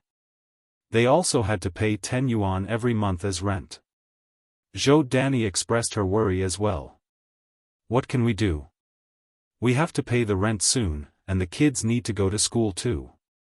There are so many places we need to spend money. Lao Zhao said, don't rush. Maybe tomorrow will be a better day. Zhou Danny suggested, do you think the problem lies with the market? What if you change your selling stall's location tomorrow? Lao Zhao nodded in agreement. The couple returned home, with their faces full of worry. As soon as they got home, Xiaoshuang rushed over, grabbing their hands. Mom and Dad, come and see. Aunt Daya and Sister Ni Yang brought over a lot of good stuff today. Given it was dark out, Zhou Danny didn't really have a chance to see how much stuff Ni Cuehua and Ni Yang had brought. Only now she realized that they had indeed brought a lot of nice things. There was malted milk and small chunks of beef. The candies and biscuits had already been opened by the kids. Zhou Danny also found 2 bottles of liquor. Even when their family visited relatives for New Year, they could not afford to buy so many things. Zhou Danny said, Daya must have spent a lot today. She was too kind. Lao Zhao stared at the 2 bottles of liquor for a while before finally saying, we should consider exchanging these 2 bottles of liquor for some money at the shop tomorrow. They're worth 35 yuan. We don't need a big profit. 30 yuan should be enough to pay the school fees and the rent. Even though this was slightly inappropriate, they had no other alternatives. If they didn't sell the liquor, their family of 6 would end up on the streets with the kids unable to afford school.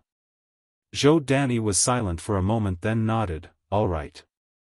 When we have money, we must thank Daya and her family properly. Lao Zhao nodded, definitely. The next day, Zhou Danny went to the shop and exchanged the 2 bottles of liquor for 30 yuan. The regular selling price for these 2 bottles of liquor was 35 yuan. The shopkeeper was more than happy to make this deal for 30 yuan. They were relieved to finally have the money for the school fees and rent. Zhou Danny let out a sigh of relief. After hearing Zhou Danny's idea, Lao Zhao changed his selling spot today, continuing to sell from his stall. As it was the inaugural day of the restaurant, at 11:30 a.m. Ni Yang arrived at the city market. She bought cigarettes, liquor, and prepared dishes, ready to treat everyone to a good meal. She bought various meat dishes including braised beef, pig's head meat, and tiger skin chicken feet. People were in dire need of some decent nourishment at this point. Even if they ate a lot of meat, they wouldn't feel greasy. Moreover, they were all performing manual labor and needed to restore their energy. After buying the dishes, all she needed were the staple foods. Just then, Ni Yang spotted a vendor selling steamed buns. Beijing people generally prefer wheat food, so Ni Yang steered her cart over and ordered, "Vendor, could I get 50 steamed buns please?" There were 18 workers in the restaurant. A grown man could easily eat 2 to 3 steamed buns, so 50 steamed buns was really not that many. 50 steamed buns. The old Zhao, who had been originally hunched over eating his steamed bun, perked up upon hearing those words. He quickly put down the bun and picked up a bag. "All right, please wait a moment." Ni Yang clearly saw old Zhao at this point and exclaimed, "Uncle Zhao." Old Zhao also looked surprised. Yang. Ni Yang chuckled and said, "Uncle Zhao, so you've been selling steamed buns here?" Old Zhao nodded, "Yes, but Yang, are you sure you can finish off all these buns? They'll go bad if you don't finish them quickly in this weather." Ni Yang assured him, "Don't worry, we have more than a dozen people for dinner." Only then old Zhao was relieved. He swiftly packed up 50 buns and handed them to Ni Yang. At this point, one could buy 4 buns for 1 cent. Ni Yang had occasionally bought them before, so she was familiar with the price. She took the steamed buns and handed 1 yuan and 3 cents to old Zhao. However, old Zhao refused to take the money. Ni Cuehua and her daughter Ni Yang were so polite. If it wasn't for the gifts they brought, sending the children to school next month would have been a problem. If he were to insist on taking the money for a few steamed buns, it would be utterly heartless. "Uncle Zhao, you are running a business, how could you not accept money? If you refuse to accept the money, then I can't accept these buns. Saying this, Yang put down the buns. She knew that old Zhao's family had it hard, so, she insisted on paying him. Old Zhao said, Yang, both you and your mother are so nice. You brought so many things to our house yesterday. These are just a few homemade buns, they're really not worth much. Unless you think these buns of mine aren't worth the money. Yang said, Uncle Zhao, we have to be fair. If you won't accept the money, it'll go to the shop next door. After much persuasion, old Zhao finally accepted the money reluctantly. Yang noticed a half-eaten bun on the basket and a flask next to it. Uncle Zhao, are you only eating buns for lunch? Old Zhao chuckled, yes, it's far from home, and I don't feel like going back for lunch, so I appease my hunger with some buns. They're good, sweet and soft. It's a much better time now. During the Great Famine, who could afford such fine white flour buns? In reality, old Zhao was eating the buns left unsold from a few days ago. They were dry and hard, with no taste at all. Uncle Zhao, have this with your bun. Yang handed old Zhao a wax paper bag. I'm alright eating the buns, I don't need that. Old Zhao quickly declined. Please take it, I bought too much anyway, it will be a waste if I don't finish it. Having said that, Yang continued, also, Uncle Zhao, are there lots of buns left over each day? Old Zhao sighed, business has been slow recently, there are leftovers every day. So, the next day's leftovers are not that easy to sell? Yang asked. Yes. Old Zhao nodded, the leftover buns from the day before aren't as good, so we usually keep them for ourselves. Yang picked up the bun that old Zhao had eaten half of. The stale bun wasn't as fluffy as freshly made ones, they were dry, exaggerating a bit, they were like bricks. Yang continued, Uncle Zhao, actually, you could slice these leftover buns, fry them until golden brown on both sides, then sprinkle some black pepper or spread some ketchup on them. Those who love salty and spicy food can add black pepper, those who like sweet and sour can go for ketchup. Then, sell them in front of the school during dismissal time. They should sell well. The leftover buns, if preserved properly, don't harm health. They're just not as delicious as fresh ones. But when fried till crispy, they won't be affected at all, and will even taste wonderfully crispy. They would be well received by young people. Old Zhao seemed skeptical, will that really work? Yang laughed, I think you can give it a try. Old Zhao continued, what is ketchup? Yang explained, ketchup is tomato sauce. Old Zhao was curious, can tomatoes be made into a sauce? Tomato sauce is actually invented by Chinese people. But, originally, it was not made of tomatoes but a pure fish sauce made from miscellaneous fish. The pure fish sauce had a mild salty taste with a unique flavor, and later when our ancestors found the taste a bit monotonous, they added beans to it, creating a low-grade soybean paste, which was very popular at that time. Likewise, during the Ming dynasty, pure fish sauce became popular in the south and was named brine. The dialectic pronunciation at that time was kutsayap. Later on, brine was introduced overseas. This Chinese-style brine sauce became extremely popular, spreading rapidly worldwide, and was modified by foreigners into American-style tomato sauce. So, the globally popular American-style tomato sauce is not America's tomato sauce, but China's kutsayap brine.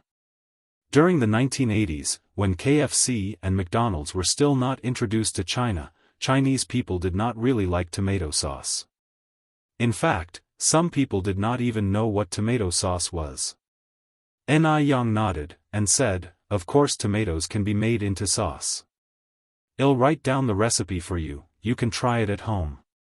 With that, Yang pulled out a pen and a small notebook from her pocket.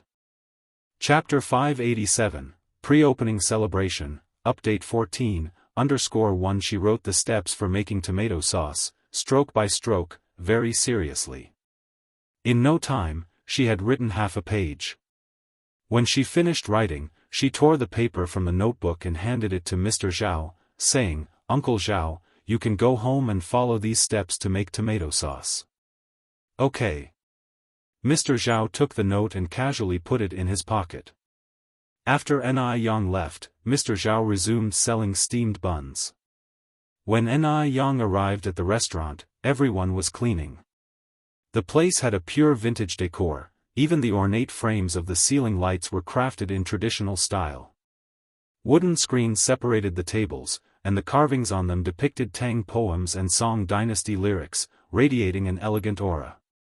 Even doing nothing in such an environment would make one feel relaxed and joyful.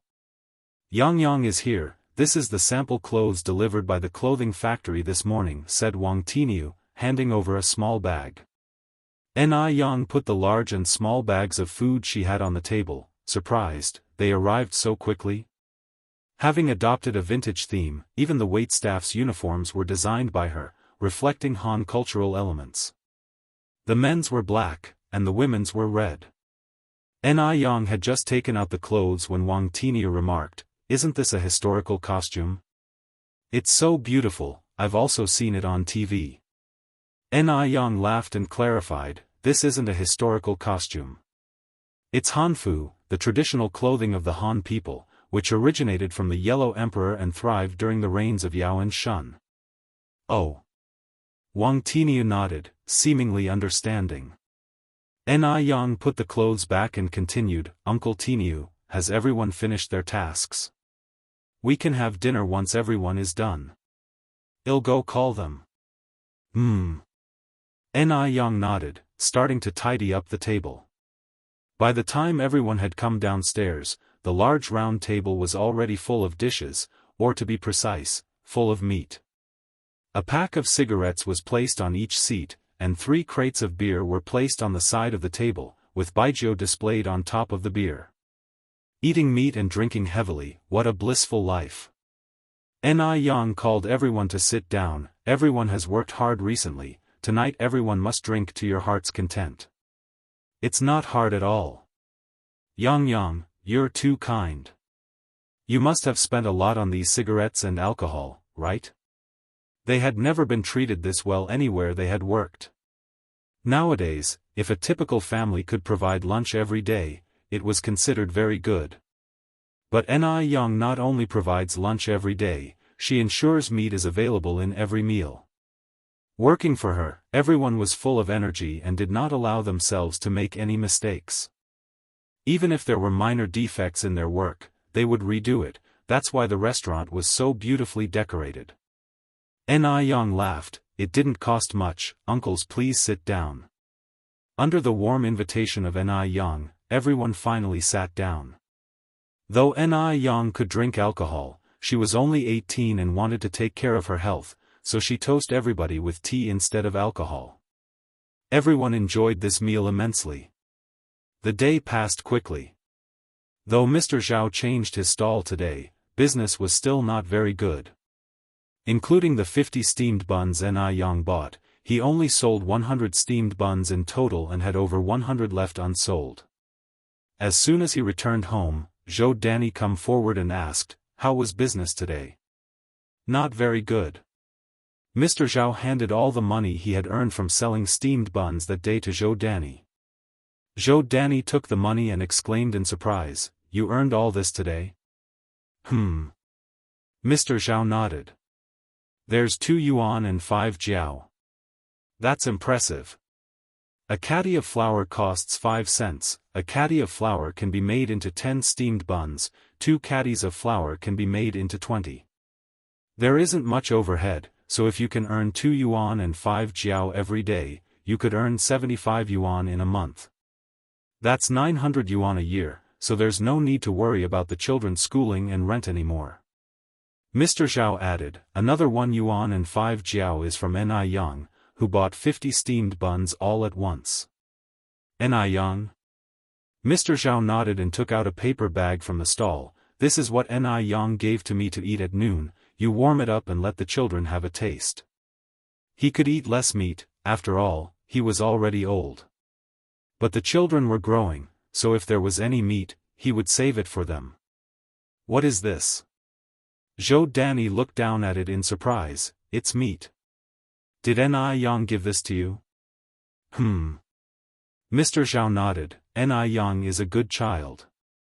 Not only did she look after my business, but when she saw me eating buns without any food at noon, she gave me this. Zhou Danny sighed and said, Yang Yang is really talented. Not only did she take Dia and her sister out, but she also managed to thrive. I wonder what good deed Dia did in her past life. If it wasn't for Ni Yang, Ni Tsuehua would still be stuck in Dam Village now.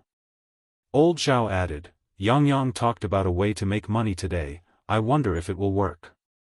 What's the plan? Zhou Danny asked.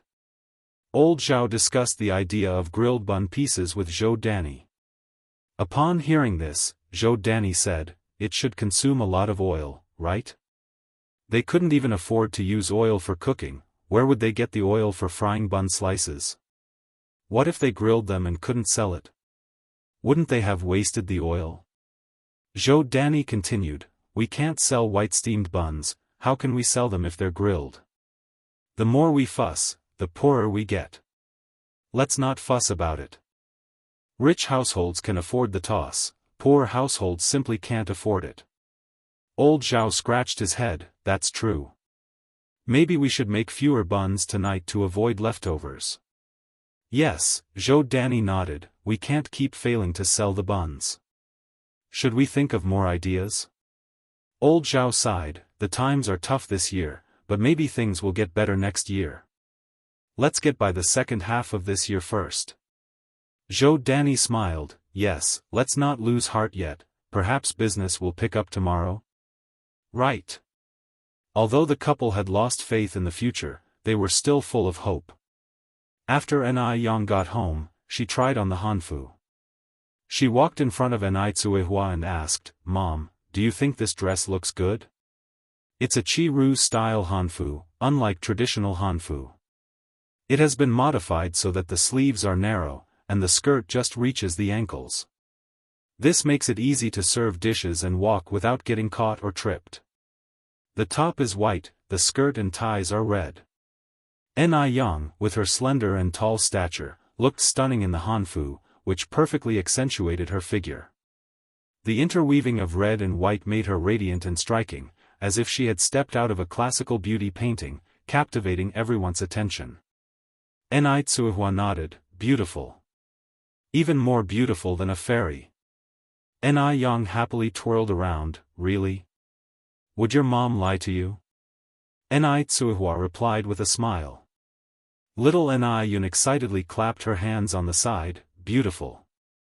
Sister, beautiful. Even Duo flew to Ni Yang's side, chirping non-stop. By the way, Yang, I'm going to the mountain.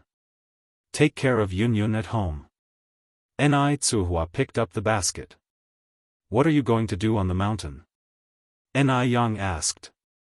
Ni Tsuehua replied, it rained last night, there should be plenty of matsutake on the mountain. I'm going to pick some and we can stir-fry them for dinner. Matsutake can be stir-fried and even added to flour to make spicy strips. Spicy strips with matsutake sell better than regular ones.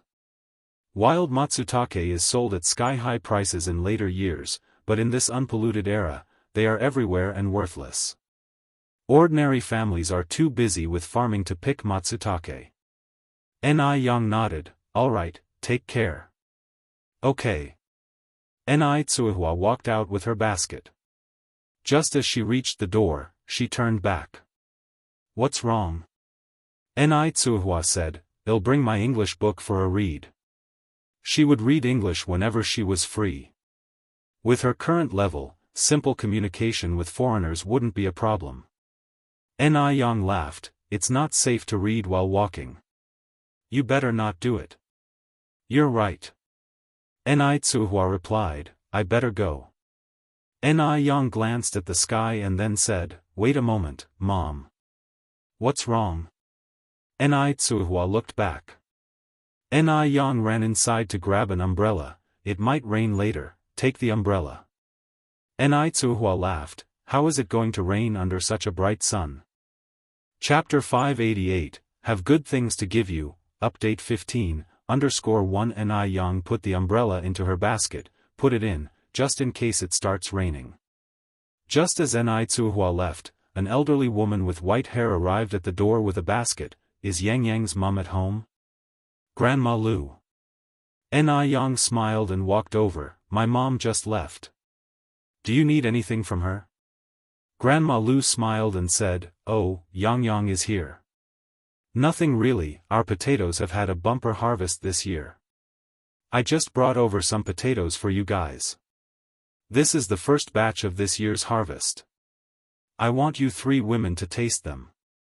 Only then did Ni Yang notice that Grandma Liu's basket was full of potatoes. The villagers of Jinghua village are all very grateful. Ni Yang has been good to them, and they are also very good to Ni Yang. Whenever someone slaughters a pig or a sheep, or whenever the crops are glowing, they think of sending some food to Ni Yang first. Ni Yang smiled and said, Grandma Lu, you are too polite. We already have potatoes at our home. You worked hard to grow these, you should keep them. Grandma Lu is an old widow in the village. She has no children and lives alone, which isn't easy. Ni Yang often gives her some food during holidays. However, something that truly moved her happened last year. Last autumn, the old lady suddenly came down with a high fever. She nearly died alone at home without anyone knowing. It was Ni Yang who found out the abnormality and was able to treat Grandma Lu. Grandma Lu said, I can't finish these all by myself. Yang Yang, you don't like my old self because I can't give anything decent, right? In the end, Grandma Lu pretended to put on a stern face. No, no. Grandma Lu, you've misunderstood. If you don't mind them, then keep them. It's not like it's anything valuable. I've got to go now. If I don't return soon, the chickens will get my cabbage. Finishing her words, Grandma Lu dumped the potatoes on the ground and left. Ni Yang couldn't let Grandma Lu go back empty-handed. Grandma Lu, wait a moment. Grandma Lu was already aware of Ni Yang's tactics. She knew Ni Yang must have gone inside to get something, and quickly covered her basket, ran away as if carried by the wind. When Ni Yang returned to the yard, Grandma Liu's figure was already out of sight. She puzzled, where is Grandma Lu? Little Ni Yun pointed at the door and said, ran away. Ran away? Ni Yang was taken aback. She never knew that Grandma Lu, even with her bound feet, could run so fast. Looking at the pile of potatoes that Grandma Lu brought, Ni Yang suddenly had an idea. Yun, do you want to eat something delicious? Yes. Upon hearing the mention of delicious food, little Ni Yun started drooling. Ni Yang picked up 5 large potatoes, cleaned them thoroughly, peeled off the skin, and finally cut them into thin slices and long strips. That's right. The delicious food that Ni Yang was making today was potato chips and French fries. Eating fries cannot be without tomato sauce. Ni Yang also ran into the field to pick 2 large tomatoes. Making tomato sauce is real simple. First, peel off the skin of the tomatoes, then cut them into pieces and stir-fry them in hot oil until they're mushy. After that, add water, and simmer it to reduce it down to a thick consistency. Normally, when making tomato sauce, one would add white sugar. But the homegrown tomatoes hadn't been treated with coloring agent. Every bite released a burst of fresh and juicy taste, soft and silky. They were so good in flavor that there was no need to add sugar at all. While the tomato sauce was simmering, Ni Yang began to fry the chips and potato strips. When frying in oil, you need to parboil the potatoes in boiling water for 3 minutes first, then lift them out and rinse them in cold water. Afterward, drain them and fry them in the wok. A sizzling noise filled the air very soon afterwards. Little Ni Yun stood by the pot, drooling with desire. By the time the tomato sauce was ready, the chips and potato strips were all fried up. Ni Yang handed a portion of fries to little Ni Yun. Yun, eat slowly, be careful, it's hot, okay? Okay. Little N.I.Yun nodded, immediately grabbing a fry and putting it in her mouth. Is it tasty? N.I.Yang asked. Delicious.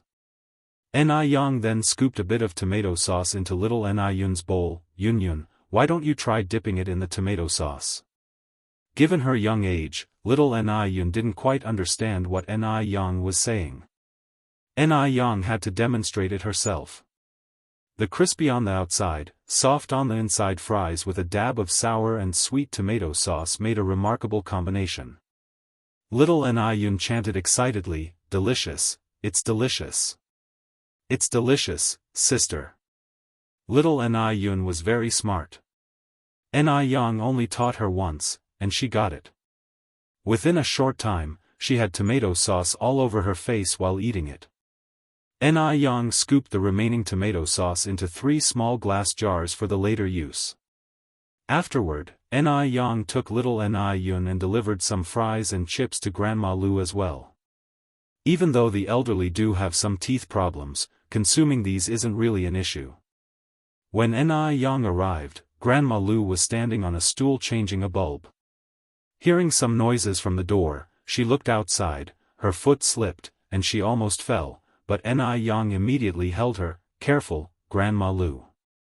Even though Grandma Lu was scared, she still laughed and said, it's okay. N.I.Yang took the bulb from Grandma Liu's hand. This is too dangerous, let me change it for you. I'll do it, Yang, are you sure you know how? In Grandma Liu's eyes, N.I.Yang still was a child. N.I.Yang laughed and said, no biggie, I often change bulbs at home. The moment she finished speaking, she directly stood on the stool and started to replace the bulb. She was so cool that even men would have to marvel at her. Grandma Lu, however, was worried. Yang, be careful of the electricity. Okay. N.I.Yang casually turned, pop, and the light was on. Little N.I.Yun happily said, the light is on. N.I.Yang jumped off from the stool, used a duster to wipe off the dust, then returned everything to its original place. She handed Grandma Lu the fries and chips on the table. Here, try these. What are these? Grandma Lu tasted a fry, quite tasty. N.I.Yang smiled and said, these are fries and these are chips. Grandma Lu said, this is the first time I'm trying these special delicacies. What are they made of? Want to guess? N.I.Yang teased. Grandma Lu guessed, flour? N.I.Yang shook her head, wrong. Grandma Lu pondered a little more, glutinous rice flour? Still wrong. N.I.Yang kept shaking her head. Grandma Lu guessed again, so this isn't made from flour? Strange, the taste was surely that of flour. N.I.Yang laughed and said, Grandma Lu, these are made from potatoes. The same ones you gave us. Potatoes? Grandma Lu was a bit astonished. Can potatoes taste this good? N.I.Yang nodded, of course. If you want to learn, I can teach you. Sure. Grandma Lu usually gets quite bored alone, so she has a great interest in food. N.I.Yang explained the making process in detail to Grandma Lu. Grandma Lu laughed and said, I'll definitely try this tomorrow. By the way, Yang, come with me. Grandma Lu pulled N.I.Yang into an inner room, then turned around to carry little N.I.Yun inside as well. She mysteriously closed the door and switched on the light. Yang, wait for me. Grandma Lu went behind the bed, and after a while, she walked out with an old vanity case. Yang, come here. Grandma Lu gestured for N.I.Yang. N.I.Yang walked over. Grandma Lu, what's in it? Grandma Lu laughed and said, you'll know soon. As she spoke, she took off the hairpin that held her hair, and using the sharpest end, unlocked the little copper lock on the vanity case. The little copper lock seemed quite old, with a layer of patina on the surface. Click. Just as N.I.Yang was questioning if the lock could be opened, it was unlocked. As soon as Grandma Lu lifted the lid, a pleasant aroma, somewhat similar to ambergris, gushed forth. This reminded Yang of the village rumors. Everyone said that Grandma Lu used to be a young lady from a landlord's family and had sought refuge here during the war. It seemed like the rumors might be true. No wonder, Yang always felt that Grandma Lu had a certain grace not found in ordinary grandmas. After the lid was lifted, what met the eyes were a few dusty silver hairpins, and a binyeo, Korean hair stick, but because they hadn't been worn for many years, or been maintained, these items had lost their original luster. Grandma Lu pulled open the second-layer drawer of the vanity case. Astonishingly, a translucent jade bracelet with excellent color and perfect luster rested in the drawer. Chapter 589, Old Acquaintances Finally Meet, 16 more updates, _1 Yang, I am giving these things to you. Grandma Lu pushed the dressing box toward Yang. Yang was startled and quickly got up. Grandma Lu, I can't accept these things. What's wrong with accepting them? I'm an old widow without children or grandchildren, thankful to have you caring for me. Who else should I give these to? Should I rather take them to the grave? Yang still refused. Grandma Lu, these are too precious, I really can't accept them. In the future, these things would all be valuable antiques. How could Yang accept such precious things from Grandma Lu? Grandma Lu sighed. I'm already 78 this year, my health is getting worse day by day, I might be gone any day. If you're not accepting these, I wouldn't be able to rest in peace even in death. An old person must plan ahead. She was a refugee, without any children or relatives. Rather than letting these objects be buried in the ground when she died, she would rather give them to Yang. Although she has only known Yang for a little over a year, Yang treated her better than her own family. If not for Yang, she would have died last year. Yang continued, Grandma Lu, you are healthy and will definitely live a long life. Don't talk like that. Grandma Lu smiled, I know my own body, Yang, don't worry, these things I brought from home when I fled, they aren't of unknown origin or burial goods. This bracelet was given to me by my mother when I came of age. It's been 63 years already, because this bracelet means so much to you, I can't accept it even more now. Since Grandma Lu had brought it all the way to Jianghu village and hadn't thought about selling it even in the hardest times, how could Yang accept such valuable things from her? Grandma Lu scowled, if you don't take it, should I rather bring it to the grave? After a pause, Grandma Lu added, I heard that cremation has already begun. Are you going to watch these things be burned to ashes? To preserve arable land, China started practicing cremation from April 27, 1956. In 1982, the townships around Beijing also began to implement cremation. Before 1982, many older people, due to their feudal superstitious fears of cremation, chose to end their lives early. Yang went on, anyway, I can't take these things. Why are you so stubborn? Take what Grandma gives you. Grandma Lu stuffed the dressing box into Yang's hands. Yang put the dressing box on the table. Grandma Lu, I really can't accept it. Yang. Please do Grandma a favor, help me pass on these things. They're all antiques. If they get burned to ashes, won't it be a pity? Yang continued, Grandma, since you escaped here, there should be other relatives left at home, right?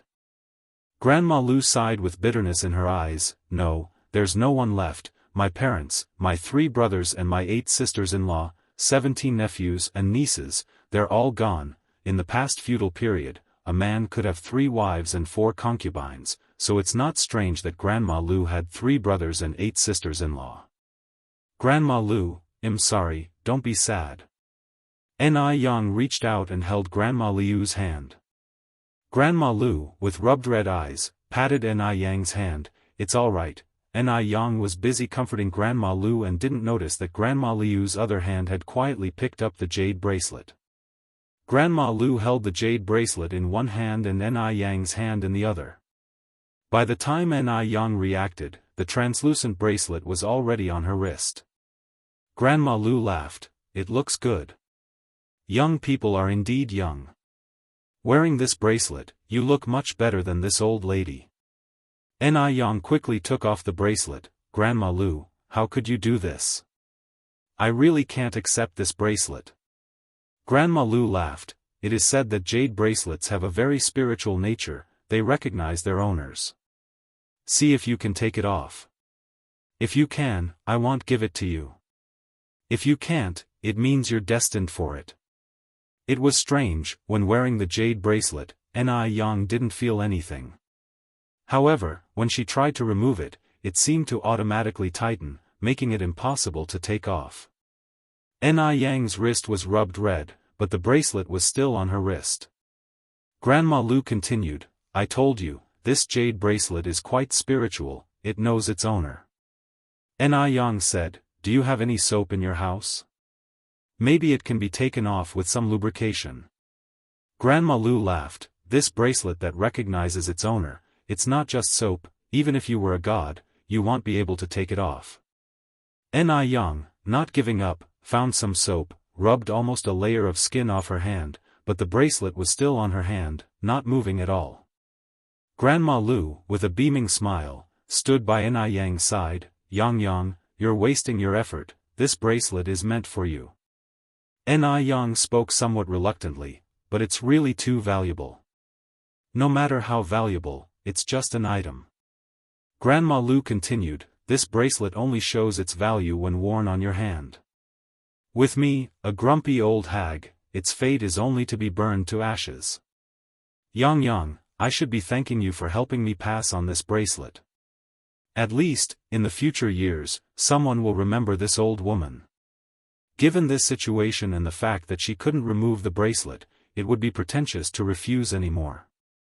Ni Yang smiled, then thank you, Grandma Lu.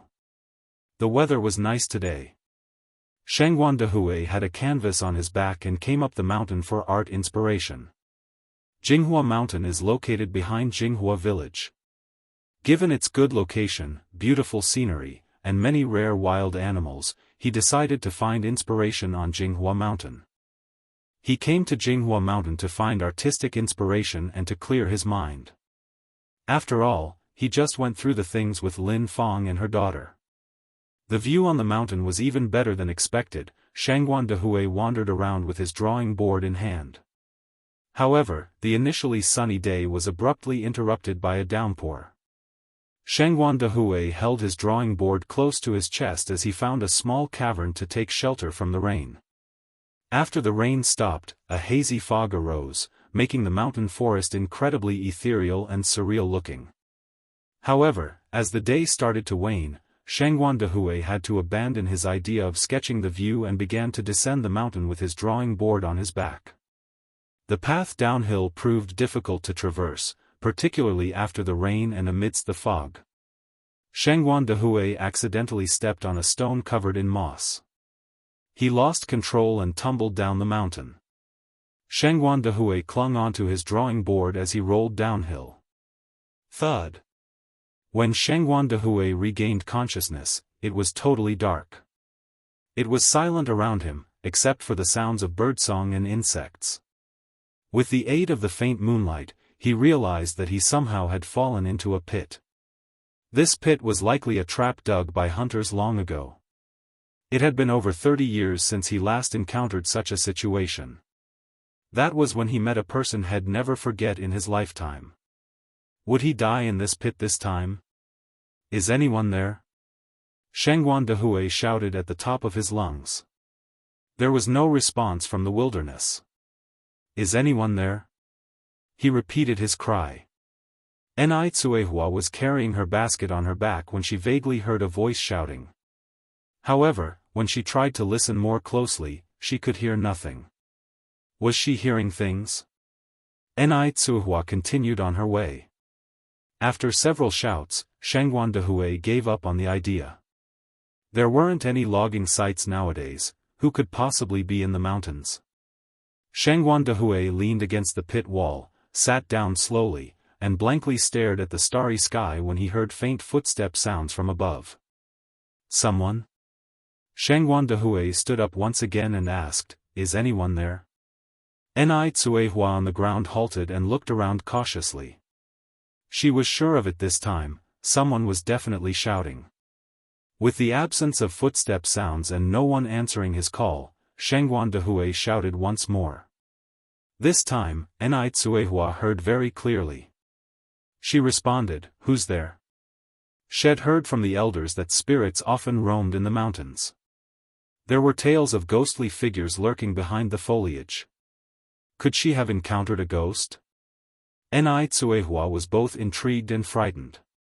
Shengguan Dehui was overjoyed to hear a response. There really were people on the mountain. From the sound of it, the respondent wasn't far away.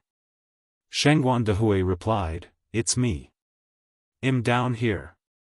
"Where are you?" Enai Tsuehua asked. Hearing the delicate fear in her voice, Shengguan Dehui assured her, "Please, don't be afraid. I came here to sketch the mountain but accidentally fell into a hunter's trap. If you walk towards the east, you'll find me. However, be careful, the wild grass here is unusually lush." "Okay."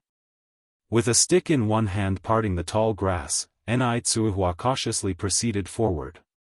After not too long, she arrived at the trap. "Are you here?" "Yes." Shengguan Dehui waved at her, "I'm down here."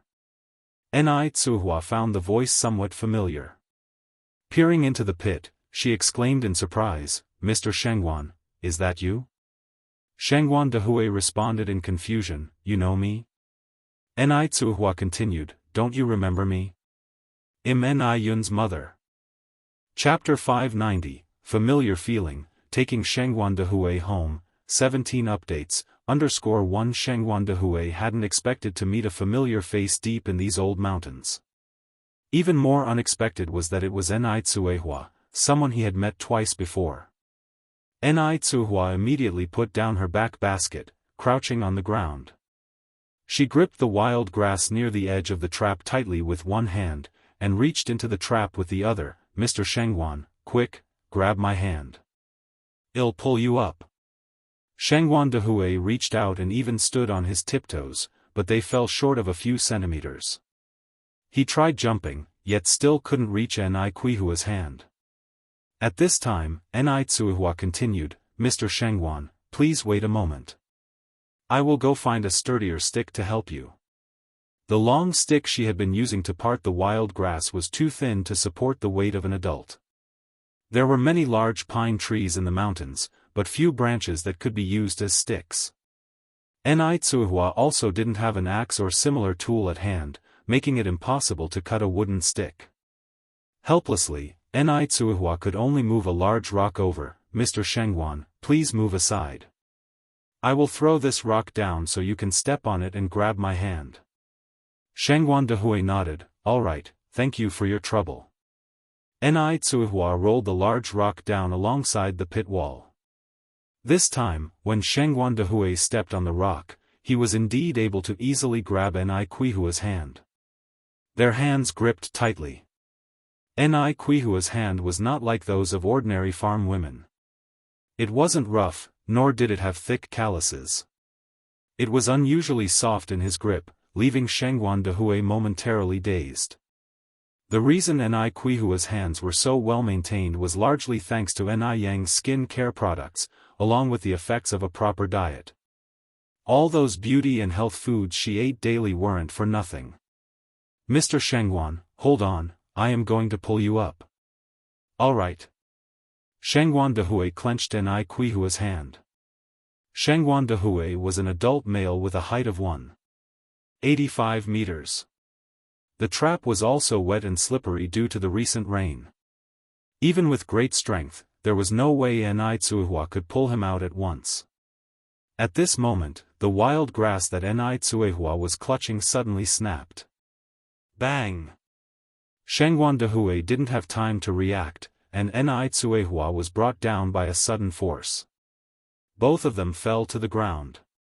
To be precise, Shengguan Dehui fell onto the ground, and Enai Tsuehua was on top of him. They looked at each other like that, as if time stood still at that moment. Although Enai Tsuehua was already 37, there was no trace of the years on her face. Her demeanor was composed and graceful. Through the tumult, it seemed he saw a familiar sight long absent in her eyes. Where had they met before? Shangguan Dehui narrowed his eyes. Ever since she left Dam Village, this was the first time Nai Tsuehua had been this close to a man. Her heart was pounding uncontrollably. It took her some time to collect herself, to get off Shangguan Dehui and ask, Mr. Shangguan, are you all right? I'm fine, how about you? Shangguan Dehui also collected himself at this moment. I'm okay too. Nai Tsuehua stood up, looking up at the ground. Now what? How are we going to get back up? Don't rush. We'll find a way. Shangguan Dehui reassured her.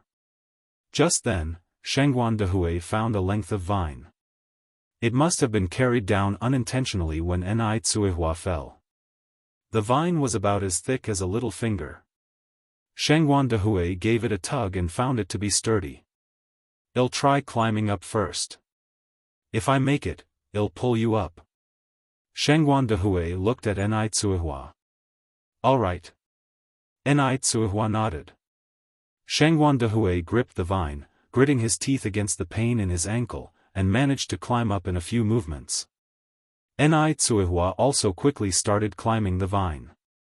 Comrade, give me your hand. Shangguan Dehui reached out to Nai Tsuehua. Men are generally stronger than women. Shangguan Dehui easily pulled Nai Tsuehua up. Oh my! We finally made it up. Nai Tsuehua let out a long breath of relief. Comrade, thank you so much for today. Shangguan Dehui thanked Nai Tsuehua. Nai Tsuehua laughed and said, It's fine, it's fine. You once helped me too, remember? It's getting late, we should hurry down the mountain. When the fog thickens, it will be difficult to descend. All right. Shangguan Dehui rose from the ground. At that moment, Nai Tsuehua smelled the metallic scent of blood in the air. Mr. Shangguan, are you injured? It's nothing, just a skin wound. Shangguan Dehui said casually. Shangguan Dehui had injured his foot, he was limping, and the descent down the mountain was exceedingly difficult.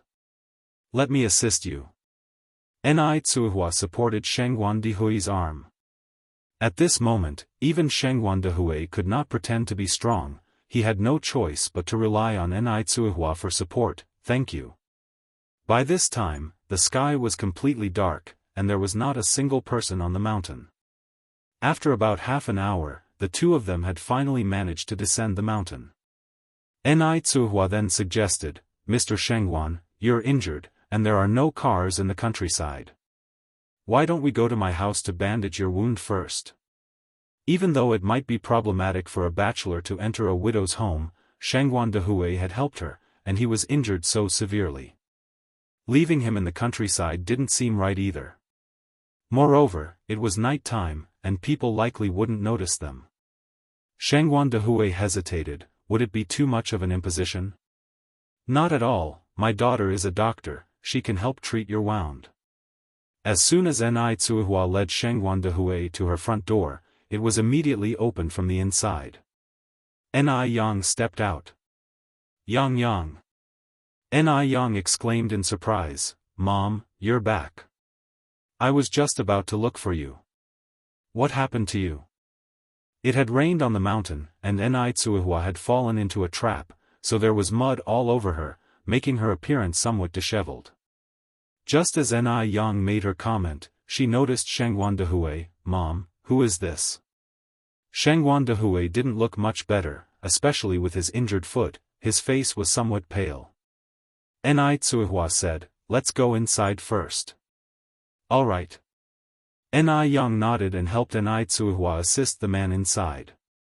Once they were inside the house, Nai Tsuehua introduced him to Nai Yang. This is your uncle Shangguan, the kind man your mom met on the bus last time. Mr. Shangguan, this is my eldest daughter Nai Yang, better known as Yang Yang. Shangguan Dehui nodded at Nai Yang. Hello young comrade Yang Yang. Hello Uncle Shangguan. Nai Yang was aware of the kind man that Nai Tsuehua had met on the bus last time. Nai Tsuehua continued to explain, your uncle Shengwan fell into a hunting trap while hiking up the mountain, injuring his leg. Yang, can you please take a look and see if it's serious? Yang nodded, sure, Uncle Shengwan, please take a seat. Shengwan Dehui sat on a chair and rolled up his pant leg. His ankle was severely wounded, as though it had been cut by a sharp object, and blood was still seeping from the wound. The sight was somewhat ghastly. Tsuhua frowned slightly, unable to imagine how Shengwan Dehui had climbed out of the trap, let alone how he had managed to walk down the rugged mountain path. His endurance was extraordinary. Yang then said, the wound is quite deep, stitches might be required. Young comrade, can you stitch it? Shengwan Dehui asked. Yang nodded, Uncle Shengwan, are you willing to let me stitch it? As an 18-year-old, many people doubted her medical skills. Therefore, before she could proceed with the stitching, she needed to obtain Shengwan Dehui's approval. Shengwan Dehui chuckled, why should I fear? Then please wait a moment, I'll go prepare some things. Yang turned and went into the house. Tsuhua followed her in. After stepping inside, she briefly explained Shengwan Dehui's situation to Yang. Yang wasn't the type to be unreasonable. Considering Shengwan Dehui was Quihua's benefactor, it was only right for her to help him in this situation. Having returned from a different era, her thoughts weren't as traditional, nor did she have such societal shackles.